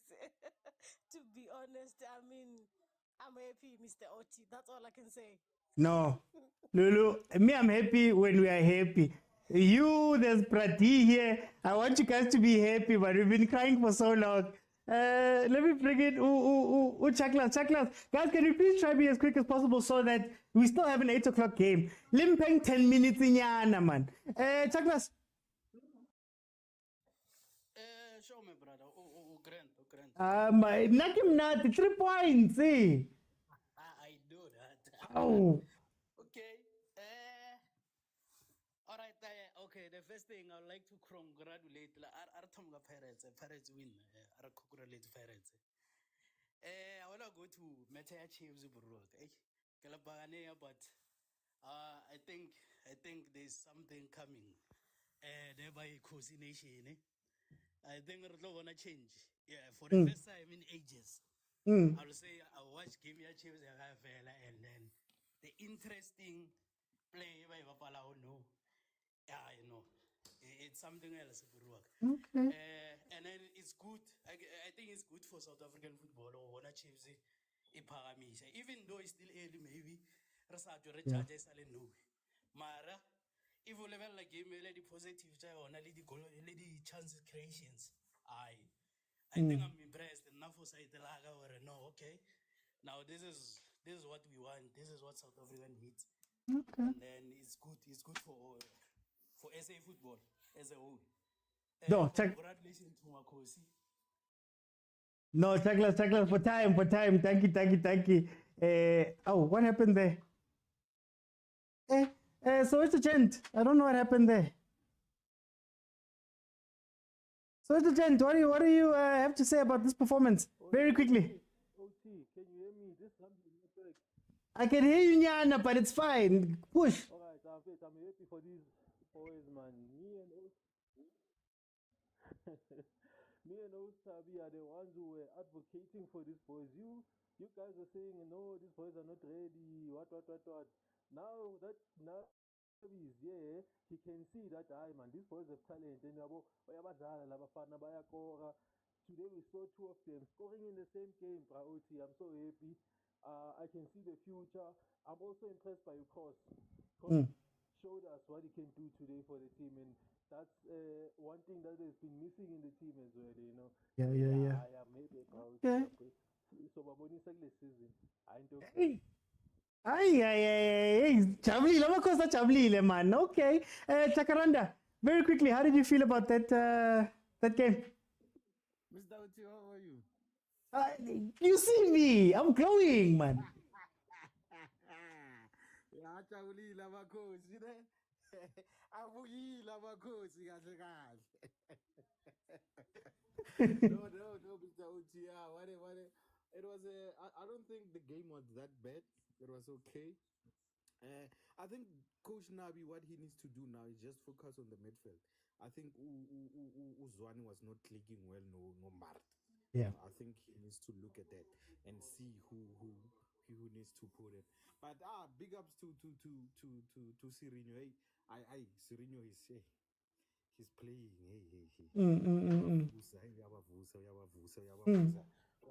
And I think also your goalkeeper going forward, maybe after 3-4 games, you'll be more comfortable on the ball. Yeah.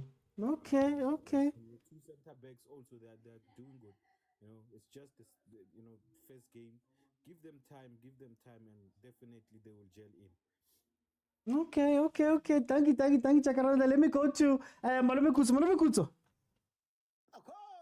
Hi, man.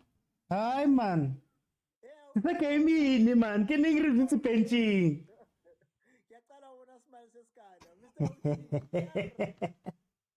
But you know what, Mr. Uti, football is an encapsulation of life. Make hamba kahle wonke umuntu is your friend. Make better, you will feel the breeze, the cold breeze. Obrigado was public enemy number 1. Danko. Described as Phillies games player. Danko. Described as Barings Kwama, described as entertainer. And today he's a hero. One of the best youngsters after Mufokeng. I just found out today that he's competing with Mufokeng. And another thing, in a trauma, Mr. Uti, from today. Earlier on, begins the game. Yeah, rangaze ngathukwa kangaka. So, angaze ngathukwa kangaka. My head was described. 90 minutes. Kimameti behind me. For my right decision. So as I was watching this Chiefs game, I just wondered with Mara Abo coach Bakabangani. Yeah. We see a player to keep it on. I even had to rewind. Did I miss something? Why did Tense lose it like that? Throw in. High an offside goal. High a penalty. Throw in. Right. And Coach Tense lost it. Right. And the Marumo players wanted to squeeze the life out of that ref. Mr. Uti, being a ref is difficult. Okay. Malume Kutso. Let me go to Prati. Arele kajenu man. Kajenu. Rasmaila ritabile Prati. Elele ma siye sikosi. Elele ma siye sikosi. Elele ma siye si. Ebrati artabile man humpieno retabile. Chiefs win we are go re ka tse dintsi bra oti Chiefs win re itumetse mara ha re ka lokisa male le male especially mo midfielding a re monate letse go bona bo Gaston Serino bo Ntwari ki itumetse bra oti ke fela gore ke sale wa re tika ka Marte ke sale wa re ha ise am improve mara re tshepe gore tla improve itumetse bra oti siye sikosi Le kosi eleleba. Tebza. Ke shebile Tumeleng Kune man mo ko SABC 3 go tlokena Sundowns man. Hey, but anyway, Tebza 2-1 win. No. We deserve to be happy, OT. Lernar bana ba bangwe re ka se belere lauti a re thabeng yana but then I was really happy ka yona OT and then I was more impressed ka second half na go ban Shabalala and then Sirino had to move more midfielding and that's why I want him to play just behind the striker to make us stick. So it was more better when he was as a 10 and then I wanted Shabalala to play wide Understand? So, but then otherwise, ke happy that midfielder wa Tango, but Bargemang or Tango Moma Africa, Bargemang. The center back. Oh, Miguel. Miguel. I'm impressed. I'm impressed. The guy, and we will see him when he's facing a much tougher competition. But then what I've seen today, he's comfortable, he's relaxed, doesn't panic. He shows much experience. So let's see the guys. As but Babulete midfield, yes, I think it will look, man. But I still count these games as preseason. After 5 games, we will definitely see what's happening. So let's just give the boys a chance. Or we will definitely see what's going on at Chiefs after 5 games. Can I say, Tebza, and I want to give Coach Nabi his flowers, but isn't these things that we've been crying for years, Tebza? Isn't these holding behind, play the run? You know, can you not play the wing? Can you bring it into the middle sometimes? Number 10 who can think. Isn't these things, man? Neredi kopa. I see the OT. I see the small little things. They longer well, we cannot hear because of we don't have the papers or we don't have the experience of coaching. But then football level understand? That's why it's a game of opinions. Well, just listen to him. Maybe I'll pick up something more. That's why to chance whether we listen to that person. Maybe I got to want something So yeah, give it one. Otherwise, I'm happy about the bargain game. Let's see. Let's give him 5 games for the team. I still count it as a preseason though. Okay, no, Tebza, thank you so much. Guys, can you give me just up until the Sundowns match, man? Can I just, Kokumo, I've been here since 4. We're still going to do the Sundowns game. The normal show is Monday to Thursday at 7 p.m. Monday is where we're going to break it down properly and speak about the tactics and do all of that from the matches that we've seen. We saw Pirates win versus Jwaneng earlier in the day. Now we're seeing Kaizer Chiefs beating Gallants. And then now we're going to watch Mangoba's men, Mamelodi Sundowns take on Babane Swallows. And I'm still going to be here for the game. But hey, man. I'll be back.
Okay.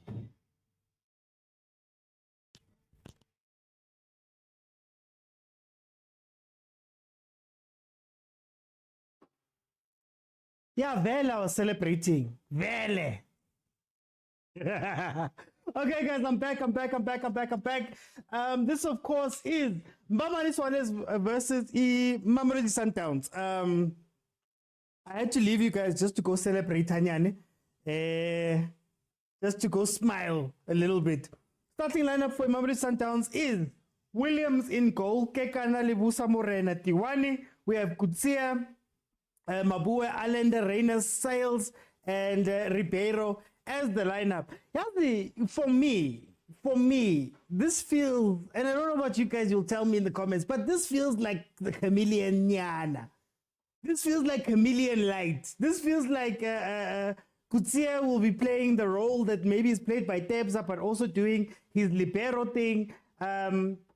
It feels like that midfield, Williams will have somebody to connect with there at the back because we all know what role Kutsia plays at Sundowns. So it's going to be very, very interesting to see, man, where this team goes. And I think the big question that I was asking was, Coach Mangoba sees that things are going wrong.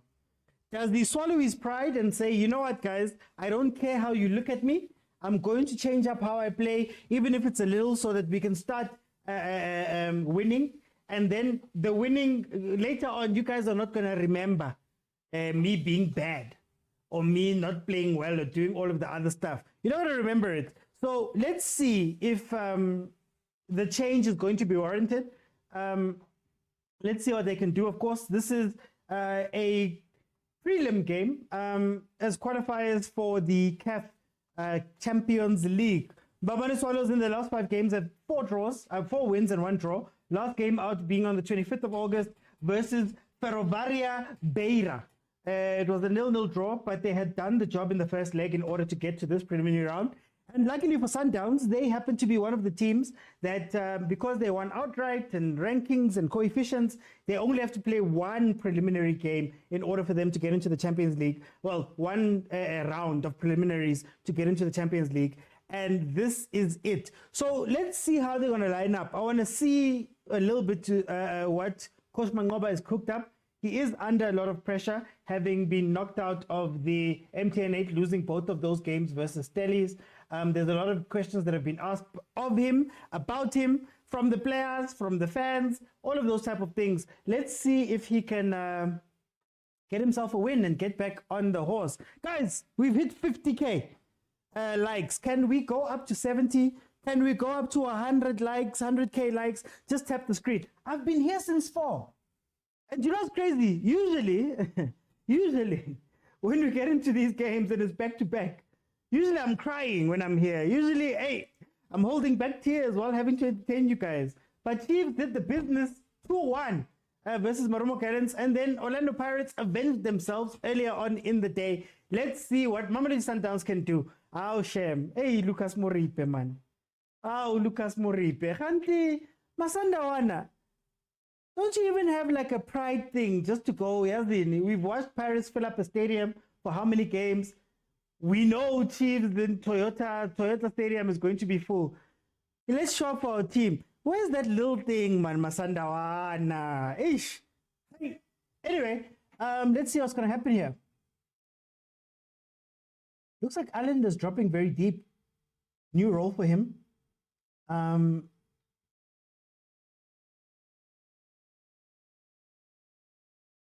They're still going very wide. I know we're just like barely a minute in, but they're still going very wide. Hawaii Stadium, maybe plastic fans. Sundowns, hi guys.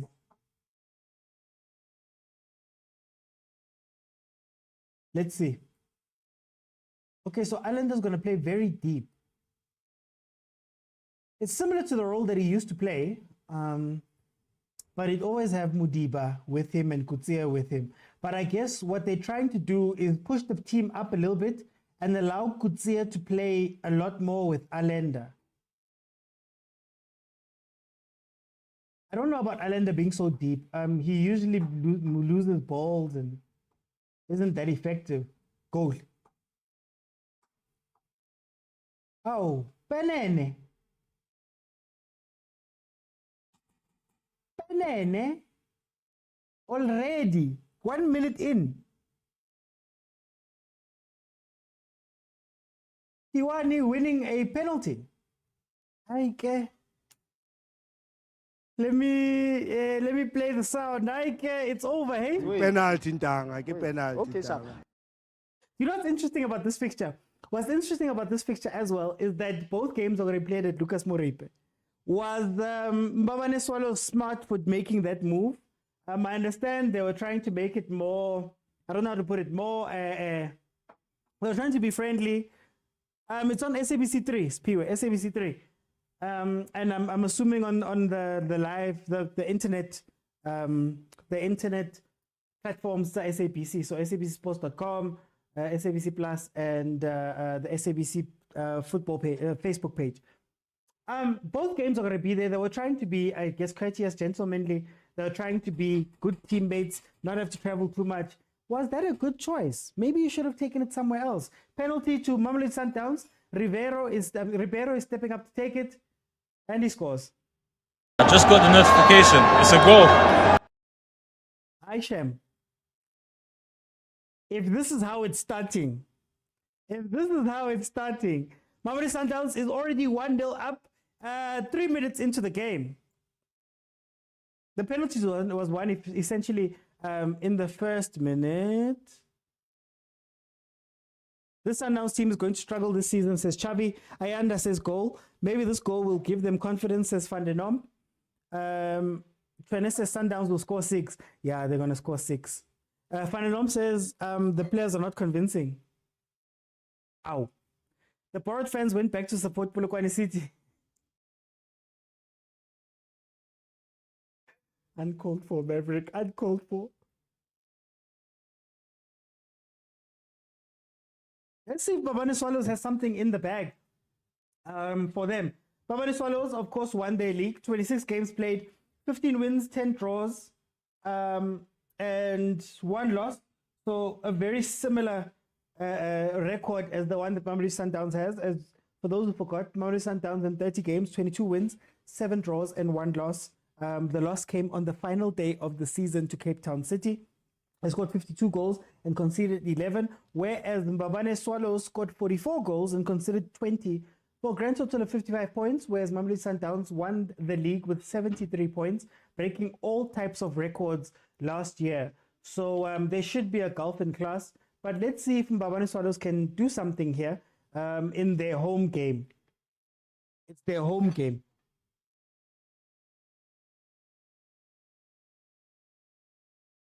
Does Sundowns have a Mama Joy? Who is my Sundowns man? Isn't it? There was the guy with the dictionary. And then who else? Looks like supporters are coming in. We arrived late. South African football culture is arriving late. Maybe Batla Utlaka Koglu and they'll start running. They're just here to honor the fixture. Sundowns fans, relax, your play against an NFD team, says Crazy T. Let's get an NFD team. Apparently, Swallows tried at some point to get into the PSL. They tried to petition the PSL to include them. Go PSL.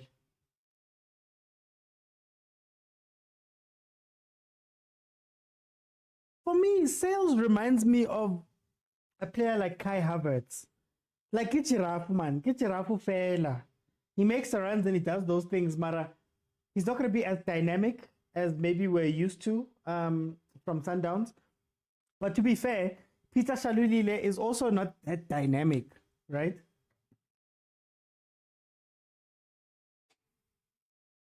Okay, Kutsia's actually playing a full midfield role.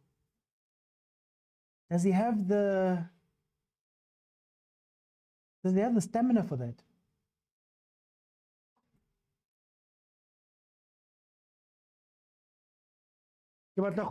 Faster, Ribeiro scored. Neatness, P. Walker, Ribeiro scored.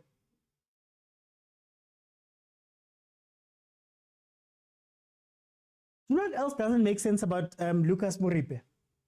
Mbabane Swallows were training at Tux. You know how far Hatfield is from King Lucas Moripe at Ridgeville. Like, have the game at LC de Villiers or something, or one of the stadiums. That's why all the way to Lucas Moripe, or was it the only one available? SABC 3. Already Mangoba is doing what he does, best sitting down and not giving instructions. Here is not Lucas. Ki Lucas, neatness. Ki Lucas. Or am I wrong? Ki Lucas Moripe.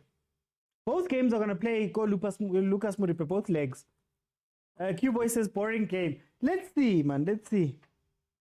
Alton Tabi always says the games are always better when the smaller team scores first.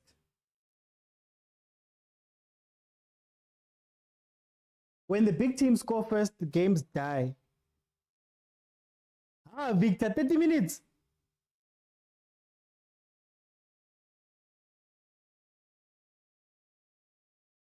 Or maybe I'm counting it from Centurion. Okay. Management said they couldn't find another venue. They tried Bombela as well. Bombela's too far, guys. Bombela's too far.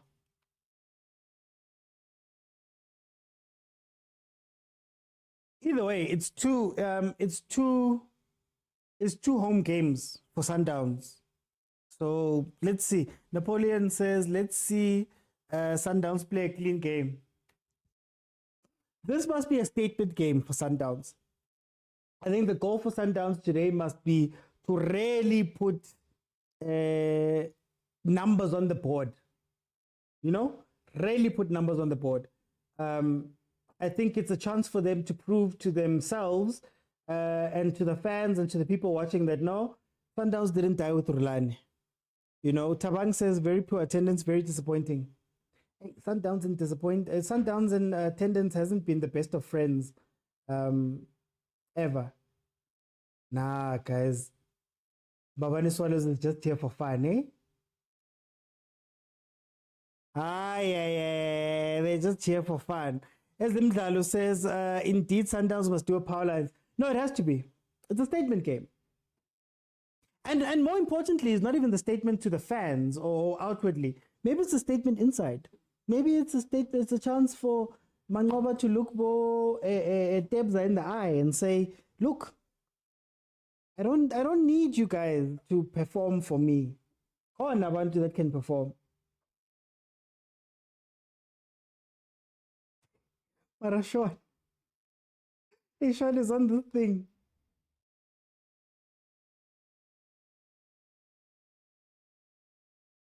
Yeah, Alanda's very busy. It's going to be interesting when they play serious opposition because I like Allender in the 8 more than in this type of 6 thing that he's playing. Oh, goal. Way. Salesman. Wa bafana man. What? Salesman. What was that? No. Sales is making it harder for himself. Honestly speaking, he's making it harder for himself. Who's on the bench? Is Peter there? Wait. Yeah, Shaluli is on the bench. I haven't seen Rainers.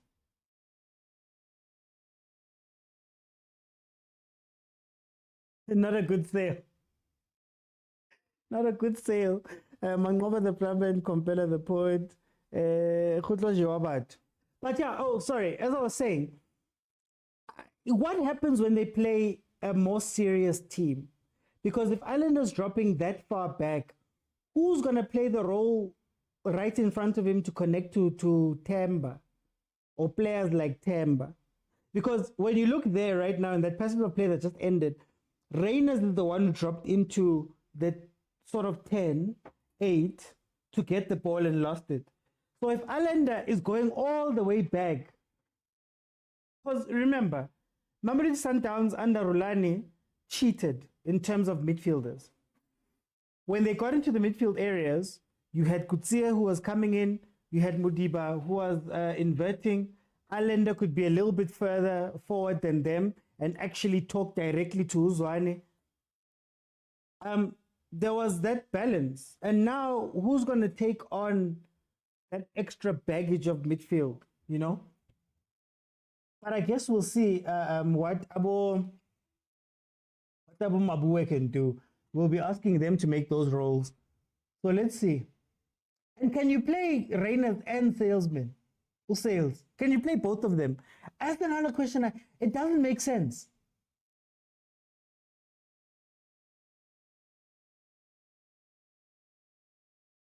I've got so many questions for this Sundowns team. I have so many questions. Zing, zing, zing, zing. Sales is more of a false nine. No, I hear you, but can you fit both of them in?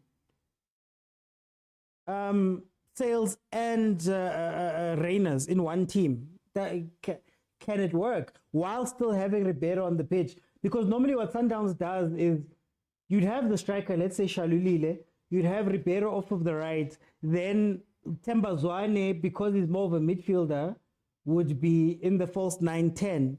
But can you have two almost pure strikers play that position? Because it's almost like you want a target man and it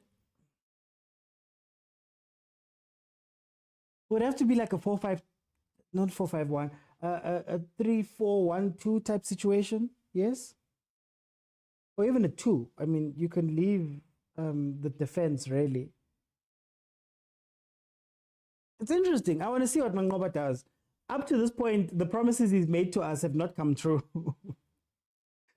The promises have not come true. He promised a faster, more dynamic Sundowns that doesn't hold the ball. How'd you ball?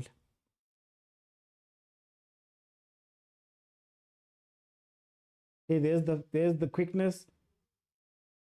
Oh, helicopter, my helicopter. Helicopter, my helicopter. It can work if you play a 4-2-3-1 and move a false 9 in cam. No. I don't even think my issue is not necessarily the two guys or having two strikers. My issue is the profile of the two players. Can Reyners and Sales work? You get what I mean? Like, for example, at Stellenbosch, very rarely would you see Reyners with De Jong, for example, because they would do a two-man counter, have Van Veek and Reyners running at the other team. It's only now that both De Jong are starting to come into the fold, and I guess it works a little bit better with De Jong because Mujela is not a striker necessarily. He's more of a 10, so they can play off of each other with support from goal. With support from both Titus, if that makes sense. So I'm questioning having those two together, those two types of players together. Leave poor Sales alone. Cirino is waiting for Mudawi there by Naturena. Mangoba, what must go? Cirino and Cross. Because you are too, man. Different tactics for different teams, but hopefully this game won't confuse them going forward. I get tactical flexibility. Like, I understand they're adapting.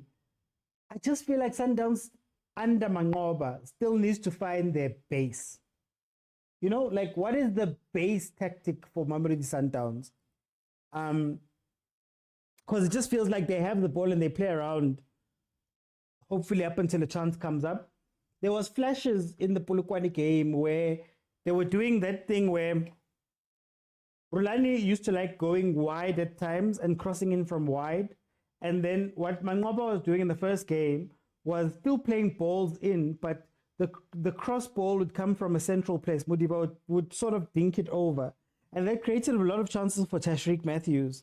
I thought maybe that was going to be something they were going to go forward with, but they keep changing. And I don't know if it's different tactics for different teams or if it's just we're still trying to find ourselves, you know?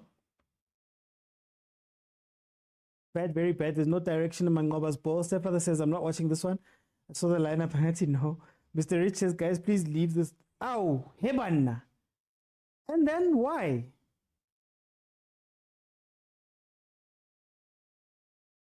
Oh, there's the second goal, 2-0. Why?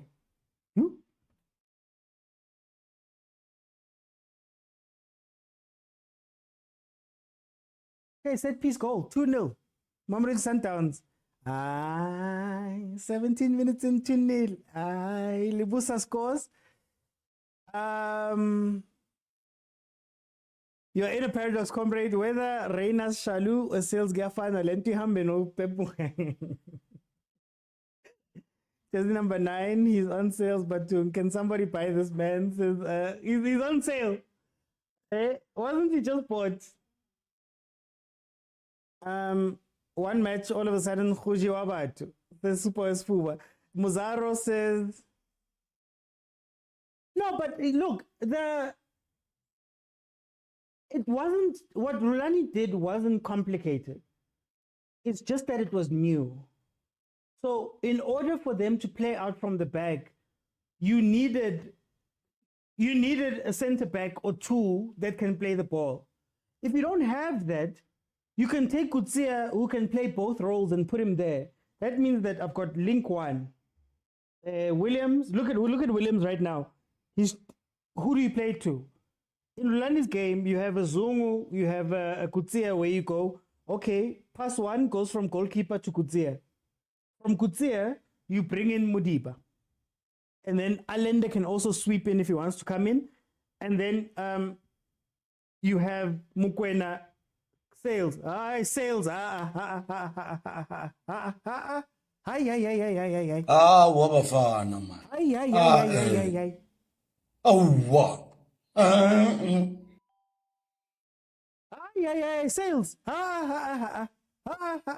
Okay, so yeah, as I was saying, then I always said that Kutsia and Mokwena played the bodyguard role in the midfield. So if you ever watch Sundowns, if they lose the ball up high, Mokwena tugs a jersey. Foul number 1. They used to leave with Boma 20 fouls. And if you do get past Mokwena, Kutsia can fall back into the midfield and make it a 3, so the two center backs can be flexible enough to go out wide. So Rulani was essentially cheating the system to allow more midfielders in to facilitate a transition game. Not a transition game, a possession-based game, right? The chameleon. Other teams, if Mangoba wanted to play a lot quicker, you sacrifice some stuff. So, for example, Liverpool under Klopp sacrificed having ball-playing midfielders so that they could go directly to Sadio Mane, could go directly to Salah, could go directly to who was the Brazilian? I'm forgetting his name. And bypass the midfield. The midfield would just be there to be hard workers who win the ball back for those guys when they lose the ball. So I think what's confusing me about Coach Bangoba's game is that the words that he said about what he wants to do and the way he set up the team seem to be two different things. Seem to be two very different things. But yeah, maybe he's also getting used to it. I always say, Rulani, for Rulani to get to the chameleon, he had almost 7 months as the sole head coach to think about things. So it wasn't as quick as a transition as people try to make it seem. Mangoba, unfortunately, got the job 2 months ago, full time. And I guess his problem is that he wants to change everything. He doesn't have the same time that Rulani had with these players, with his thoughts, trying to make this thing work, you know? Sundowns is going to baptize the team. Already 2 goals, 17 minutes. They need to finish it, man. They need to finish this team. He went through a couple of chances now. He went to, and he's just not finishing. Maybe he needs his first goal. There's no way he did that. Tata scream, guys. Tata scream. Firmino, yes, Firmino. I'm not convincing a Kaizer Chiefs. Mr. KK, okay, we can speak about Chiefs. Look, I think what I was looking for today, if I'm being 100% honest with you, was not the win. The win was a nice bonus. But I was more looking for repeatable actions. If you watch my show a lot, I complain about repeatable actions. If I have a tactic, is it really a tactic that I do again and again and again and again? So having Serino come in and pop the balls over or play the balls through was something that Chiefs did over and over again, which tells you that they've worked on something. That's what I wanted to see. Chiefs, for the past couple of years, have been playing a sort of free-form type game, especially in attack. It was good to see Serino directing traffic, but also, man, okay, I now know what you guys do, which means that if I know what you guys do, the players might know what you do. It's like the question I have of Sundowns right now. I can break down what Rulani was doing and why he wanted to do those things, even though they are shorter sometimes. Can you now, after this is the 5th game, Coach Mangoba, can you tell me what it is that Sundowns does to score? What is the move? What is the, that's good wrestling. There's that thing where a wrestler gets into a certain place, then you watch the moves come. Oh, Triple H does 1, 2, 3, 4 when the thing is here. Have we seen that from Mamelodi Sundowns where they go, okay, the ball has crossed the halfway line. Where do we move it to? How do we move it? Earlier on with Coach Mangoba, there was that ball that Aubrey Mudiba played 3 or 4 times to Tashreeq Matthews. They get it to the front, then they just think it over for an oncoming run. That was the repeatable. Then they lost that. Let's just discuss the Tlokwe's future. Chiefs must swapping for sales. The Tlokwe is apparently for sale. Apparently Chiefs is shopping him. That's true. He could just be playing that. And Norm, what was he doing then, OT, the whole time? Trying to sabotage Rulani? No, I think the marriage of Rulani and Coach Mangoba was not one that was built out of love or mutual understanding. I think Pitso left and management couldn't make a decision. Do you go with the older coach, more experienced, or do you go with the new ideas? The thing that Pitso did very well at the time that he was there was that he created a hierarchy. He was the big guy. And Rulani, he gave Rulani his chance. So Rulani was not going to fight Pitso like that. And you could argue that he gave Mangoba a chance by bringing him to Mamelodi Sundowns. So there was a hierarchy. Now when that guy leaves, 2 bulls fighting each other. So I don't think that, I think you could even see it from the changes that happened immediately from co-coaching. Rulani the game becomes chameleon because Rulani was like, yeah, I'm in charge now. Then when Rulani leaves, Mangoba goes, no, I never wanted to play a chameleon. I never wanted to do all those things. I have a style of play of my own. Now I want to change the way that Rulani changed. So I think they were just put together. I don't think it was a thing where there was not a plan, but they were waiting for it to play out.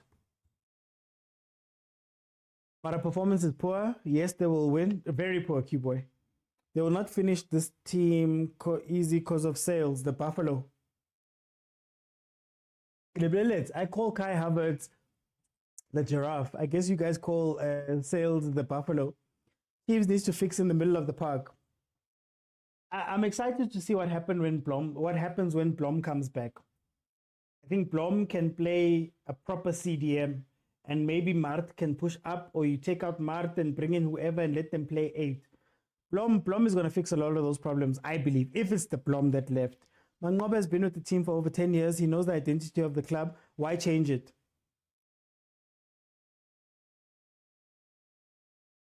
When you get a chance, when you've been waiting behind somebody for a very long time and you get a chance, and this someone, they've been calling him a genius, they've been calling him all types of things. I understand wanting to stamp your authority on the club, as Rulani did. Rulani moved from the diamond. So, in as much as we're saying Sundowns has a style and all of that stuff, I think each coach is just trying to put their spin on it. And maybe Mangoba's spin is to say, okay, can we speed Shushainen Piano up ever so slightly and maybe create more chances and score more goals quicker? Maybe Shushainen Piano doesn't necessarily have to be 1,000 passes. Even the 1,000 passes thing, itlile ka rulani. So I understand him wanting to do that. My only problem is you're not going to have the same time in order to implement that. 2 months is not a long time. I'll say it once again. Rulani got a lot of time as head coach to sit back and figure out what he wanted to do. Then he even got a lot more time to bring in his own players. Mangoba hasn't had that chance, and I don't know if they trust him to do that. I don't know if he's looked at that way or he will be trusted with signings. You know, Rulani got rid of a lot of important players for Mamelodi Sundowns. Remember his fight with Jali? And he was given the latitude and the control and the trust enough to go, yeah, we're getting rid of you. Okay, salesman is out. In comes Masego. This makes sense. This makes sense for Reyners. That makes sense for Reyners. So Rulani was allowed to bench Onyango. Take out Onyango and put in Williams full time and play Williams. You have to be allowed to build your own team at times, I think. So maybe that's what Mangoba's trying to do. For him to do this squad after making 5 silly mistakes. What's that meant for, Mr. KKK? Mangoba's been there for years, but it shouldn't be so difficult for him. Sean says, I feel for the poor baby having to be forced to support Sundowns. I mean, as Khosi Nation, I want Sundowns now, my brother. Oh, Lerato, you want them now. Zwan is not serious about playing for Chiefs. Yeah. That's why Blom, look, those moves were great. I have campaigned for Cross for a very long time. In the group, I've said, in lives, I've said that Cross is an incredible player. He was almost killed by Okenyeza last year at Golden Arrows, right? So Blom coming back, even though I don't like the move for Blom, it's an incredible move for Chiefs. What have we been crying about? Uti Sereno, Uti Blom. Oh, in the same midfield. Oh. I wish Chiefs may not play Sundowns or Pirates soon. They don't have the players to compete at the top level. Isn't Sundowns our 3rd league game? 3rd or 4th league game? He's just trying to confuse opponents from where I'm standing, says Hansel. No, confuse your opponents. Just don't confuse yourself. Confuse and win. Didn't Mangoba win the league during COVID? I get about say co-coaching. I think the co-coaching was a compromise. Rulani couldn't play his football. Mangoba couldn't play his football. They had to find a midway point because they were forced to work together.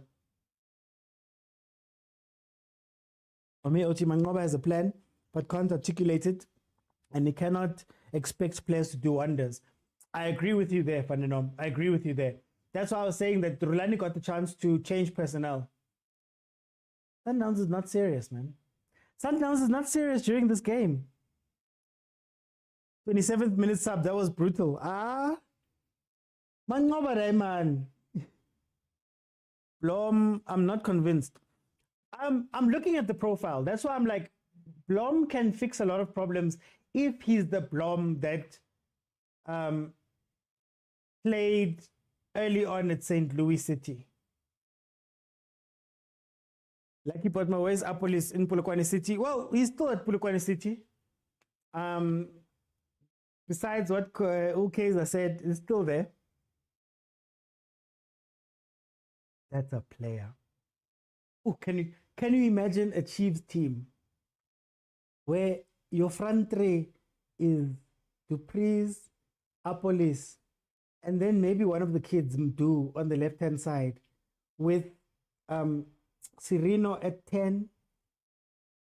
Then you have Blom. I guess you can keep Marto Zwane if you can pull up his socks. Matro would be incredible there. And then you have Cross. Yeah, guys, that would be the counter attack that would come from there. See the balls that Sereno was playing for Duba. imagine having Duba or Mashiane, or Duba or Kimang, Mtutuzi, Kawalala, you have Patrice, you have Thingy, all making runs. Remember watching Real Madrid? I remember there was a time where they spoke about Real Madrid, yeah, Cristiano, where they said, you know, you could trap the ball and you look up, Benzema's making a run, Ronaldo's making a run, wasn't Higuain is making a run, and all you have to do is pick the pass. Ooh. So a beautiful transformation of Kaizer Chiefs. Something great is coming, says Ukondo. I wish Chiefs may acquire the services of Apulis Velepai and 2 strikers. I don't think I'd want Velepai right now, Mr. KK. K-Sader says, Joe, but Mangova's putting himself under a lot of pressure. I'm giving him 5 games. Montana says, we need Blom today. We would not have conceded that goal. Butsihle says, I think we bought the right Sereno.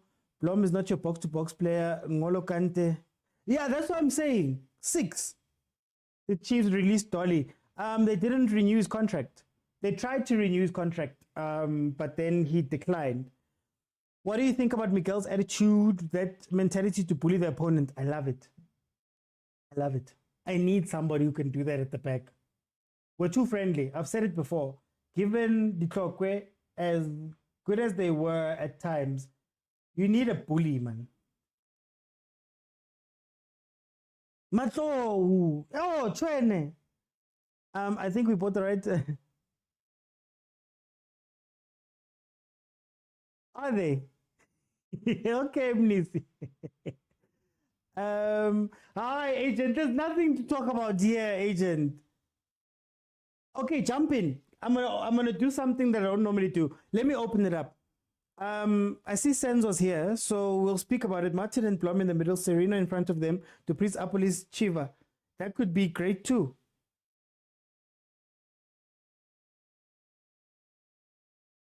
Senzo, I'm trying to let you in, but it's not letting me let you in. Just try request again. Just try request again. Let's see what's happening. I've been on for a while. Maybe that's the thing. Agent, man, why are you not 5-0 up right now? Le Kwara di 5 when you're playing versus Chiefs. Le Rata di 5. Marambona le bati. Talk about our team. Some people played boring football. We watched them. We talked about them. We didn't talk about Chiefs. Chiefs benefited with a red card. They were beating kids. 1 man down. That time is up. Can you please talk on the 57 of us? I know there's only 57 of us. So Yeah. Okay, what are you seeing? What are you seeing? so guys, it's banned. I didn't say Chiefs benefited. Hey, yeah. Fella, we don't have tears. Usually we're crying. Now we've got time to talk to you. Almost report my account. I know these people. Jwaneng FC. No, but I think the mistake is sometimes where do I start? Salas. I think Salas is should I say it's a 9.5? I don't know Okay. if he's a striker. Okay. I think he's good holding up the ball and involving others in terms of play and making the team tick. I Yeah. don't know if you should expect goals from him or if you expect that he's going to be a playmaker kind of striker. Because I think ever since he left, you can see now you don't gel that well now. You know. So I don't know if I should be impressed or be depressed by it because of the mind that he's coming with. I thought he would score from the change room, but so I don't know. But I don't compare Makhopa, man. Makhopa, this one can hold the ball, can do everything. I respect. But can I ask, is the Sundowns 9.5?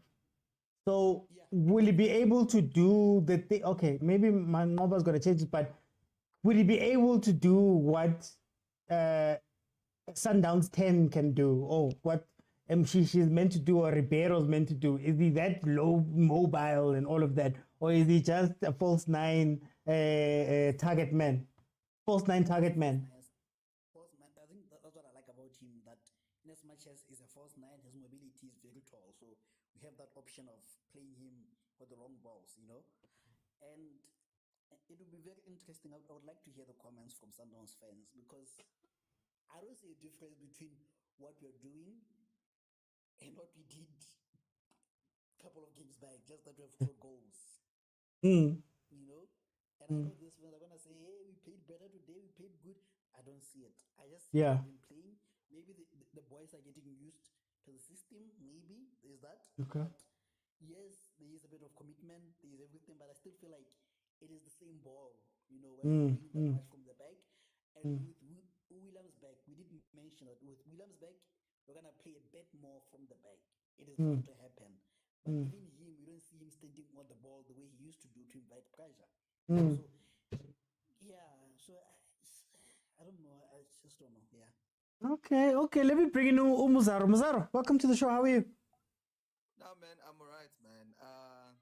It was a beautiful match from the Kosi faithfuls. I enjoyed it.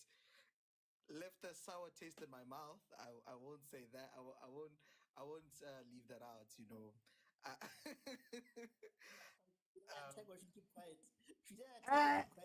Hey, don't fight each other. Muzaro, let's go to this game though. Let's go to this game. What are you seeing from here? What I'm seeing from here, I haven't seen anything really threatening. I just see Sundowns just having a situation where the game is just a walkover, you know? Yeah. I'm not seeing like Sundowns esabekayo ayikho. Let me just ngeke ngabonisa ubuso bami ningibone ukuthi angizwa into eyenza iSundowns. Like actually Sundowns esabisayo. Last season Sundowns, the one that dominated position, the one that made teams frustrated and look worthless. Yeah.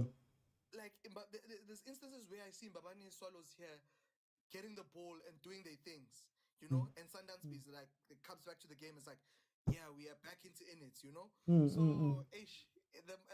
like Sundowns is gonna. I don't see them going to Kompela.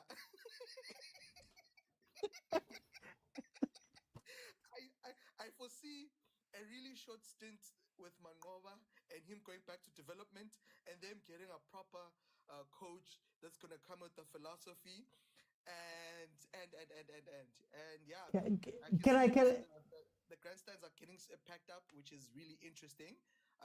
Like Sundowns is getting more supporters, which is good. I want to ask you though. On the point of the play that Sundowns is playing right now, do you think that if Mangoba, I wanted to ask. No, you were the one anyway. Muzaro, I wanted to ask you, is this maybe Mangoba's system is exposing some of the players that the chameleon had a lot of cover for a lot of different players. Now when you're asked to be played directly as the position, so if you are 6, you are 6 alone. Is that maybe some of the issue with this game here, Mangoba? Yeah, I think so. In terms of it might be more direct, you know, and so it doesn't give players time to basically react in terms of that. It just needs more higher skilled players in that regard. Yes, I feel I share the very same sentiments that you're basically sharing, you know, and yeah, Okay. how that goal came in. But I'm just worried. Like about the teenage sensations that were coming from Sundowns, you know, even though they were getting more mature, Kulisi, Neo Maema, you know, and Uredens, Mangoba's not playing them, and it kind of explains why Hugo Bros was not choosing them to squad, but those boys, they were performing. Okay. So I'm like asking myself, who's they playing Toana? You remember Sundowns being like 4 to 5 youngsters. See Sabasonke. Kulise is not a youngster anymore, man. That's a 29-year-old man. Hi, man. Ow. Let me go to Montana, guys. The game is on SABC3 and on the digital platforms. SABC, so sabcsports.com, SABC Plus, and also the Facebook page. Montana, what are we seeing here, man, my brother? Welcome. Welcome. How are you? Mr. OT. Yay, the smile hasn't left. The 3 points is deposited. We played football. I'm happy. We are all happy, and I'm super excited. Oh, what? Oh, my course for life. Oh, we've been crying for so long. The mother of the house, I don't think she's gonna sleep today. It's gonna be a war. Let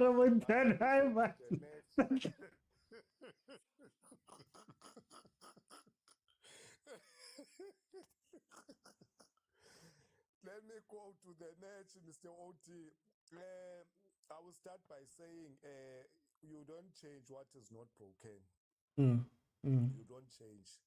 And because when Rulani left, there's nothing was broken there. Yeah. They were just puzzled that need to be put where they belong. That's what Manqoba was supposed to do. Because that team went unbeaten the whole season. They lost to Cape Town City on their last match. Yeah. Which is the system that was applied by Rulani. That was a Sundown system. That ball position and everything. I think what we saw after Rulani left, we saw the cracks that were happening in Sundowns, because you can say that those coaches were isolated to each other. Yeah. If it was not the case, Manqoba should have went through with what Rulani was doing at Sundowns, which is the ball position, all the system that Rulani. The only thing that Sundowns failed to do, they went to matches with the same attitude. She should have changed the attitude of the players, because you're not gonna always win matches with clean football and what. Sometimes you need that experience.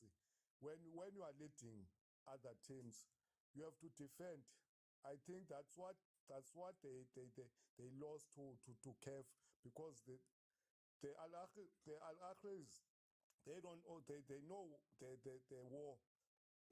When I go into the war, and they differentiate those wars. You know this is not your war, and you know how to win this war. You sit at the back, you absorb the pressure, especially when you are playing away. We all know that you can't apply the same mentality when you are playing away. When you are playing at home, you want to keep the purpose, you want to attack. You don't do. I think that's those mistakes that Manqoba should have capitalized after Rulani went. You go to Pirates, and you know how Pirates play when they have their fans. The stadium is a full house. You know you're gonna have the different Pirates. That's why they lost 2 finals to Pirates, because they went to those matches with same temperament. But with the same play. Yeah, but I want to jump in. To be fair, I want to be fair to Coach Manqoba and his new wanting to play a different style of play. Isn't the problem also for Mamelodi Sundowns that these African teams, they will sit in the low block, but the moment they get their chances, it's quick, it's swift, they punch you in the mouth, but you 1-0, and then they go and relax again. Whereas when Sundowns, sometimes even when they were the dominant team, they were just so slow with getting the ball all the way up the pitch, and then by the time you get back, the other team is sitting. Whereas more ES Tunis, man, 1 counter, 1 goal, then they sit back.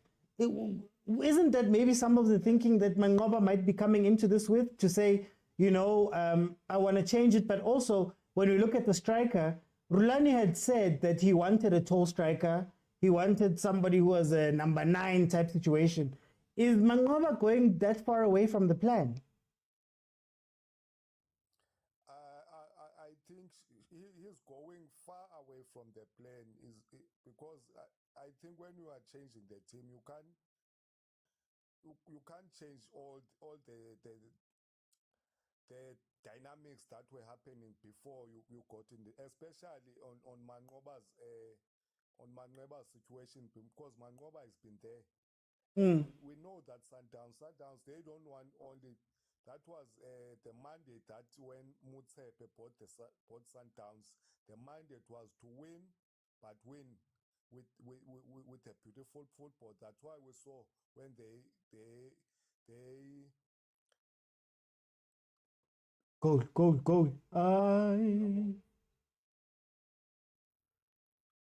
That's when they took the team of Barcelona and Ronaldinho brought them in, yeah. Yeah, because they admire on how Barcelona play at that time. Okay. They admire their football.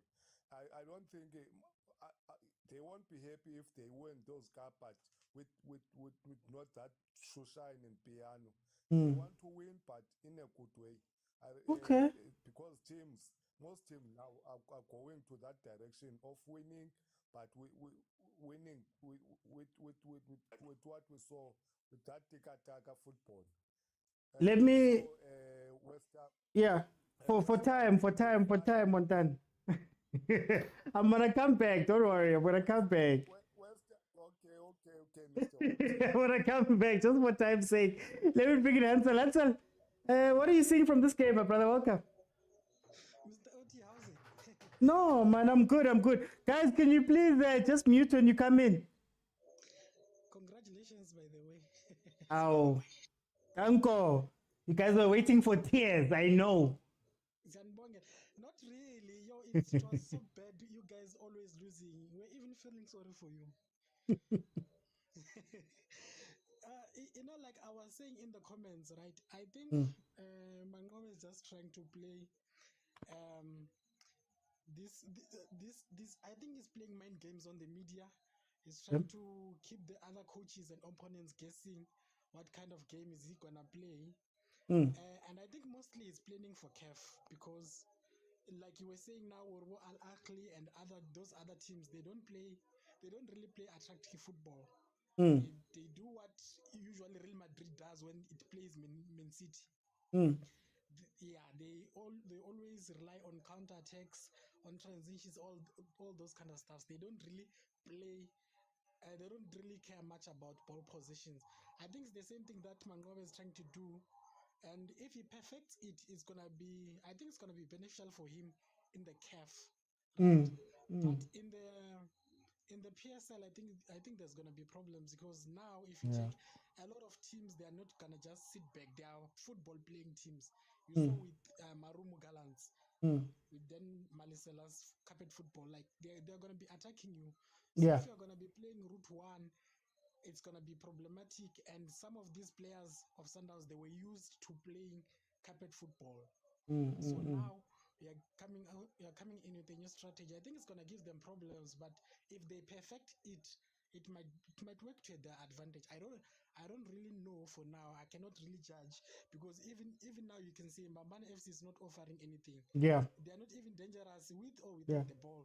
They are mostly in their half, and it's like they're playing a 5-4-1. I don't even understand their formation. They're always defending, even if they have the ball. So this one we cannot judge. If they're playing a tougher team which is attacking, then I think it will be better. Okay. Let me go to Uvelile Mtakababa. Hayi man, sesajabula kangaka manje sesibukele lento man. Ngiyabona this weekend idlala preliminary round we-Betway Premiership. Thina sasebhizi afike. Ama preliminary round. Sina top of the log baba. School number 1. Shutani iy'thombe ngoba nizozidinga ngelinye ilanga. Itshale Mtakababa, uyibona njani le game man? No man, the game it was like one of those first game of the season, I could say, from both sides, especially if you have to check if Chiefs Yasikhuluma nge-Chiefs man. Khuluma nge-Sundowns. no. obvious. Siphulile le Chiefs ayikhuluma soyikhuluma Monday futhi. How the lesson does ngiyibhekile la kodwa uyabona labantu badlala bodwa mos lapha yana. And hawu nani nidlala ngathi. Hey no, ungajambi Q man. Kodwa idlala yodwa kunamuntu. Mina if I was in Bafana Swallows le game for advantage thina bekuvele ngithi game is playing behind closed doors. La bethi sibekuba advantage as a home game. Abasi strategically they should have just done that. Closed doors then maybe was about the chance. But today so far no. Even though like njengoba ngisho Sundowns ke ayikahlangana ushilo bafo umuza lapho la mrithito lo usujwayele lo yana. Yeah. But what can you say? It's a new coach, and then he's just trying to implement his philosophy. But the good thing with they've scored, so they're winning. Sometimes it's good to build on while you are winning. Lose, and then it also gives you that opportunity and the confidence Guma players to move forward. So enough. I don't say anything wrong. If you win, But then if you're still trying to build and winning, it's a positive. Sometimes it cannot be a positive, but in most cases it is. Because that thing, you go, okay, let me just try and see. Maybe the next game I'm gonna just change, trickle there and there and there. So yeah, man. But actually competition never die. But then should Sundowns fans be worried? Even though Imbabane ayikho, you're not seeing anything. I mean, the possession apparently is 63% to Mbabane Swallows. Sundowns has had 6 shots, 5 on target. Fine. But you'd expect a lot more at this point. No, I think it's a third match, man, Sundowns, and it's a step by step, especially taking into consideration. Remember, they were knocked out by Stellenbosch on a cup game. So surely, if you go to the next game, you need to be a bit cautious on that. You can just not just do things reckless and just trying to go all out. You're still trying new combinations again. Those ones and twos you see again if it's working or not. It was even as a cup in, they were knocked out by just a score, but they were dominant. They were dominant in most of those games. So sometimes it's psychology. It works on psychology in terms of good to yes, good. Hey, last game and the cup game we were knocked out. Even though we've dominated the game, this one will be a bit conscious, but also still trying to implement what we're doing. Because what they were doing lastly on the last game against Stellenbosch, they were not wrong, they were right. It's just that they were so unfortunate by missing those chances that they had. So, but if they took those chances, we would have been talking another story, man. Okay, I'm gonna come back. They're not bad, man. No, they're not. I'm gonna come back. Let me bring in the Fat Man Titan. Tell me, what do you feel about this first half? I hope uyangizwa ne. Hayi ngikuzwa kahle. Alright. No, first half, I mean, so far I'm disappointed at the defending champions, mostly because it's not what we expected. Let me say that. Let me not say I'm disappointed. It's not what we expected, because these people have a high status quo. Standard sabo is high. It's what we're looking at. I vote because Gimi Konamanje, I can say the first half was individual brilliance. Nakona the team lay swag. Opposition ayikho nje. Yeah. So those goals were just individual brilliance. A good cross from Ribeiro. Ubona ukhipha izandla kuqala uyayiphose akami akakhulumi nalama defender wakhe, you know. That goal snapshot from Reyners, individual brilliance. Yeah. The fact that he one positioning ajike and hit, individual brilliance. Ngibali though, but opposition is swag, individual brilliance, and I as a Sundowns supporter, which I'm not in the Pirates, I would be disappointed. Because I would be worried because now opposition iyavuka eSoweto. Yeah. Now opposition iyavuka eSoweto, and in CAF angizazi ukuthi ngenzani nami. I would be worried. Okay. Guys, let's get into it. It's halftime right now. Agent, I'm gonna come back to you. I've got two questions. Number one, I don't even know what does the Bafana Swallows have to do to get back into this game? What does Sundowns have to do to increase the lead? Number one, and then number two, is Manqoba just fighting ghosts of Sundowns past, man? Or everybody's talking about the style of play and all of that stuff, but if we're being honest, they've had chances. They had chances in the other games. Maybe it's just an adjustment period that we're blowing out of proportion.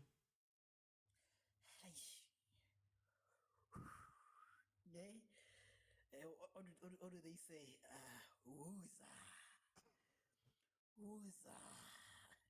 I think I knew that. Firstly, some were playing hungry and overweight players in Botswana there, and they didn't show anything. They had moment of brilliance, and they want to come here and tell us about moment of brilliance. That's rich. They say in English, don't throw stones when you live in a glass house. So that's rich. But anyways, it's fine.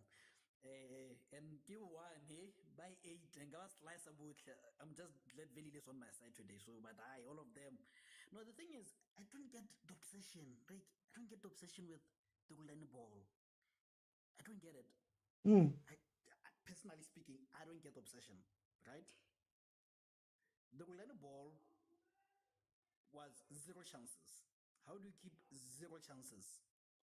You keep the ball in non-threatening areas. We scored 1 goal or 2 goals max.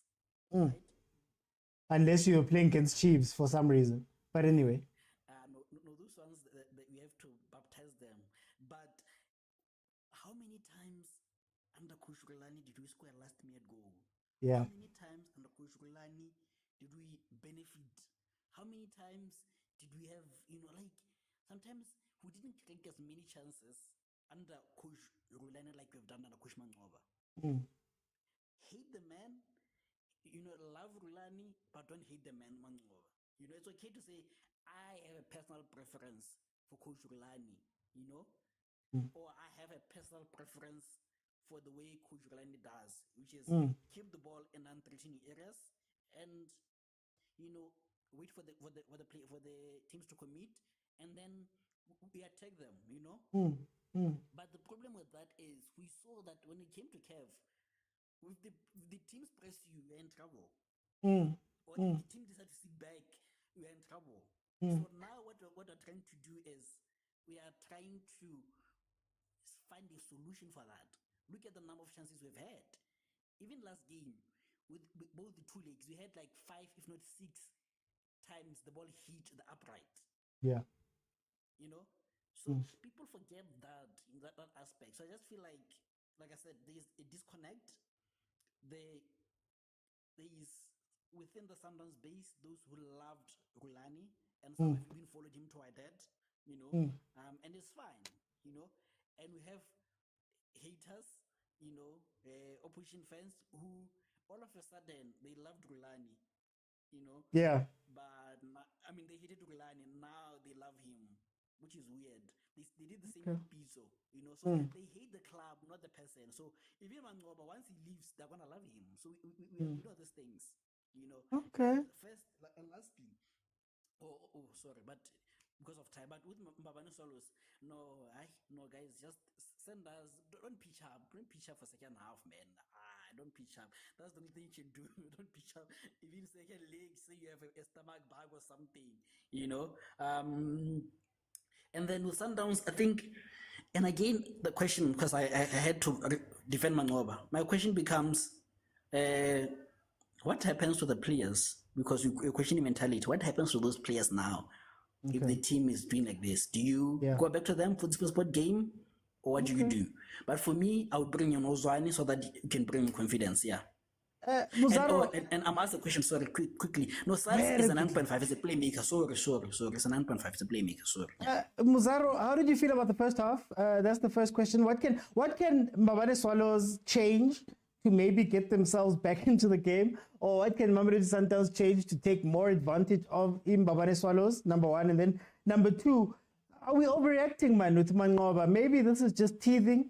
And maybe, man, we just don't want to admit that, you know, we enjoyed Rulani's football, so we can't see past it. And as for Mbawani Swallows, I am lost, my man. I am lost. I haven't seen anything that's inspiring at this point in time, but bits and pieces here of them moving the ball around. Yeah. I think they can do more of that and move the ball a bit more quicker, start getting in a bit of like some wing play. You know, we've known that if you move it a bit quicker with Sundowns and you put in the crosses, you might try and expose them a bit. But in that aspect, I don't see Mbabane doing any of that. And with what you've just mentioned before you put me on, yeah, man. What Mangoba is saying is very pivotal in terms of improving Mamelodi Sundowns, and what Agent was mentioning as well is actually quite true in terms of what Sundowns needs to do well in CAF, because Rulani ball was nice, but up to a specific point, you know. I remember Gavin Hunt once said, when you're going to Africa, you need to be able to win with those terrible games where you just score one goal and you defend and it's not pretty. And he did that at Kaizer Chiefs, if you remember, when Gavin Hunt was coaching Kaizer Chiefs without any material. And he was able to go to the finals, I think. And I think Mangoba is taking that mentality into the mind of the Sundowns faithfuls in terms of doing that. But I don't know, because there's a lot of dynamics with fans. You get fans that are in love with the philosophy of a club, shoe shine and piano. You call it the chameleon, and so there's a lot of dynamics. And I kind of remember with Orlando Pirates, Rick Roll got us the first treble, but he lost 2 derbies, and they were not happy with the way we were defending. So it's very difficult to please the supporters of South African football. There's a lot of dynamic approaches from our supporters, and yeah, man. What Sundowns needs to do here, take it out more quicker and be more ruthless into the goal. And they must mind one thing, Fethu. When you score more goals in CAF, there's more bonuses. So our South African players are aware of that.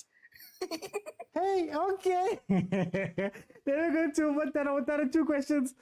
What does Mbabane do to get into this game? And what does Sundowns do in order to just kill the game off completely, number 1? And then number 2, are we overreacting, Mangoba?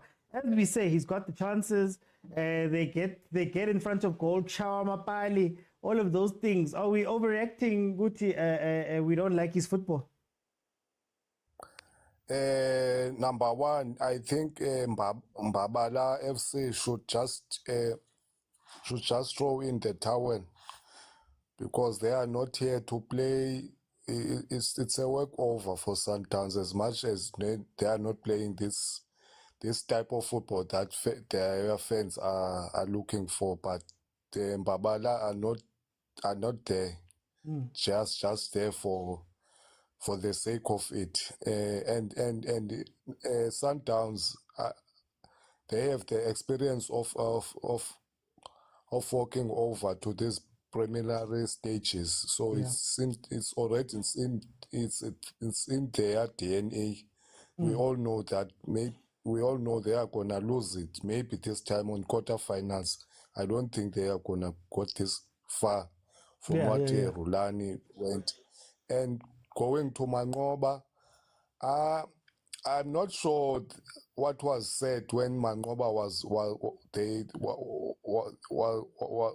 put in charge. I'm not sure. I think the change of game that Sundowns is playing, I think it's an agreement between this Plettenberg, Flemingberg, what.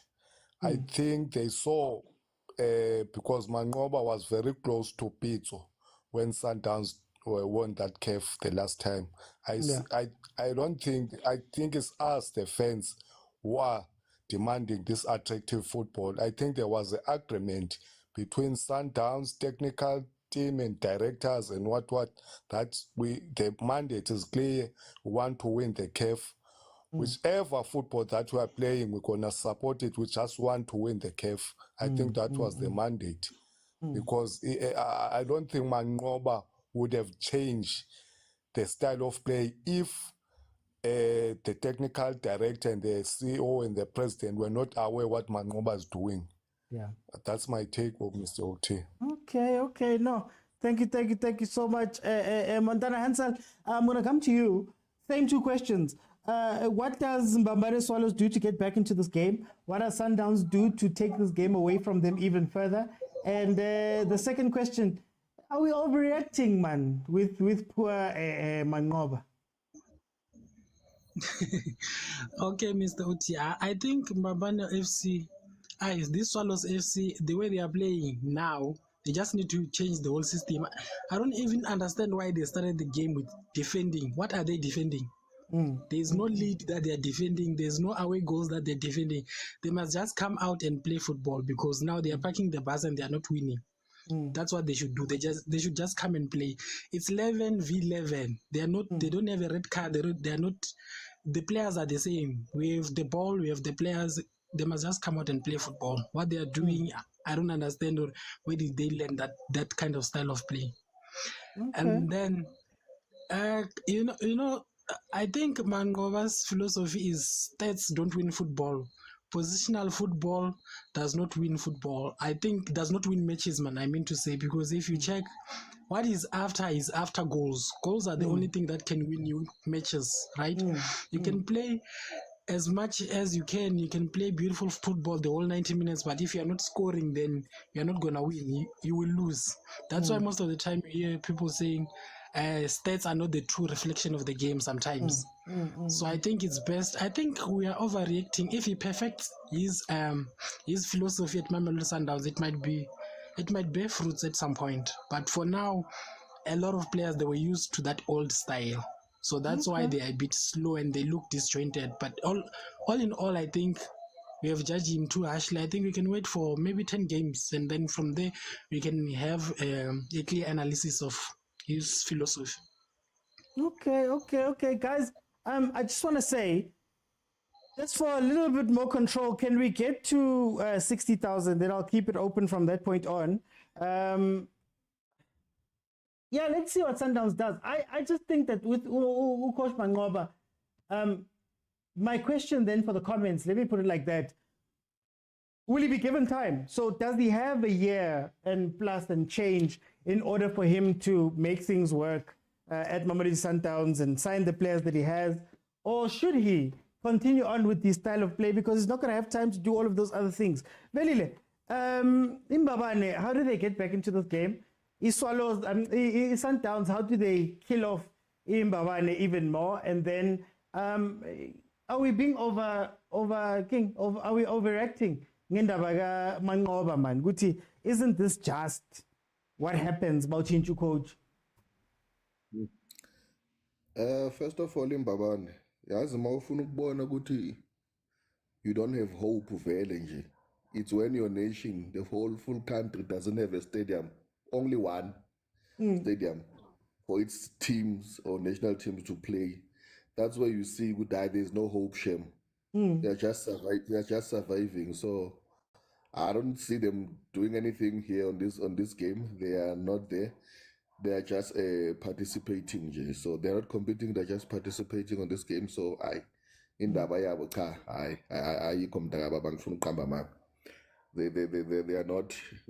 not competing with Sundowns. Angeke football but competing. It can even take them 10 years to prepare. No. I got. And then coming to Sundowns, the only thing I show you magic because since Betway Premiership, it's starting during the week, Tuesday and Wednesday. So they can give the other players just a run and minute on their leg. They can rest Ribeiro, their best performing player. They can rest our Allende and just give their players some minutes because since the real competition is starting, it's by qualify for my preliminary namhlanje.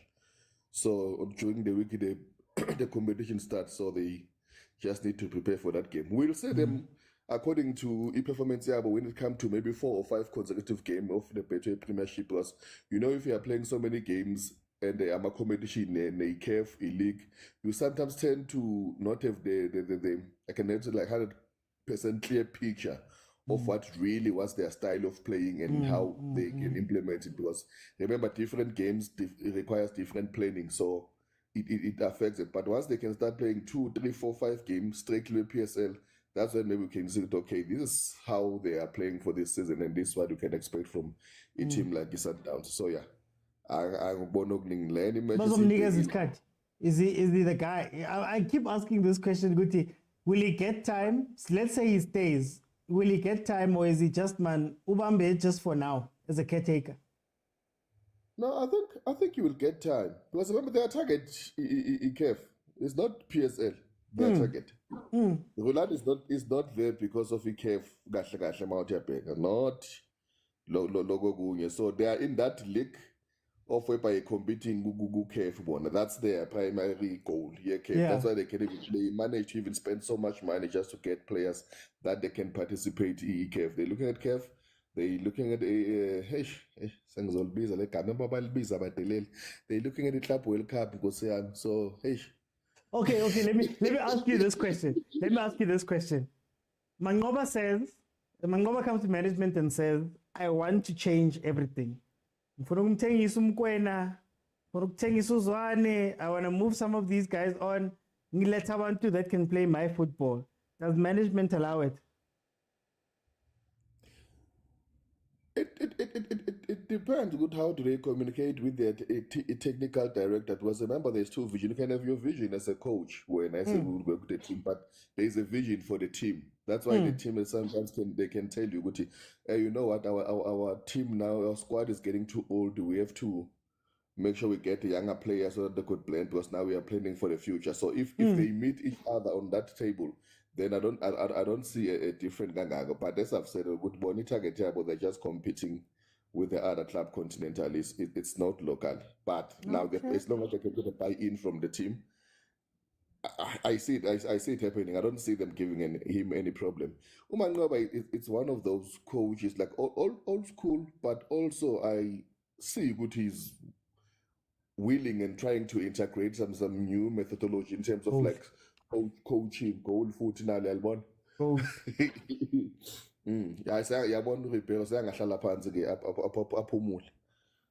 So yeah, and okay. Angiboni man kuba nenkinga, unless vele if something terrible happening bad, but it's not just kwenzeka, you find things not just going your way, and akhumbula ngifana nje ngathi basisha 6-0 lembombela, coach Roma resign vele ku press conference. When things just fall apart, yeah, but I don't just see them happening. Okay, no, really, thank you, guys. Mamelodi Sundowns has scored. Mamelodi Sundowns has just scored their 4th goal of the tie, finally getting over that 3-goal slump. Okay, to continue on the conversation, look, this is why I'm asking. Coach Mangoba has stepped into a very weird situation. Let me explain. Number one, it's very hard. It would be very hard to follow an almost invincible season. Very hard to follow an AFL win, very hard to follow a semi-final win, very hard to follow 2 cup finals in the country, right? So already you're starting behind a little bit. You're starting with people look at you and they go, hey, I don't know whether this guy is going to be the same as before. So already, because the standard is set so high and there's certain templates there, chameleon football, what, this and this and this and this, you're fighting that already, number one. Number two, I don't think, and again, I could be completely wrong, I don't think that Mangoba is viewed as the guy. So if Mangoba was to walk there and say, I want to change the football and I need to play all of the things that I want, I need to have a player that does this and a 10 that can do this and a winger that can do this, and I need to get rid of some of the deadwood, similar to what happened with Coach Rulani when he started getting rid of some of the more favorite players. I don't think he's going to be allowed to do that. So now he's in a catch-22 where I can play the football of my predecessor, which maybe I don't like, maybe I didn't want to play, like say, or and I'm not going to be allowed to play everything of mine that I want to do. So then what happens in that place? Is that not a very weird place to be? And honestly, I don't know what Mangoba can do outside of winning that can convince people, right? When he gets back into the league, all he needs to do is go and win. That's what he needs to do. He needs to go out and go win, because I don't think the questions will go away, right? So let's see what happened, and let's see if they will trust him. The other part is that when things are going wrong while you're trying to install something new, you need somebody to stand up and say, nah, that is our guy. We chose him, we put him there. Similar to what Coach Pitso, what Dr. Patrice Motsepe did with Coach Pitso, and said, hey, well, hang on, guys. You guys can make as much noise as you want. This is my guy, and I'm going to back him. It doesn't matter what's going to happen, what you guys are going to say. So will he have that type of backing from management, or will he just be another scapegoat for the league? Who knows? Okay, 56 minutes. Mbabane Swallows started very well the second half. They looked a little bit more structured. They were playing a 5-4-1-ish type thing, and they were shifting back and forth across the field very well, marshalling Sundowns, forcing them to go wide, winning the ball back. You see, like here, they win the ball back.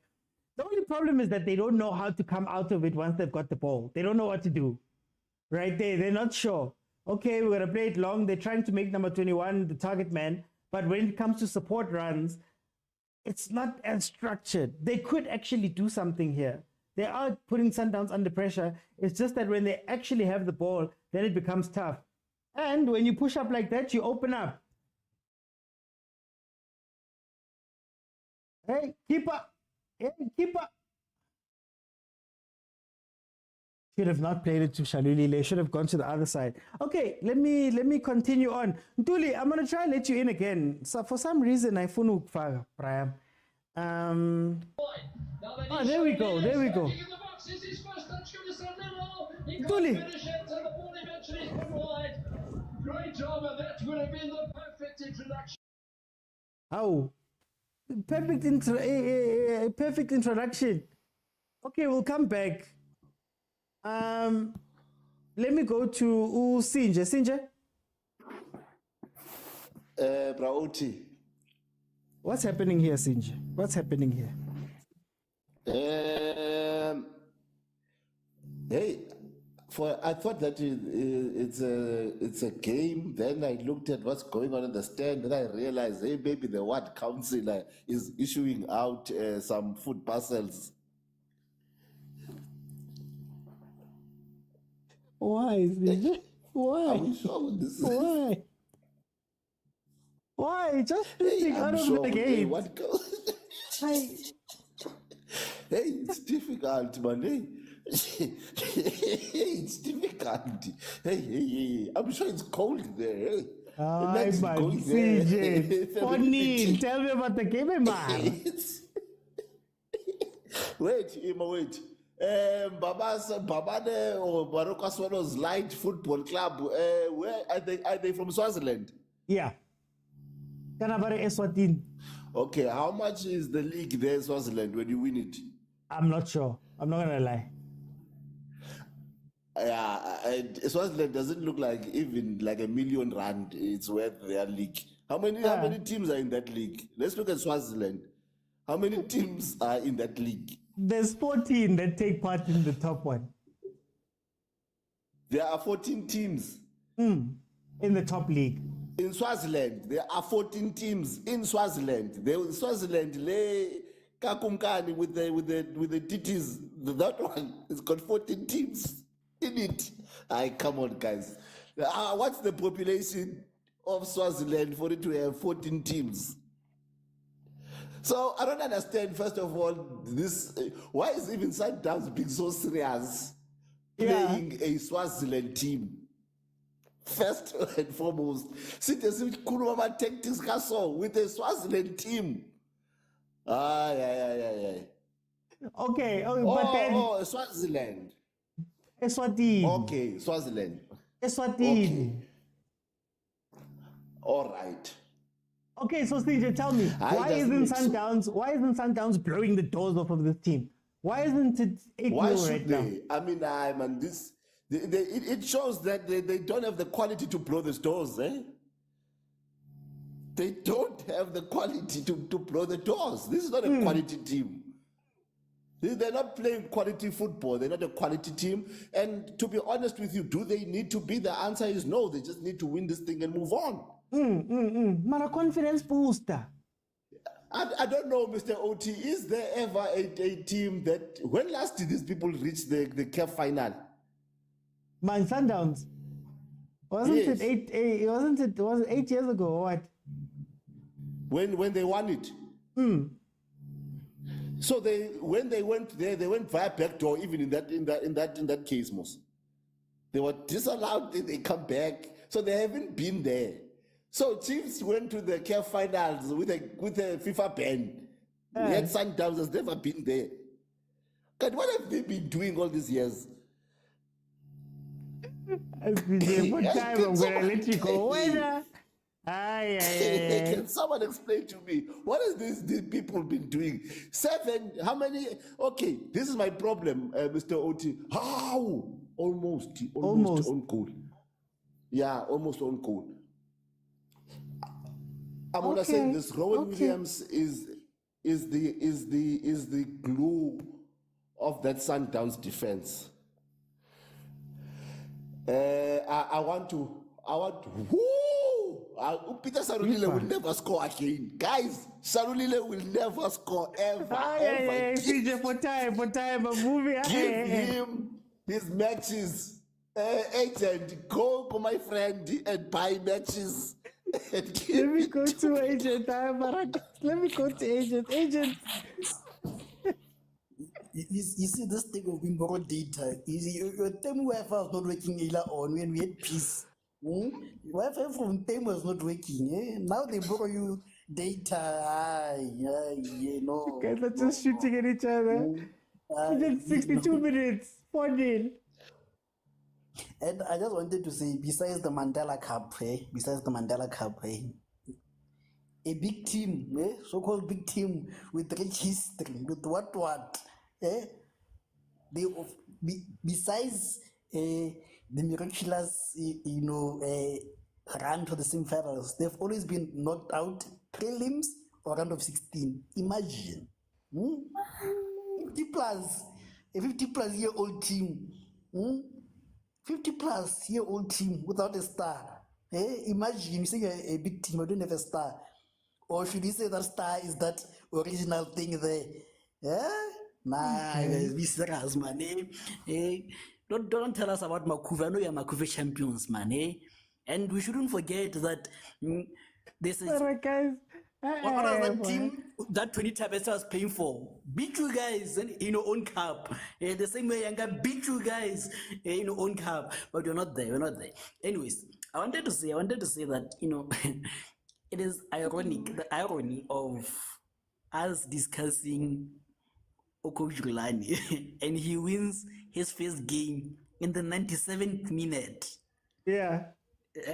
And I remember when he was at Pirates, he said I didn't lose, I ran out of time, and we didn't believe him. We said this amendment possessed. Yeah. And I think he was right in retrospect that give this man extra 10 minutes of 90. He needs to play 90 minutes, so 100.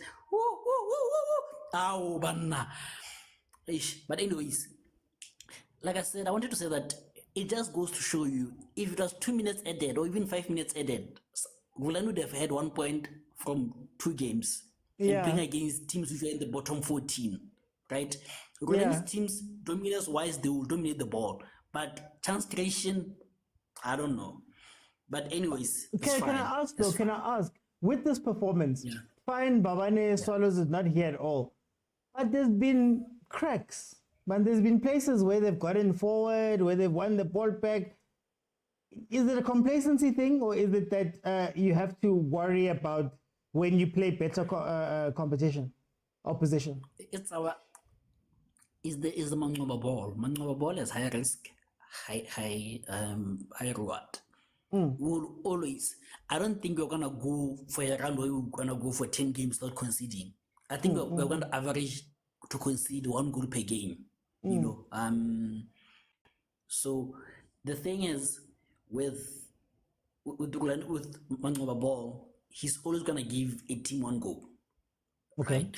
But he's hoping that you're going to score 4 goals or 3 But goals. but can you do that? Because up to this point, when you've played better opposition, it's looked, I think if you can look at the scoreline is not a true reflection. It should have been 6 or even 8-0 now. Yeah. The problem is our strikers don't have that shooting boots on. I don't know what has happened to Shalia. Like, this is sad. This is one of the greatest goal scorers in PSL history. Don't tell me about people who were dancing on the ball and ant and elephant and what to 37 goals. This is one of the greatest goal scorers. What is happening, Shemes? It's sad. I don't know what can be done. Do you maybe not play him for 2-3 games, or maybe do you bring him in such kind of games where you're leading 4-0 and you can allow him to be as wasteful as possible? So I'm genuinely worried about him, to be honest with you. And before I forget, name and shame.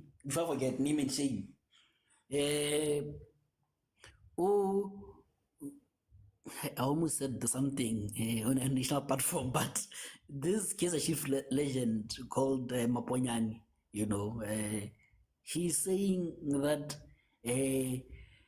what is up with CAF? He's not saying anything political. Why did Swallows play his home game prelims in Swatini, and all of a sudden now against Sundowns they're playing in Pretoria? Agenda, and rightly so. The English commentator, I don't know who he is, but he's correcting him. No, actually, they played here. Oops. They actually played here in Masterpieces. This is what I'm talking about. You see, Agent, that's what I'm talking about. You get what I mean? That's what I'm saying. Sundowns is going to concede at least 1 goal every game. But anyways, so sometimes I wonder if this kind of journalists do the research, and if they do you understand what the weight of what you wanted to say? Imagine if that guy didn't correct him.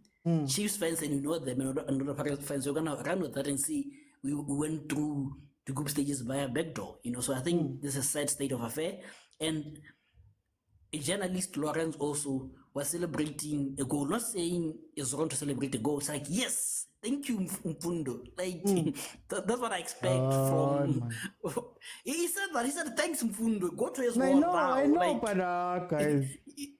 No, thanks, Mfundo. You must understand as a professional, unless you declare that guys, I'm a Chiefs fan like you, and when you celebrate, you understand. Okay. So I'm just saying, I know a 57, but some of us will defend our 57, and even today, the legacy of Rothman's Cup still is alive. We'll do a 57. We'll never forget it. And Chiefs will pay for it. Every day I can't take the Rothman. Let me go to Muzaro.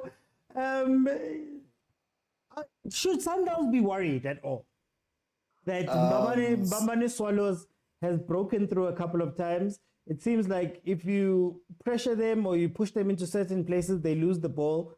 Is it complacency, or is it something that really needs to be looked at by the Sundowns team? OT, this was just a pure dress rehearsal. Nothing to be spoken of Mbabane FC, the club from Eswatini.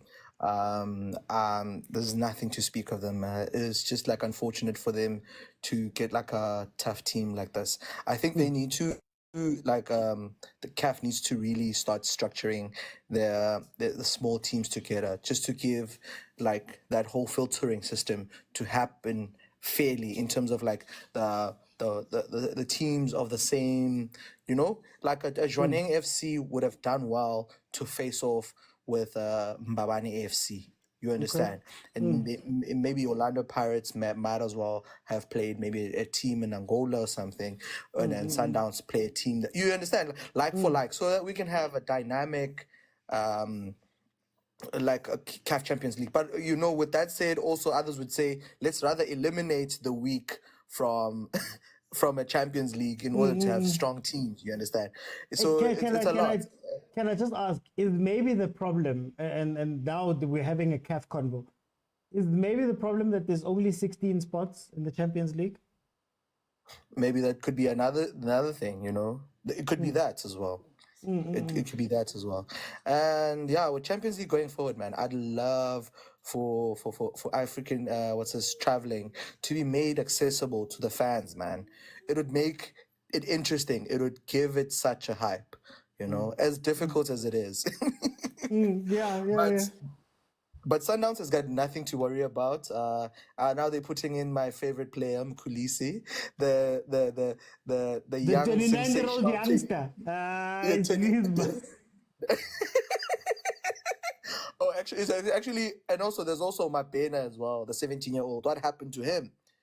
DDC, back to DDC. Really, that boy was such an amazing player. Back to DDC. He's mesmerizing other kids that side, killing them. Actually, that could be a great combo. Do you think that Mangoba should be prioritizing development players? I mean, right now it's lit. It's lit right now. He's trying to get things and change it. Should he go to the youth and say, hey, Mokwena, you've done well? Or should he be looking at the experienced guys and saying, guys, help me out here? Dude, if you look at what Rulani was doing, he was already starting to rope in the youngsters. He was already starting to bench Shikabala, and he was already starting to bench Ushalulile and starting to use Ushalulile as an impact player. As much as Shalulile is just a crappy impact player, you know? So I think, but Nakona, with that said, one would counter my argument and say, you're talking about youngsters, and then he goes and he gets a 30-something-year-old Temikosi Lodge to try and improve Sundowns, which now, by the looks of things, I foresee Lodge having his last season. I don't know if he's ever going to come back from this season-long bench that he's going to be having, and a team that doesn't, basically respect him. So, I don't know, Mfethu, but omunye thing engayibona Mangoba likes youth. So from the days of Golden Arrows, you remember he brought us a lot of youngsters. So that might change, you know. I think is it likes youth, or is it a necessity? No, there you go. Is it likes youth, or you can't go to South America and buy 51 million rand player at Golden Arrows. No disrespect. Yeah. But with that said as well, what does that do for the development of our soccer in terms of our young players not getting a chance? You know, a 17-year-old who was getting game time last season, now back to DDC. How fair is that on the young man?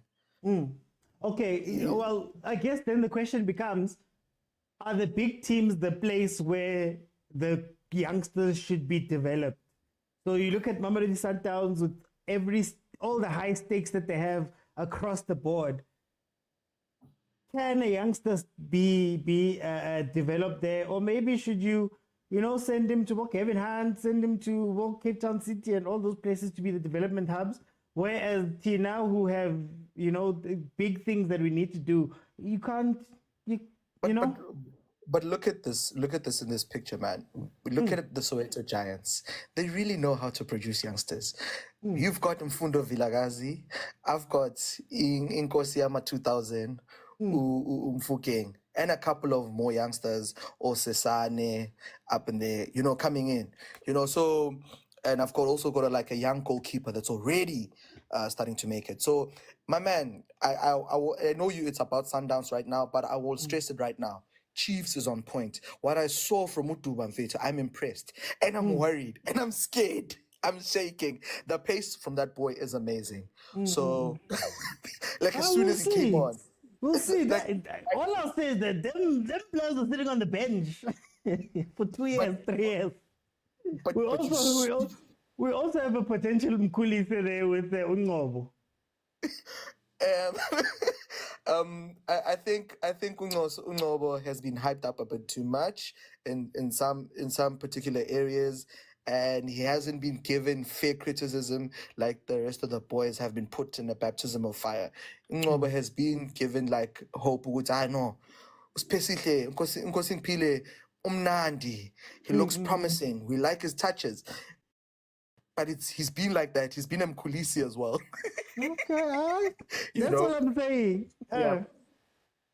But, you know, Sundowns is just amazing, man. It's like the depth of experience and the mix of young players is going to be quite interesting.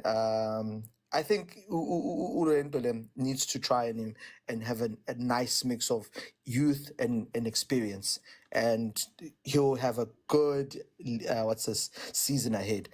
So like Umangoba, I think he's learned from his previous mistakes, and this season was going to be a really frustrating one for a lot of teams against Sundowns. They're going to beat a lot of teams convincingly. Masengish, although the first couple of games were not so. I hope nobody's screenshotting this, and every time Sundowns might viewer, they'll be like, Don't worry, it's recorded and saved. Don't worry. When you jump on you are recorded and saved. Don't worry. Don't worry. Okay, no. Musaro, thank you. But as for the backdoor star, I will not stop saying that. That was a backdoor star, and we don't recognize it. They can go to on top of Kilimanjaro or Everest. We'll continue saying that backdoor star. We do not recognize it. Hey, okay. Nagiriken. I don't have a star, so I'm gonna sit on the side and watch you guys fight. Musaro, thank you so much for joining me. We are 77 minutes in. It is 4-0. Sundowns is leading in Mbabane Swallows. I wish Mbabane Swallows, I think you can tell the difference in quality. It's not that Mbabane Swallows hasn't had opportunities on the break, hasn't had opportunities to play. It's just that you start seeing the difference in class.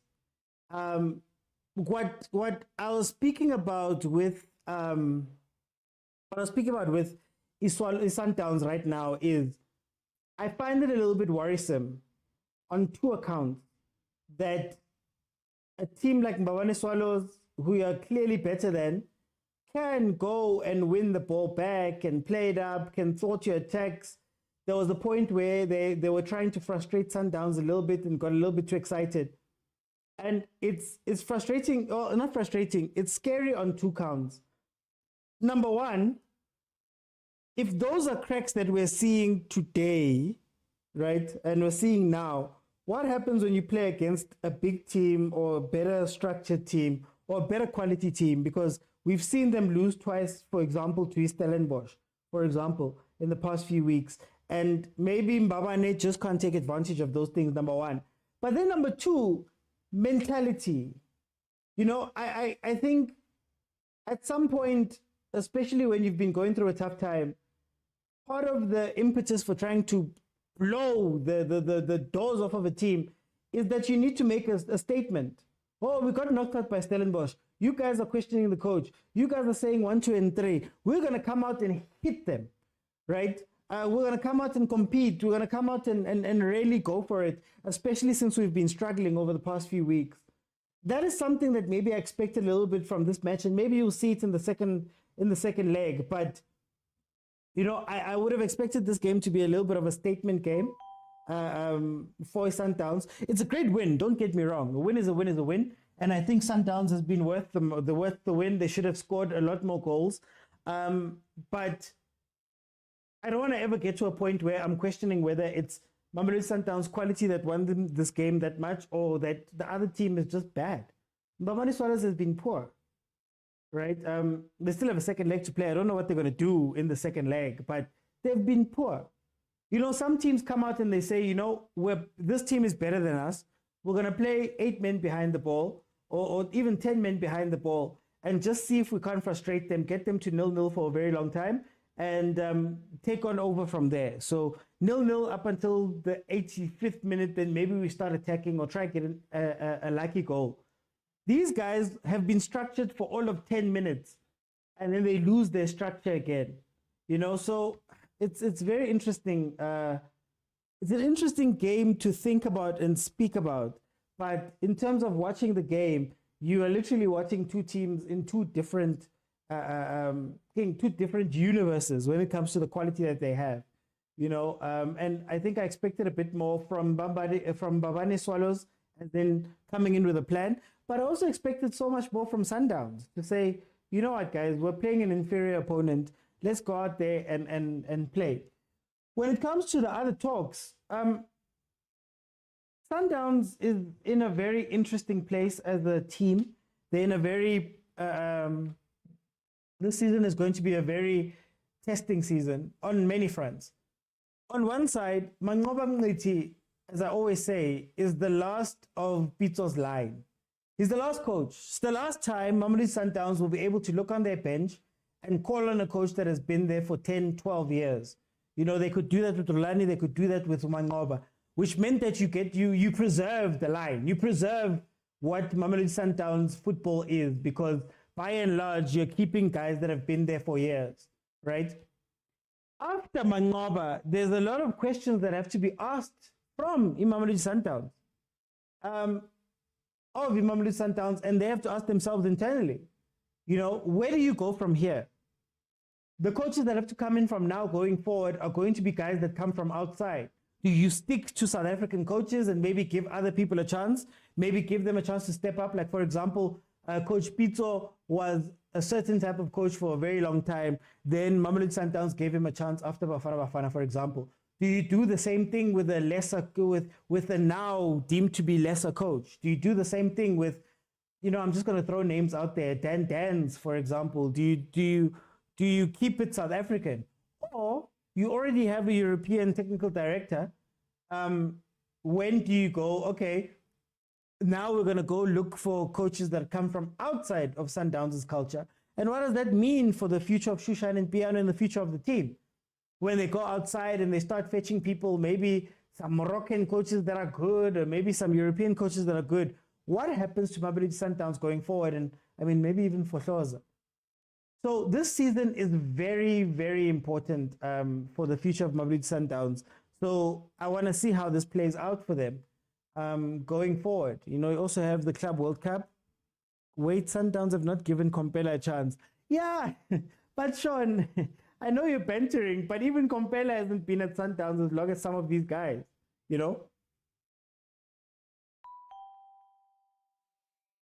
And what does that mean for the continent? What does that mean for their continental aspirations, the things that they want to do on the continent, right? The other big question is, can South African football, the way that it's played, win a Champions League? Do you then maybe change up and say we're going to play a more northern type football? We're going to come in with the Ahly type of mentality in order for us to conquer Africa. Yeah, Sundowns have to change in order to go conquer Africa. So these are the things that there's a lot of questions, I think, of Mamelodi Sundowns. And if Coach Kompela and Coach Mangoba does badly this year, can it be saved? Is it just the downfall that everybody keeps speaking about every year with Mamelodi Sundowns, that maybe it's finally here? Maybe they can't change. Maybe they can't adapt. Here comes Swallows again. Look, this is what I mean about Swallows. A better pass there put Sundowns in a very tough position. Muzaro says, our pound-for-pound style of soccer can dominate if done consistently. Can it? In the history of CAF, who has the most? There was Ahly. Ahly has the most with 12. I think TP Mazembe has 5. Zamalek has 5. Zamalek has 5. Esperance de Tunis has 4. I think Wydad has 5. All of those teams are northern. And all of those teams play a specific type of football. It's the conversation we were having earlier about Orlando Pirates, when we were saying that the way Pirates plays right now, how will it adapt to African football? The way Sundowns plays with Shushan and Piano, how many years have we seen it now? In fact, there's a reason why from 95 to when It was won by Mamelodi Sundowns. That is a gap of 21 years. Right now, Sundowns is looking closer to getting to 8 years without having won that thing. Meanwhile, Ahly, 4 out of the last 5. Yes, Tunis won in 2018, 2019. I'm forgetting Wydad won in 2021. No South African team in any guise, not the double treble winners, the Pirates, not Kaizer Chiefs when it was not wanting to even go play CAF, not Sundowns when they've been up on top for the past 8 years. None of the South African teams have been able to take it. So what does that say about South African football? I don't know. You guys in the comments can let me know. What does that say about South African football if we haven't won it ever since? And ngale, ipati man, ngale. They keep doing it over and over and over again. SA teams have blown Northern teams. You know, sure, in a once-off. Sundowns beat Ahly 5-2. What happened? 5-1, 5-0. What happened after that?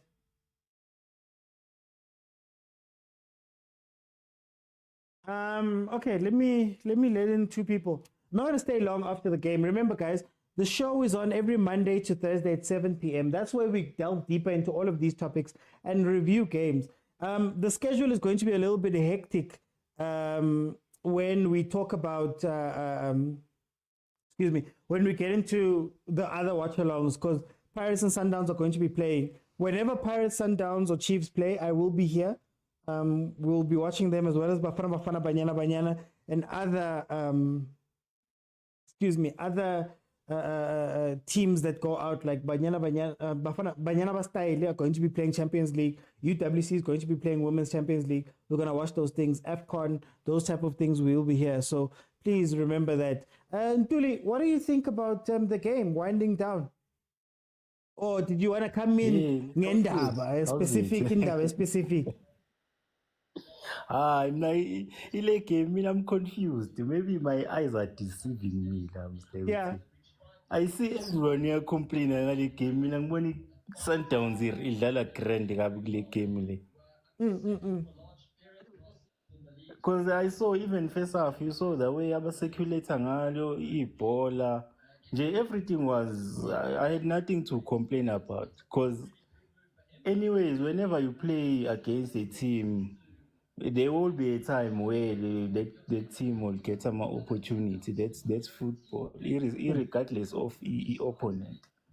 But I feel like today, Sundowns, if you compare, okay, I know Guti Mbawan is a lesser team that we don't know of, but the way they played, I mean, I'm happy with the way they played. Yes. It seems like they've even reverted to the old style of play. I was looking at the role that Kotia is playing in there. It seems like they've sort of reverted in this game. Sfuna 10. Yeah. Man, it's not necessary. Because they even have had opportunities amaning and you keep up with some great saves. So I think I Sundowns. I'm not sure. Maybe because of the transition from the style of play, previous coach, that is making the current style that they are playing look bad. But I think Sundowns is today. Ikore 4 goals. Yeah. Imagine go bedlala nani Chiefs la. Nabo bayiscore la. Mbabane. Ay man. Angithi mandlala nathi ngifuna ukukora 6. Mara mandlala nimbabana ngifuna ukukora. But they should have scored a lot of goals. They've missed some of the opportunities. But I think they should be happy with they are creating opportunities, even though the opposition, I'll say, ihlele move. Because I think that's what was Sundowns struggling, especially towards the end of last season. They were struggling to crack a team. No, go on, sorry. Oh, they were struggling to crack up my team who are playing low block. But if you can check the first half, the number of opportunities they had, even though Mbabane Swallows a move. I think it's something positive from their end. Yeah. How do you feel about the season? Are you confident going into the season? Sundowns. No, this season when I think, as I did mention on one of the shows, it seems like it spikes up corner. It's sort of like cuts off again, so it won't be like an easy win like they always did on the previous seasons. But they still got a chance. It's just that it's sort of like neutralized now, and I'm so happy with even the Kaizer Chiefs. Hopefully they will perform as they performed today throughout the season, which means competition will be high, especially with the three big teams, I would say.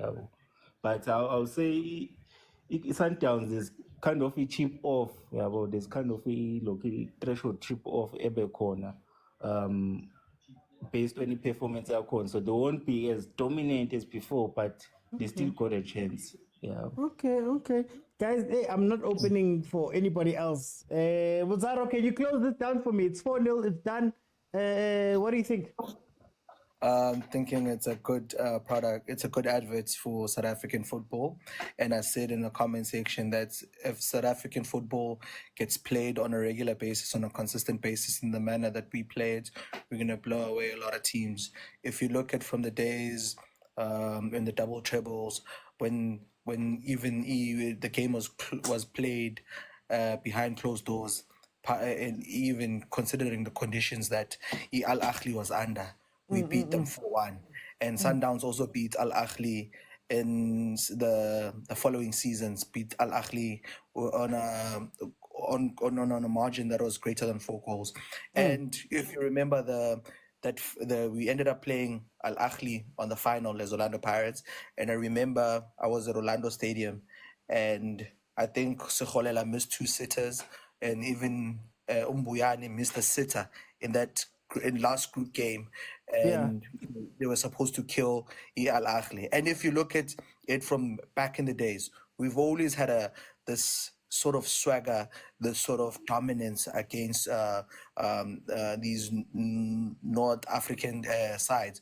You look at a team like TP Mazembe. TP Mazembe would dominate a lot of the African teams, but when it comes to South African football, they struggle. But they've got 5. But they've got 5 Champions Leagues. They've got 5 Champions Leagues. Ahly's got 12. Wydad's got 5. EF Tunisia's got 4. Africa's got 2 as a whole. I understand that, and most of the things as it goes to the point of I think there was also a time where South African footballing clubs were not taking CAF very seriously because of the costs to travel towards the CAF, and it's only recently we started to take the CAF Champions League serious. If you remember, Jewuti, our clubs have been doing so very well. We were banned even. We said no. You understand what I'm trying to say, and you guys played with a makeshift squad, and you made it to the finals. What does that say about South African soccer? Without any FIFA signings, and you make it to the final. Come on, man! You gotta give it to South African football, man. It's not a win. It's not a win. Don't worry. 57 Fans FC is gonna dominate as painful and as sour as that is. They will dominate, and I think the boys at Orlando as well we might have, I think, a first South African final. Hey, okay. I will see. We'll see.